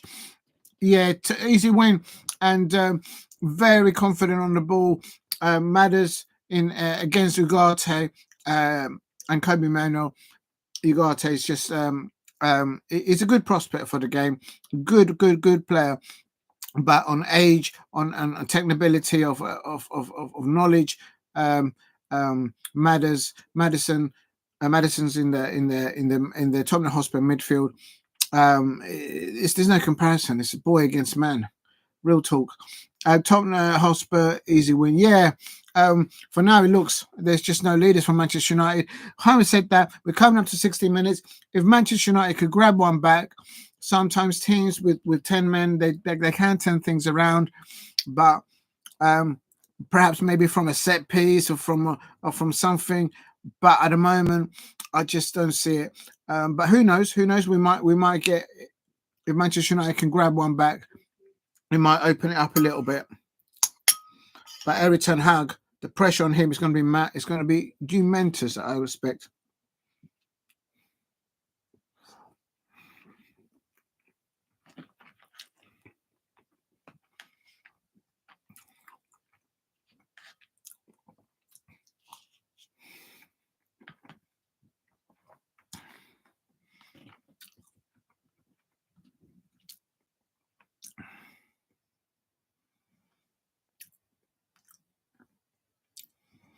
Gary Neville's just confirmed Maddison is running the play at the moment. Yeah, he has. And that's what I said at the beginning of my watch along. Maddison versus Ugarte and the pivot of Kobe Mainoo. I said it at the beginning of my watch along, and Gary Neville's just confirming it because it is the experience of professional Premier League footballers, the likes of Maddison, in comparison to Ugarte. Ugarte's not there yet. He hasn't had as many games, not even half as many games as Maddison. And why did Manchester United go in for Maddison when he was available? I'll never know. Because he's Premier League ready. He doesn't need 1 or 2 years to bed in and to find himself. Corner. Oh, near post. Martinez. Is that a handball? Could that be a Manchester United penalty? Are they going to get a penalty? VAR, they're going to look at it. Oh, that could be a penalty. That could be a penalty. Oh, my days. But Manchester United, no, they didn't give it. Oh, delete. Oh, across the goal. Manchester United nearly scored.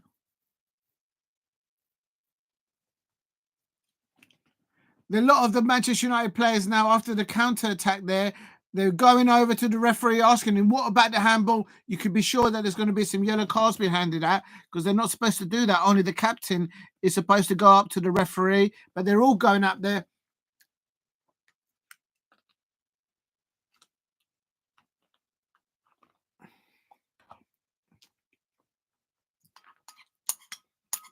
For me, Romero's arm clearly touched that ball. So should that be a handball? Should that be a penalty?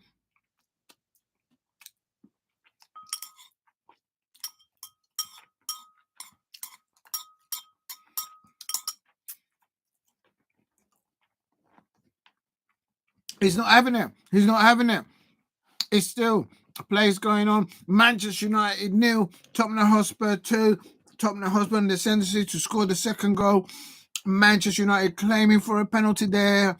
Ball hit the arm of Romero, but the referee's not having any of that. I've seen them given, but the narrative of this match will be that Bruno Fernandes threw it away for that side, getting sent off on the 42 minutes. But for me, as a neutral, looking at this fixture, Maddison, where Boss had basically Ugarte and Kobe Mainoo in his pocket from the get-go at the beginning of this match, and that's why Brendan Johnson scored in the 3rd minute and why Kulusevski has scored in the second half on 47 minutes. It is now at Premier League at Old Trafford, 62 minutes, Manchester United 2, Tottenham Hotspur 2, and quickly going over to Italy, going over to the WSL. It is still 66 minutes at the Villa Park. Aston Villa women 0, Tottenham Hotspur women 1 in the Barclays Women's Super League. They're still playing. Going back to Old Trafford here. The ball's down in the corner there.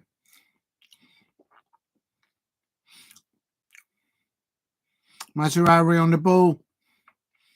Martinez. Harry Costa in the penalty area.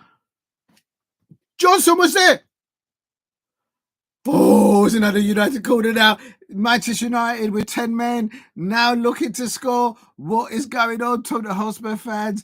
You basically facing a team that's collapsed in front of you, but now they've got a corner against you. It is Tottenham Hotspur, Manchester United corner now. Casemiro heads it. Oh! For the first time, I would say, in this fixture, there's a bit of Manchester United sort of like, we're here to actually compete. And it's, what is it, 63 minutes? Now, the 10 men of Manchester United on this, just gone over 60 minutes, 62, 63 minutes. They are taking it to Tottenham Hotspur, and they've got a corner. Was that a penalty? Martinez went down from Solanke. Is that a corner? Is that a penalty? Is another corner? Is another corner? Now Spurs are the ones that are looking a bit all fragility, but there's still a lot of football to play here. We've still got a good 25 minutes. Real talk, and that's not additional extra time. Now, it is still Manchester United 2, Manchester United 0, Tottenham Hotspur 2, but at the moment, Manchester United have got Tottenham Hotspur pegged back with 10 men only, and it's a Manchester United corner.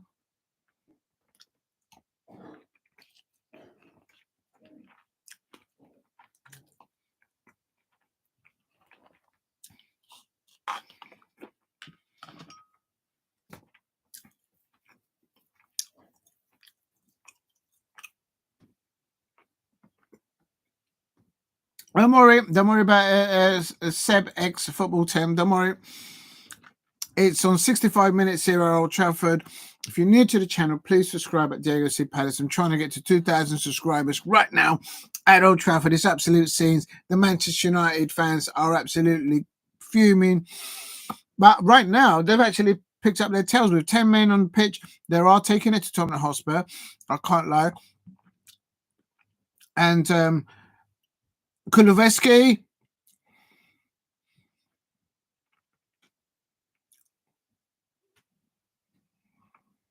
the referee's giving them yellow card. Oh my days. The Manchester United fans are going to be fuming there. Nothing is going their way, but it's always the way. Let's go wherever. Not long.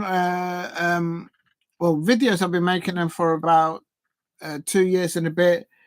No, about a year, just over a year. Maybe I'm coming up towards 2 years. But watch-alongs, this is only my sixth or seventh watch-along. So this is a live one, and I've only been doing it actually the last 2 weeks, live ones like this. But at the moment, it is still Manchester United 0, Tottenham Hotspur 2, and Kulusevski. When you look at Kulusevski standing next to Ugarte, it's like a man standing next to a young boy, a young man. So it's they need to sort that out.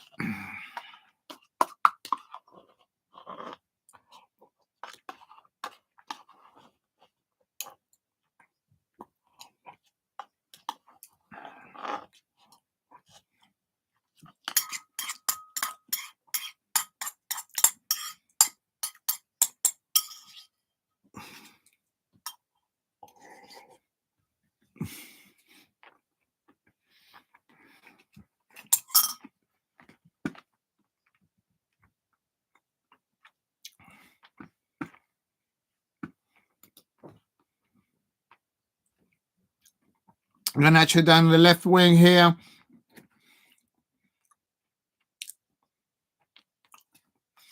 Earlier on in the Premier League, it ended Ipswich Town 2, Aston Villa 2.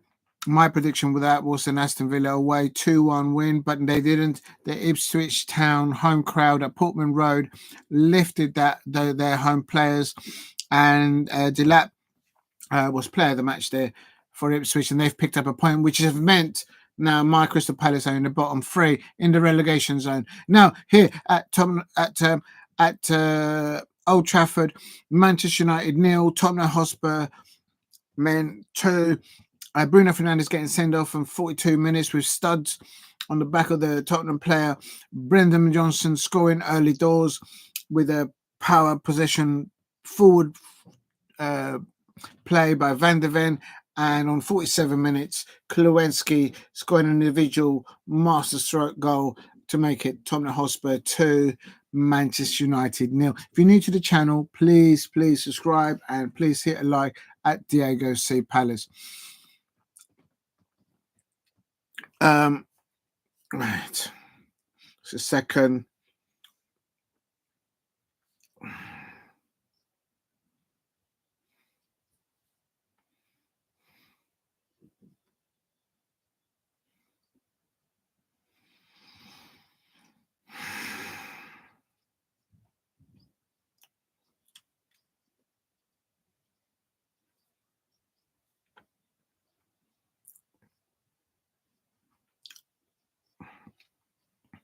Please subscribe at Diego C. Palace if you're new.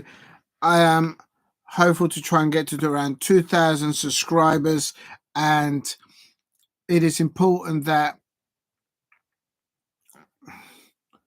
if there's a goal from Manchester, cross the first, a goal from the tightest of angles there.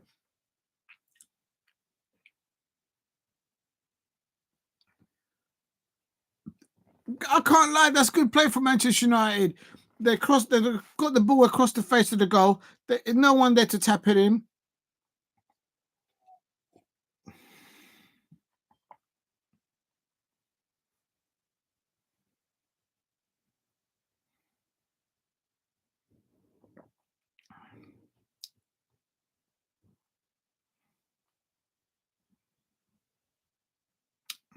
Double substitution. Double substitution coming on.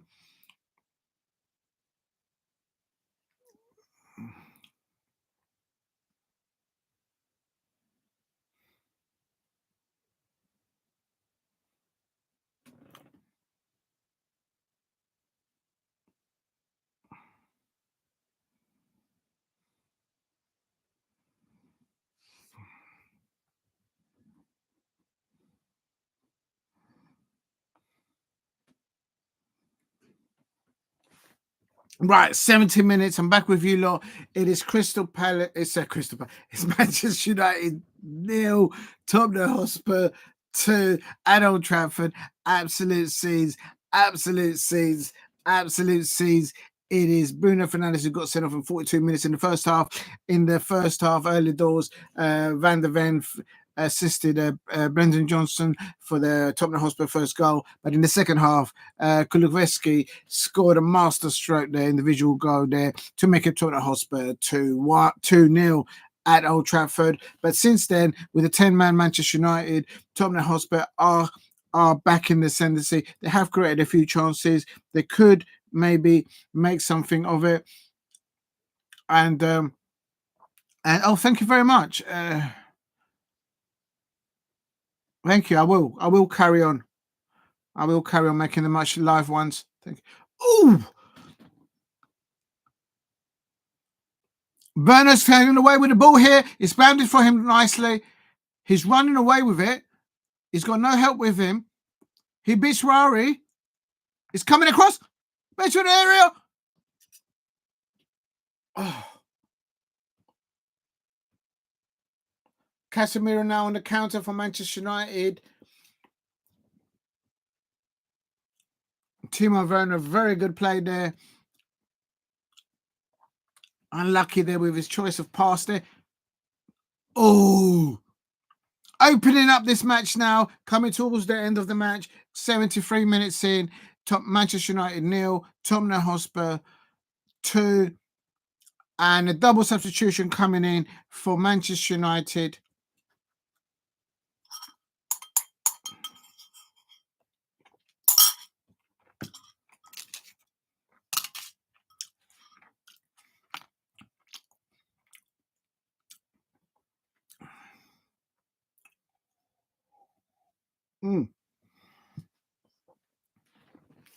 Right, let's have a look and see who's been brought on. Double substitution coming on now. It is now a double substitution of...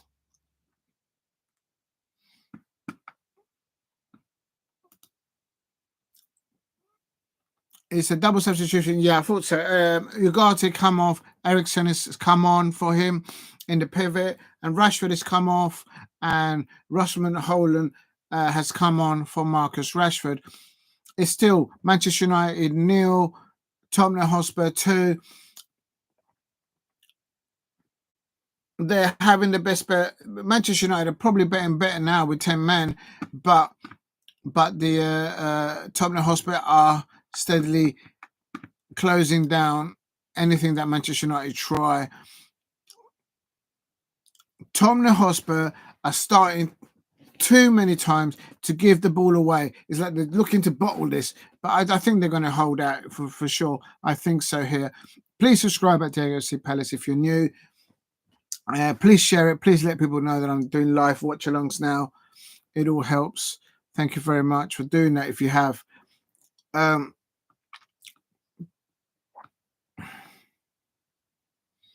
Eriksen, this is still a better possession now from Manchester United with Eriksen on there. He's got more experience than Ugarte. And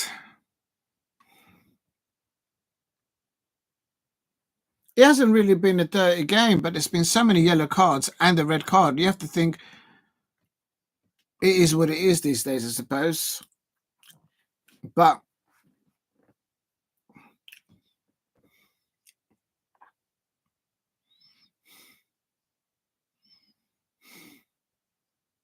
oh, nearly forgot. In the WSL, let's see what's going on at Villa Park.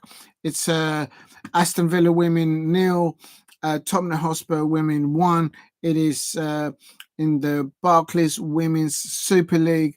That's coming up to about 80 minutes. That's 1-0 away thus far for Tottenham Hotspur women. And also here at Old Trafford, the Tottenham Hotspur Club. But this is the men up against the Manchester United men at Old Trafford. Manchester United 0, Tottenham Hotspur men 2. 75 minutes played. Maddison. Good block there by De Ligt on Maddison on the 6-yard area. So Tottenham Hotspur could still think that if they can get another goal, I think that's it. But there's still a lot of football to be played. And next goal decides the momentum of this. If Tottenham Hotspur gets a third, that's it. It's done and dusted. But if Manchester United pull one back, anything can happen between these two sides. There's famous previous matches between Manchester United versus Tottenham Hotspur at Old Trafford, where things get drawn or things get taken over the line by Manchester United when they shouldn't have done. So you never know. You never know with this fixture. You never know this fixture. If you don't believe me, go and ask a Manchester United fan or a Tottenham Hotspur fan. They'll tell you, because if I can remember it as a neutral, believe me, they'll know it too. Now,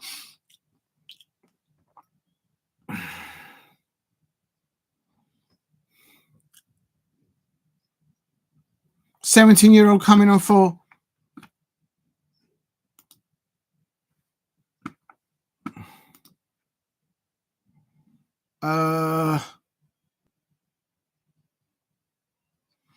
Tottenham Hotspur bringing on a 17-year-old.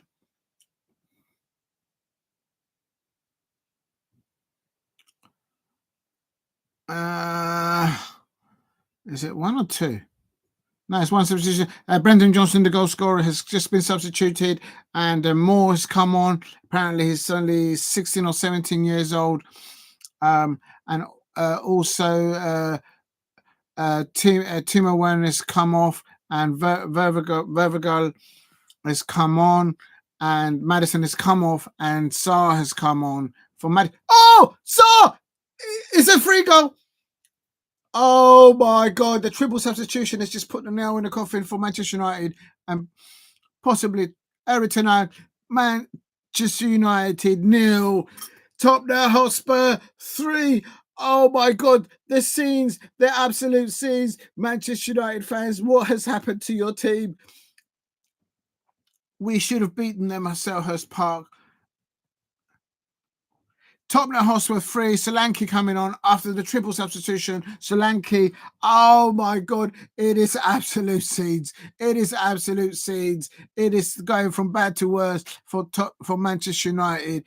On 78 minutes, Manchester United have conceded their third goal of the match. Dominic Solanke, a little tap in there. From a set piece as well, you have to ask the question, Manchester United fans, when Rooney is in the stadium right now, he's doing really well at Plymouth Argyle. He's just piped to Luton Town on Friday evening. Could he be an option for you as a Manchester United manager? Should Ruud Nistelrooy be taken over from Erik ten Hag? Or could Tuchel be brought in at a higher cost? Or, dare I say it, is Gareth Southgate, in contact with Dan Ashworth. Is he going to be the next Manchester United manager to build foundations at your football club, Manchester United fans? Not to take you to European glory, but to build you foundations. Could Gareth Southgate be the next appointment as Manchester United manager? 3 defeats, 3 out of 6 for Erik ten Hag. Right now, if I look at the tables, the goal difference does not look good for Manchester United. They are down to 12th place. My Crystal Palace are in the relegation zone, be it on not on goal difference, but on goals scored, because Leicester City has actually scored 8 goals. We've only scored 5. We've only scored 5 goals, and but Manchester United are within Crystal Palace reach. We just get 1 win, 1 draw, and we are up there. So Manchester United fans out there will be looking to see what do they do next. Do they consider sticking with Erik ten Hag, or do they go for another manager, an interim manager perhaps? They've got Ruud van Nistelrooy in the coaching staff already set up. Maybe he should be given an opportunity there and bring in the likes of Wayne Rooney as an assistant coach. I don't know. Just wondering.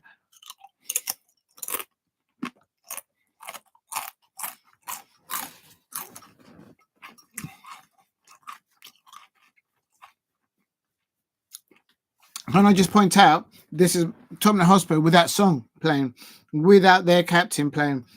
And I mentioned it before the watch-along started, that I said to myself, how is this Tottenham Hotspur going to turn up against Old Trafford against Manchester United without their captain song? And look what the result is. 3-0. 3-0. I'll say it again. I started so I finished like a mastermind. It is Manchester United 0, Tottenham Hotspur 3 on 81 minutes. Bruno Fernandes sent off 42 minutes. By me, as a neutral watching this match, Maddison had already pickpocketed both Ugarte and Kobe Mainoo in his pocket. There's 2 boys against 1 man there. Maddison has more experience, and Brendan Johnson scoring early doors at 3 minutes for Tottenham Hotspur. Kuleweski in the second half, early doors in the second half for Tottenham Hotspur to make it the second, and just now Solanke making it the third on 77 minutes, assisted by Sarr. Triple substitution by the Ange Postecoglou. A lot of the Tottenham Hotspur fans were asking for Ange Postecoglou to leave. A lot of them are flip-flopping all over the place. Where are they now with him now? Are they back in his? Are they flip-flopping again, and do they want to keep him? Because the fact of the matter is, it is today on the 29th of September, Sunday. It is on 82 minutes at Old Trafford. Manchester United 3, Tottenham Hotspur men 3. I mean, that's just madness. Absolute scenes.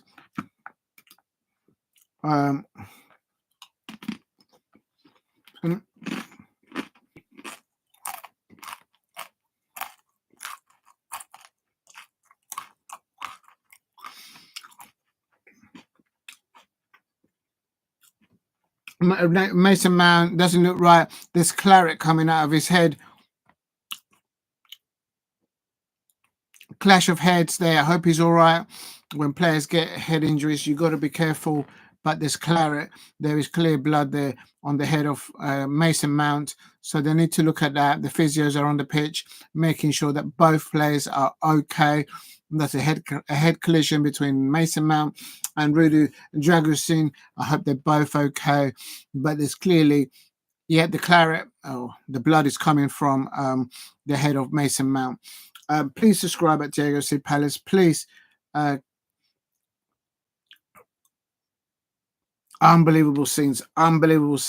Manchester United fans out there, what are you saying to yourselves? Oh, my days.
Goal kick here now coming out for Manchester United, but I think it's done now.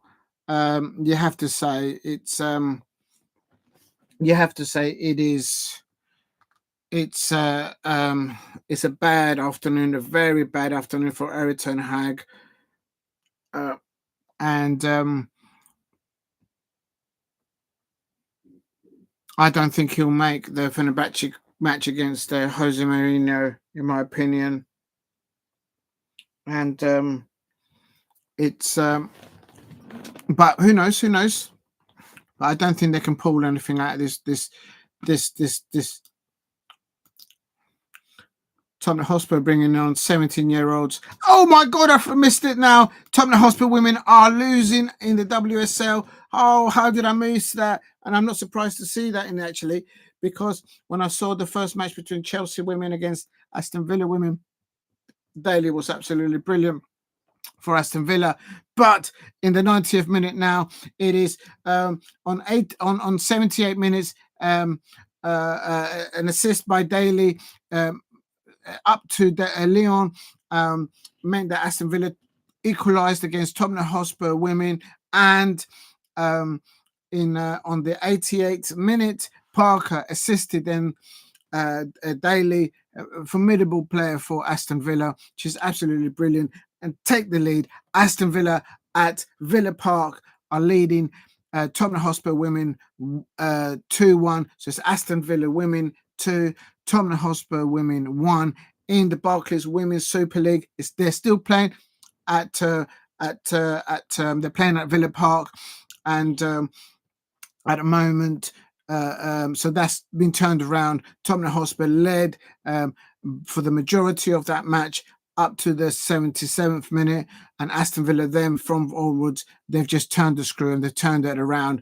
And the new, not the new, Tottenham Hotspur manager, he's been there 1 year. Last year, he went to the FA Cup final against Manchester United women, and of course, they lost that final at Wembley. But at the moment, at Villa Park, in additional extra time, Aston Villa women 2, Tottenham Hotspur women 1 in the Barclays Women's Super League. Back to Old Trafford here.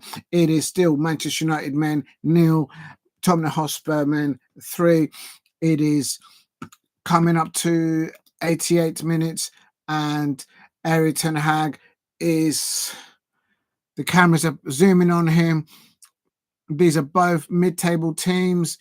It has been very bad for Erik ten Hag. Very bad.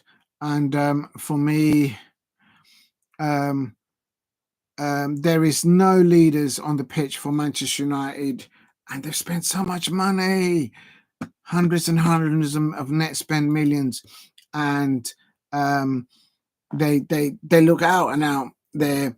And the narrative will be to blame Bruno Fernandes, obviously, because he got sent off earlier on, late on in the first half. But for me, as a neutral, as I said earlier on, that was already done for. Please subscribe. Please hit a like and subscribe at Diego C. Palace if you can. I'm doing it today. I've done 3. One watch along by covering Scottish football. Rangers beat Hibs 1-0. Hibs should have scored a penalty late in the first half, but it ended Rangers 1, Hibernian 0, making ground on Aberdeen and Celtic. But the crowd at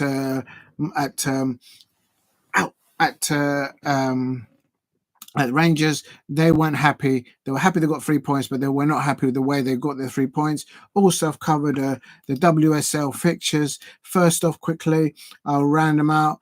It ended earlier on. Manchester City women 1, Brighton Hove Albion women 0, Everton women 0, Manchester United women 1, Leicester City 0, Arsenal women 1, West Ham United women 1, Liverpool women 1.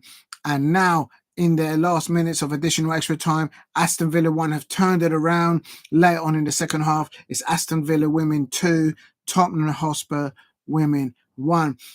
Please subscribe at JOC Palace. And also, I'm covering now, of course, now the Premier League. Earlier on, Ipswich Town 2, Aston Villa 2.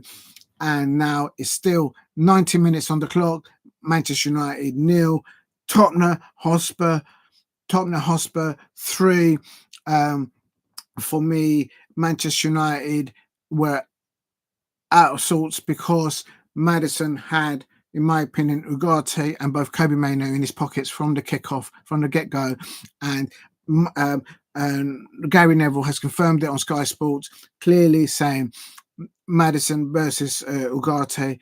Of course, Ugarte is a good prospect of the ball, a good player, but it's a young man versus an experienced man of experience of professional footballer in Maddison, and there's no comparison. And I called it before the match started, and that's what's happened. I'm not doing it with hindsight. I'm not doing any bantering on the Manchester United fans or the Tottenham Hotspur fans, because my Crystal Palace and the relegation goes, no, saving. Oh, it's just gone wide. Tottenham Hotspur nearly scored a fourth. Oh my days, that would have been absolute more scenes. There's been more chances there. But for me, Tottenham Hotspur could easily have won this 5-0, easily. And but for me, there is serious things to be said about Erik ten Hag. Do they stay with him? Ruud van Nistelrooy is part of the coaching staff. Wayne Rooney is in the stands right now at Old Trafford. He's just won for Plymouth Alcohol over Luton Town. Could he be the answer? To come in as an interim manager perhaps for a while? Thomas Tuchel could be there. And now I will say this. Is Dan Ashworth texting Gareth Southgate as we speak? Is that happening right now? Does Manchester United need foundations to be built in their injury time? 6 minutes to be added on, and at the moment we're in like 2 minutes into injury time. And I just need to move because I've been sitting here for nearly 5 hours.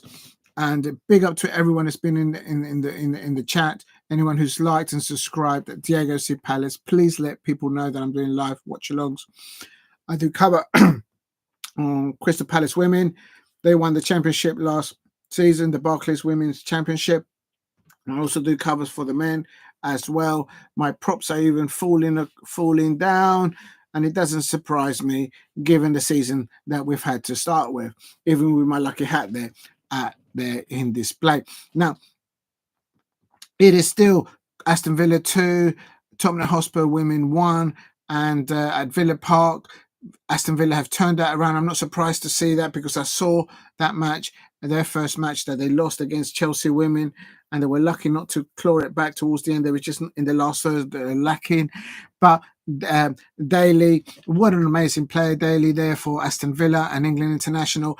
She's pulled it back to make it Aston Villa 2, Tottenham Hotspur women 1, and the Tottenham Hotspur manager will be disappointed with that, no doubt, having led most of that game 1-0 ahead at Old Trafford here in the Premier League. It is still Manchester United 0, Tottenham Hotspur 3. Even though Bruno Fernandes was sent off on 42 minutes for showing studs onto the back of Tottenham Hotspur player. I'll tell you this again. Before that red card, Maddison had Kobe Mainoo and Ugarte in his pocket when it comes to midfield battles. Maddison he's won this match for Tottenham Hotspur. This is without the Tottenham captain Song, who did not feature today either on the bench or on the starting lineup. Tottenham Hotspur are still at Old Trafford, and they have just made a statement. There has been so many Tottenham Hotspur fans out there calling for the head of Ange Postecoglou. I bet you any minute now they'll all flip-flop again. They've all flip-flopped before, and they'll flip-flop again. And the real ones at Tottenham Hotspur, they will stay to one side. They will say, this is what I expect. I'm not getting this, so this is what I think should happen. But Tottenham Hotspur fans out there flip-flopping all over the place for me, and of course everyone's entitled to change their minds, but for me, Postecoglou has not really started his season this season, and this could be the kickstart. If Tottenham Hotspur now can avoid injuries, any more injuries that they already have, and kick consistency, they could keep climbing up the league from being a mid-table team like Manchester United and heading up. I'm not saying that as banter, because I know my club, Crystal Palace, today has fallen because of the draw at Ipswich Town against Villa. My Crystal Palace are in the relegation zone, but for me, we've been in the relegation zone since the beginning of this season because we've not been able to overturn possession football into goals and making the results count in point-wise. So at the moment, Crystal Palace are in the bottom three, but at the moment here in the Premier League, Manchester United men nil, Manchester United nil, Tottenham Hotspur. Tottenham Hotspur has just at Villa Park. The Tottenham Hotspur women have just equalised at late things. It is, and Neil then assisting England on 6 minutes of additional extra work at the time, and it is now at Villa Park. Aston Villa 2, Tottenham Hotspur women 2. So there you go. That was not finished yet. That was probably the last kick of the match because they're now into the 8th of the middle extra time at the Barclays Women's Super League. Is Aston Villa women 2, and Tottenham Hotspur nearly scored there again, so they could have easily have had 5 or 6, in my opinion. And Tottenham Hotspur women pulling it back to 2-2 at Villa Park against Aston Villa in the Women's Super League. But at Old Trafford, it is still Manchester United 0, Tottenham Hotspur men 3, and they've nearly just scored a 4th. Quite frankly, Tottenham Hotspur could have scored 5 or 6, and there goes the whistle. Chris Kavanagh has blown the whistle at full time at Old Trafford. A terrible, disastrous defeat for Erik ten Hag, 3-0 to Tottenham Hotspur. Angus Postecoglou still looking serious there on his touchline. Erik ten Hag is getting boos. The home crowd are not happy with him. Manchester United fans, do you feel you need a change, or do you stick with Erik ten Hag? 2 defeats at Old Trafford, and they're in the bottom half of the Premier League now. Manchester United. Before the red card for Bruno Fernandes, for me, as I said, Madders had Ugarte in his pocket together with Kobbie Mainoo. Kobbie Mainoo and Ugarte are magnificent prospects for the game. I am not saying otherwise, but I'm saying from young players to men, it was boys against men, and Madders was the man of experience of Premier League in that positioning for this type of fixture. And from then on, after the red card, there was no leaders on the pitch. And it is ended. Erik ten Hag looks the sole lonely figure there with his hand in his pocket as the rain comes down at Old Trafford. He has now Manchester United are now down to 12th position, minus goal difference of 3. The security have now gone around Erik ten Hag because fans are not happy with him. This reminds me when David Moyes was his last match at Old Trafford, where the security had to come and protect David Moyes, but the security around are securing the well-being of Erik ten Hag at Old Trafford while he's still on the pitch. And the Tottenham Hotspur fans are in great song out there at Old Trafford. Tottenham Hotspur move up to 8th place with a 7+ goal difference with 10 points above Brighton. Can someone please keep beating Brighton? That's all I ask. And Manchester United dropped to 12. Crystal Palace are in the bottom 3, but we are basically a win and a draw away from Manchester United. We could finish above Manchester United this season if we can just get ourselves back to winning ways. It is it is for me Madison pocketed Ugarte and Kobe Mano in the first half and throughout the time that he was on the pitch. For me, I just got to make some exercise because I've been sitting in this spot for nearly 3 days. I was gone over 5 hours, 5 hours live streaming. This is insane. This is madness. But I've done Scottish Premier League. Rangers won 1-0 against Hibs in the WSL. It has finished now at Villa Park. It's ended Aston Villa women 2, Tottenham Hotspur women 2 in the Barclays Women's Super League. Other fixtures earlier on today there was West Ham United women 1, Liverpool women 1, Leicester City women 0, Arsenal women 1, Everton women 0, Manchester United women 1, Manchester City winning 1 in the midday kickoff against Brighton women. That was in the Barclays Women's Super League. And also I've been covering the Premier League, not just Scottish Premiership, not just the WSL. I've now covering the Premier League, which is the first one was Ipswich Town 2, Aston Villa 2. The man of the match there for me, the first half and the second half. What a player for us for Ipswich. I did not want Ipswich to pick up any points because it's now meant my Crystal Palace. My Crystal Palace are now in the bottom 3. But for me, for the results that we've been covering this season, I felt that we've been in the relegation zone already. Anyway, Ipswich picking up a very well point at their home at Portman Road. The Ipswich home crowd rallied behind their players and they pulled back a draw. It ended Ipswich Town 2, Aston Villa 2. Unai Emery will be disappointed that after the Ollie Watkins goal in 30-something minutes, from then on in towards the end of the first half, into the second half, Aston Villa did not create anything to really, really trouble Ipswich Town. And so Unai Emery probably will be disappointed with that. Now, here today, Sunday, the 29th of September, 2024, 5:30 kickoff.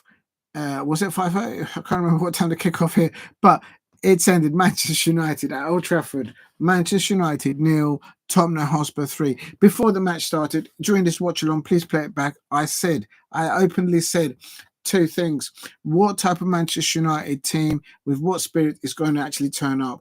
What type of Tottenham Hotspur team is going to actually turn up?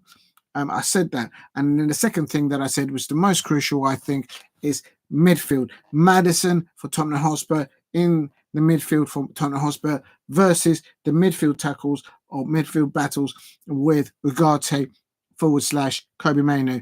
And for me, Madison from Tottenham Hotspur, he controlled the midfield battles. He controlled everything. And he had, respectfully, Ugarte and Kobe Mano in his pocket. Both of them. Boys against man. And that's what happened. Just to confirm that, Gary Neville has just confirmed that on Sky Sports, but he didn't mention Kobe Mano. He just mentioned Ugarte. Now, for me, it's a terrible loss for Erik ten Hag as a neutral looking in at Manchester United. I think they need to have a serious alignment from a status point of view. Do the players feel that Erik ten Hag can not unlock them, but can dig them out of this situation with players returning from injury, with off-the-field issue situations? Can they return? Now, Bruno Fernandes will miss Aston Villa and I think Brentford games. So, literally, who is going to be the leader now at Manchester United? And they've got European games coming up. They're away at Porto and then they're away at Fenerbahce. Jose Mourinho, I don't think Erik ten Hag, if he keeps on losing, will make the Jose Mourinho tie away at Fenerbahce. That's just my feel on it.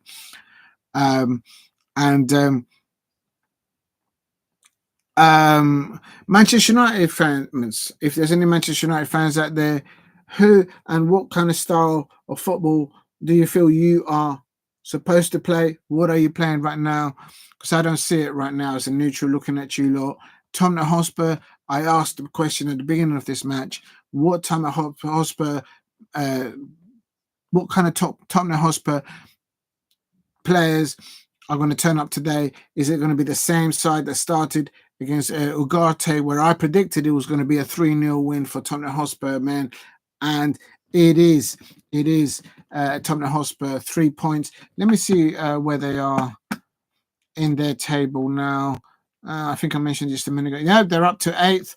They're only 1 point below Newcastle United and Fulham, which is 6th and 7th place. Tottenham Hotspur are up to 8th place. And they've turned around, losing 2 to winning 2 on the trot. So, and there has been a lot of Tottenham Hotspur fans out there that I've been looking at. And I'm not going to mention names. It's not because I ain't got a bottle to, but I'm just saying there's a lot of them that have been wanting Angus Postecoglou to leave.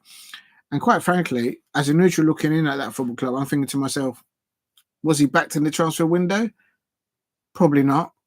Was he really given options with the injuries that he's had? Probably not. And in Europe, he's made a statement a few days ago. And now in the Premier League, he's also now just made another one. If you're going to get rid of Angus Postecoglou now, even after he's just won 3-0 in Europe and 3-0 away at Old Trafford, go and ask a Tottenham Hotspur fan if they want to flip-flop again. Now, for me, at my Crystal Palace, we are now in the relegation zone. I have been in the relegation zone from the moment the season started. Why do I say that? It's because we've not been able to overturn the quality in depth that we do have at Crystal Palace to make a win. We haven't won. We've only drawn 3 games and we've lost 3 games. Now, for me, at Crystal Palace, at my Crystal Palace, I am not experienced more than Oliver Glasner or any other football coach or manager out there because I've never managed a football club at any level. But for me, as a Crystal Palace fan, I believe that the best number 8 that we have at Crystal Palace is Jefferson Lerma. Please, can we play Jefferson Lerma in the number 8 position next to Adam Walton against Liverpool on Saturday? Let's play that way. Put Daichi Kamada on the wing there, as the left back, covering for Richards. We need that. It's not because Daichi Kamada is a bad player. It's not because he hasn't given effort. Absolutely not. It's just that for me right now against Liverpool, we cannot afford to have a player, as an example, as Daichi Kamada, to be giving the ball away 5 to 8 times during a match. If Daichi Kamada gives the ball away unprovocably, unforcefully, more than 5 times, 8 times, like he did against Everton, against Liverpool, that's going to be a painful afternoon for me on Saturday, early afternoon on Saturday for me. We can't have that. We need to close up shop against Liverpool and then try and catch them on the counter because they have been and they are a little bit vulnerable when we attack them wing-wise and across the back four. For me, that's what I'm saying about Crystal Palace. Right. Who else? I'm just going to go back to... Oh, my God. Yes, thank you. If anybody's still out there, please subscribe at Diego C. Palace.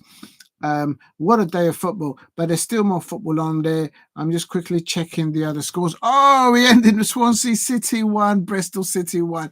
I'm just going to go into that for... to see who scored first there. Swansea City scored early doors, 15 minutes, and Bristol City equalised in the second half. Oh, the Swans are not going to be happy with that. Already confirmed. And also in the English Barclays Championship, the women's and the Blackburn Rovers women 0, Charlton women 2. They're a very good side. I saw them play live twice last season. I went to their ground at the Valley with all those pigeons, and I also watched them at Selhurst Park. So they could be getting promotion next season. Durham women 1, Birmingham City 0, Portsmouth women 0. Newcastle United women 2. So they Newcastle United could be making the leap. Southampton women 2. They're a good side as well. Sheffield United women 0. Sunderland 1. London Lionesses 0. In La Liga at 8 o'clock I might actually do a stream for that. It's Atletico Madrid, Cerny versus Real Madrid of Ancelotti. It is going to be scenes that it kicks off at 8 o'clock UK time, so in just over an hour and 20 minutes. But in the Spanish La Liga, it ended Celta Vigo 1, Girona 1, Atletico Club 1, Sevilla 1, Real Betis 0, Espanyol 0. Is there in 50 minutes right now. In the Bundesliga, Hosken Klein 2, Erin Klein's Frankfurt 4. So they made sure of that winner comp for what happened in the Europe. Hoffenheim 3, West Bremen 4. Oh, right, okay. All right, and there you go. Now, what is going on at Manchester United? Now I'm going to go back to the scenes at Manchester United. Erik ten Hag looks with so much pressure there. He was applauding the players as they came off the pitch, but I can see him now being gathered. This is a replay of the security giving him protection, because there is naturally a lot of upset Manchester United fans at Old Trafford, saying things to him, probably some savoury things to him. But at the moment, there's a lot of pressure. It could either have been him or Angus Postecoglou. But for me, if Tottenham Hotspur fans, if they're going to look to get rid of Postecoglou, I'll say to them, stop flip-flopping about. You've got a very good manager there. Just if you can avoid injuries, and if you can gather a bit of momentum, given the 2 last matches that he had, your season could seriously turn around. That's my take on it. I don't think you've got a bad manager there. Look at the result today. I say no more. And you've got Maddison. If Maddison gets injured for Tottenham Hotspur, it's all over. It's game over for Tottenham Hotspur all day long for the rest of the season. Right.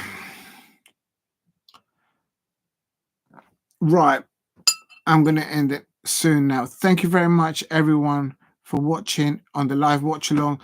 I'm just trying to think what else, because I was covering. Oh yeah, I did mention earlier on. Also, I started today's watch along over 5 hours long. It was the fixture at a Scottish Premiership between Rangers and Hibernian Hibs. And Hibs had an opportunity to equalise late in the first half, but it ended Rangers 1, Hibs 0. And just a little gossip there that I did listen to at Ibrox Stadium. The Rangers fans, they still, although they won, they didn't sound too happy. Possibly because of the mannerism, how they would want to have won that. What an amazing day of football, and they're still. Just watching the replay here, the manager of Rangers, Philippe Clemente, was still like, how was it the case that Hibs got a penalty? He's like, I don't understand that. I get it. And he's a professional manager. This is what I'm talking about. If professional managers that earn their trade, that bread and butter in professional football, and they can't compute or understand why it is that some officials have come to certain conclusion during matches, what hope is there to football fans out there? We're like in the middle of it, like ping pong ball. If the professional players and the managers, like, really? Has this really just happened? And but it doesn't matter. Rangers won 1-0. The Rangers manager, Philippe Clemente, got his 3 points. That's really funny, I think. Anyway, please subscribe at JOC Palace. Let me just check for tomorrow, Monday. I think there's only one fixture. Yeah, it's Bournemouth against Southampton. I think Bournemouth will win that one tomorrow. And but yeah, so it's coming up to 5 hours and 18 minutes. Thank you very much for every single one of you out there that has tuned in at Diego C. Palace. I've been streaming for 5 hours and 19 minutes. And thank you, Steve. Bless you, mate.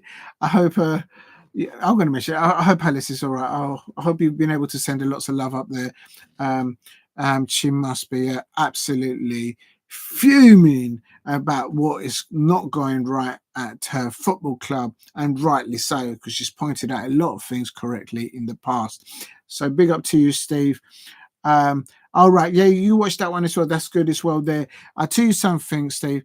Good luck tomorrow or Tuesday, whenever it is that you said you might be going to watch stadiums. If you can get as many photographs, I hope you get good weather. I don't know, the weather's going to be mad in the next few days here in South London, so I don't know what it's going to be like at your end. But I hope you get good weather to make photographs. But what an amazing day of football! I'm not happy because my men's side, they're in the relegation side. The women's side, they've done ever so well, so much will and character. And I'm going to end talking a message to Laura Kaminsky, the Crystal Palace women's manager, Adam Jeffrey, who's their first team coach, and all the other coaching staff at Crystal Palace Women, and Amy Everett, the Crystal Palace captain, and all the Crystal Palace women players. Keep working hard in training. I hope you've had a good day off today and yesterday. I think the results that you've had to incur on the pitch do not portray the efforts that you all have tried to put in away at Tottenham Hotspur Women. I went to that match at Leighton Orient Stadium and on Friday night at Selhurst Park. Well done, Tottenham Hotspur Women FC, for giving me a wonderful day of watching women's football. Of course, my team didn't win that day because I was so proud. I was so pleased to see Laura Kaminsky, her coaching staff, and her players back on the pitch doing what they do best, fighting the calls, leaving absolutely everything on the thing. And watching it from afar, it's a Friday, I believe that the Crystal Palace women played even better, although, of course, the scoreline does not reflect that. So Laura Kaminsky, coaching staff, Amy Everett, and all the Crystal Palace women players out there, when you get back to work on Monday, just do your thing, keep working hard at what you do best. And I'm in no doubt that this is not over. It's still within every single one of you, even the new players that have come in through the summer transfer window. You have something there to work together with you all. Keep working hard. I'm no doubt that the results will turn around and the Crystal Palace women players will show a lot of people out there, all those pundits that are already thrown them underneath the bus, they're going to prove them wrong. And of course, all the pundits are entitled to their opinions. They've been ex-professional women's football players for local clubs and internationally. But so good luck, Laura Kaminsky, Amy Everett, everyone there, and also to Grace William, the head of football at Crystal Palace. Good luck for the next fixture. Now, for the Crystal Palace men, Oliver Glasner and his coaching staff, I have felt that we've been in the relegation zone, not because of we don't have the squad in depth. We have the ability there in the men's side. Oliver Glasner is trying to organize the transition from defensive to attacking mode in a different way of playing, how we used to play regularly under the likes of Roy or Patrick Vieira. He's doing it slightly different. For me, it's the number 8 position along Adam Wharton that's crucial. We need to play Jefferson Lerma, who's our number 8, our best number 8 available. Before it would have been Decore, but he's injured and he's not at the levels how he was before when he was linked to go to Liverpool a season and a half ago. Right now, Jefferson Lerma should be playing in the pivot with Adam Wharton and put Daiji Kamada where Richards has been injured at the back. He's a workhorse. He'll do well there. I'll tell you something. We need to sort out the midfield to control the game. If we control that, if Adam Wharton and the pivot control it, it works. It worked when it worked. Oliver Glasner proved my point when he brought on Jefferson Lerma into the pivot in defence, when he brought on the double substitution. So it does work. So I'm not talking out of hot air. I'm just talking as I see as a Crystal Palace fan. I don't think that we should be in the relegation zone, the Crystal Palace men. We should be further up. Definitely mid-table. So good luck to the Crystal Palace men in their training this week. And next, we got to be ready for Liverpool. If we give the ball away without any pressure, we give the ball away, rushly give the ball away against Liverpool, we're going to get chopped up. And we can't have that at Selhurst Park on next Saturday. Right, here we go. Good. Thank you, Steve. Was it live stream? I'm now watching. Yeah, okay. It's tomorrow, Aberdeen to London. No, it's by car. Oh, yeah, Aberdeen Stadium. Whoa. Aberdeen to London. There's 9 hours by car. Yeah, it is. It's a long drive. I can believe it. It says final for, so I'll go visit Aberdeen Stadium. Last since I've been, I visit other ones. I will visit if I have time. Yeah, listen, have a good one. Thank you very much, Steve, for dropping in and showing love to the chat. I really appreciate that, Steve. It means a lot. Enjoy the rest of your evening. I might do another live stream later on for the Atletico Madrid versus Real Madrid, but I need to go and have a little break because I've been streaming for 5 hours, nearly a half an hour. Ange Postecoglou is just talking now. Hold on a minute. He's asked how good it was his side. He say, yeah, great victory, great for harm. So convincingly, the manner of the performance. We played our performance real aggressively. I'm trying to do it in an Australian accent. Was there a concern that you were creating chance after chance by not converting? Well, I could see that the ball went well in. They were just focusing on. There was no frustration. There was no aspiration that the players really focusing on their approach. And in the second half, he's been asked now on the red card on Bruno. Angus Postecoglou's answer is, you'll only get an honest opinion from me, mate. I think the red card was a consequence of a lot of pressure on the team, on the trying to get out of their half, and they couldn't. And then he's aimed, to be honest with you, so even after the red card, they still posed a threat. So he's been true. Angus Postecoglou is very true when he does answering. He doesn't play any mind games. The person asking the question is asking questions that before there was questions of Solanke, but now, and then now Postecoglou is saying that Solanke has overcome his confidence on confidence as a striker.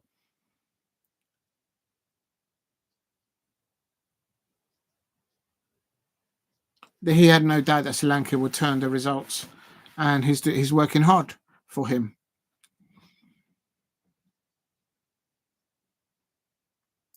They're just asking him, what does it mean to the fans? What did it feel in the changing room today? To go to Old Trafford and dominate the place is the question. He's saying, yeah, of course it helps. I felt that all year. Be happy. Angus Postecoglou. He dropped a couple of games and missed a couple of games. I knew we would get that. He's got a few players out fitness-wise running. He knew what the team was going to be. He still feels the performances that he's putting in. He's congratulated. Angus Postecoglou has just been congratulated by the newsreader. I have no idea what channel it is. Right. There's Angus Postecoglou being very real with his answers on his commentary. I'm glad I waited for that because one of the managers that does answer the questions from the media after the match, regardless of what's happened, is very direct, very straight. It's Angus Postecoglou. So for the life of me, I mean, I don't understand Tottenham Hotspur. I don't know what they're going through over there. But there's been so many Tottenham Hotspur fans flip-flopping all over with him. And I'm thinking, you've got a good manager there. You ain't got a bad manager. That's my point. So You know, look at the two last results when everyone was saying change the manager at Tottenham Hotspur. The Tottenham Hotspur fans. But then that's it. For me at Crystal Palace at the moment, I'm not in that position with Glasner out. No, what I am at the moment is that number 8 has to be played and Lamar has to play. If he plays, if I'm going to say this, and I'm in the best polite way that I can say this to both Daichi Kamada and Oliver Glasner and his coaching staff. If they go with Daichi Kamada to play in the pivot with Adam Walton against Liverpool again, and Daichi Kamada unluckily gives the ball away more than 5 times, between 5 and 10 times away, the home crowd at Selhurst Park is going to pick that up and they will start to turn on the manager. The reason why I say that is because there's one thing giving a player a chance because it's a team sport. But game after game after game, he's got to come and say, is he at the level right now? Right now? He could be, maybe towards the end of the season, but right now, is he at there? And the answer, I don't know. I'm not a professional manager or coach, but for me, the number 8 at Crystal Palace should be, the position for number 8 should be Jefferson Lerma all day long, with Decore injured. Right. Manchester United, £500 million spent, they've just heard. I don't know if that's net spent or overall, I don't know, but that's a lot of bubble. Right, thank you very much for watching. I've just live streamed over 5 hours and 31 minutes. Thank you to everyone that's participated in the chat. Thank you everyone who's subscribed new to the channel. Thank you everyone so much for everyone that has liked the stream and anyone that has thrown anything at the stream. Thank you very much. This is Diego C. Palace. I'm going to go for a little break. I might do a live stream later on for the Real Madrid fixture against Diego Simeone's Atletico Madrid. Thank you very much for watching. Take care. And Crystal Palace women, stay strong. Crystal Palace men, stay strong. We can go up the table. We know we can do it. Come on, we can do it. Thank you very much for watching. And that's it. A massive thank you to Steve and Seb X Football 10. I'm going to end in you gentlemen because you guys made it. You guys tuned in. Graham Rogers, Alberto Participic for dropping in, Luke Chapman as well for dropping in. I'm very much grateful to every single one of you. I'll leave the stream with mentioning to all of you for dropping in the chat. Thank you for watching. I'll catch you up possibly later on for a little bit further on for more live stream. Thank you for watching. Up the Palace. Come on, Palace. There we go.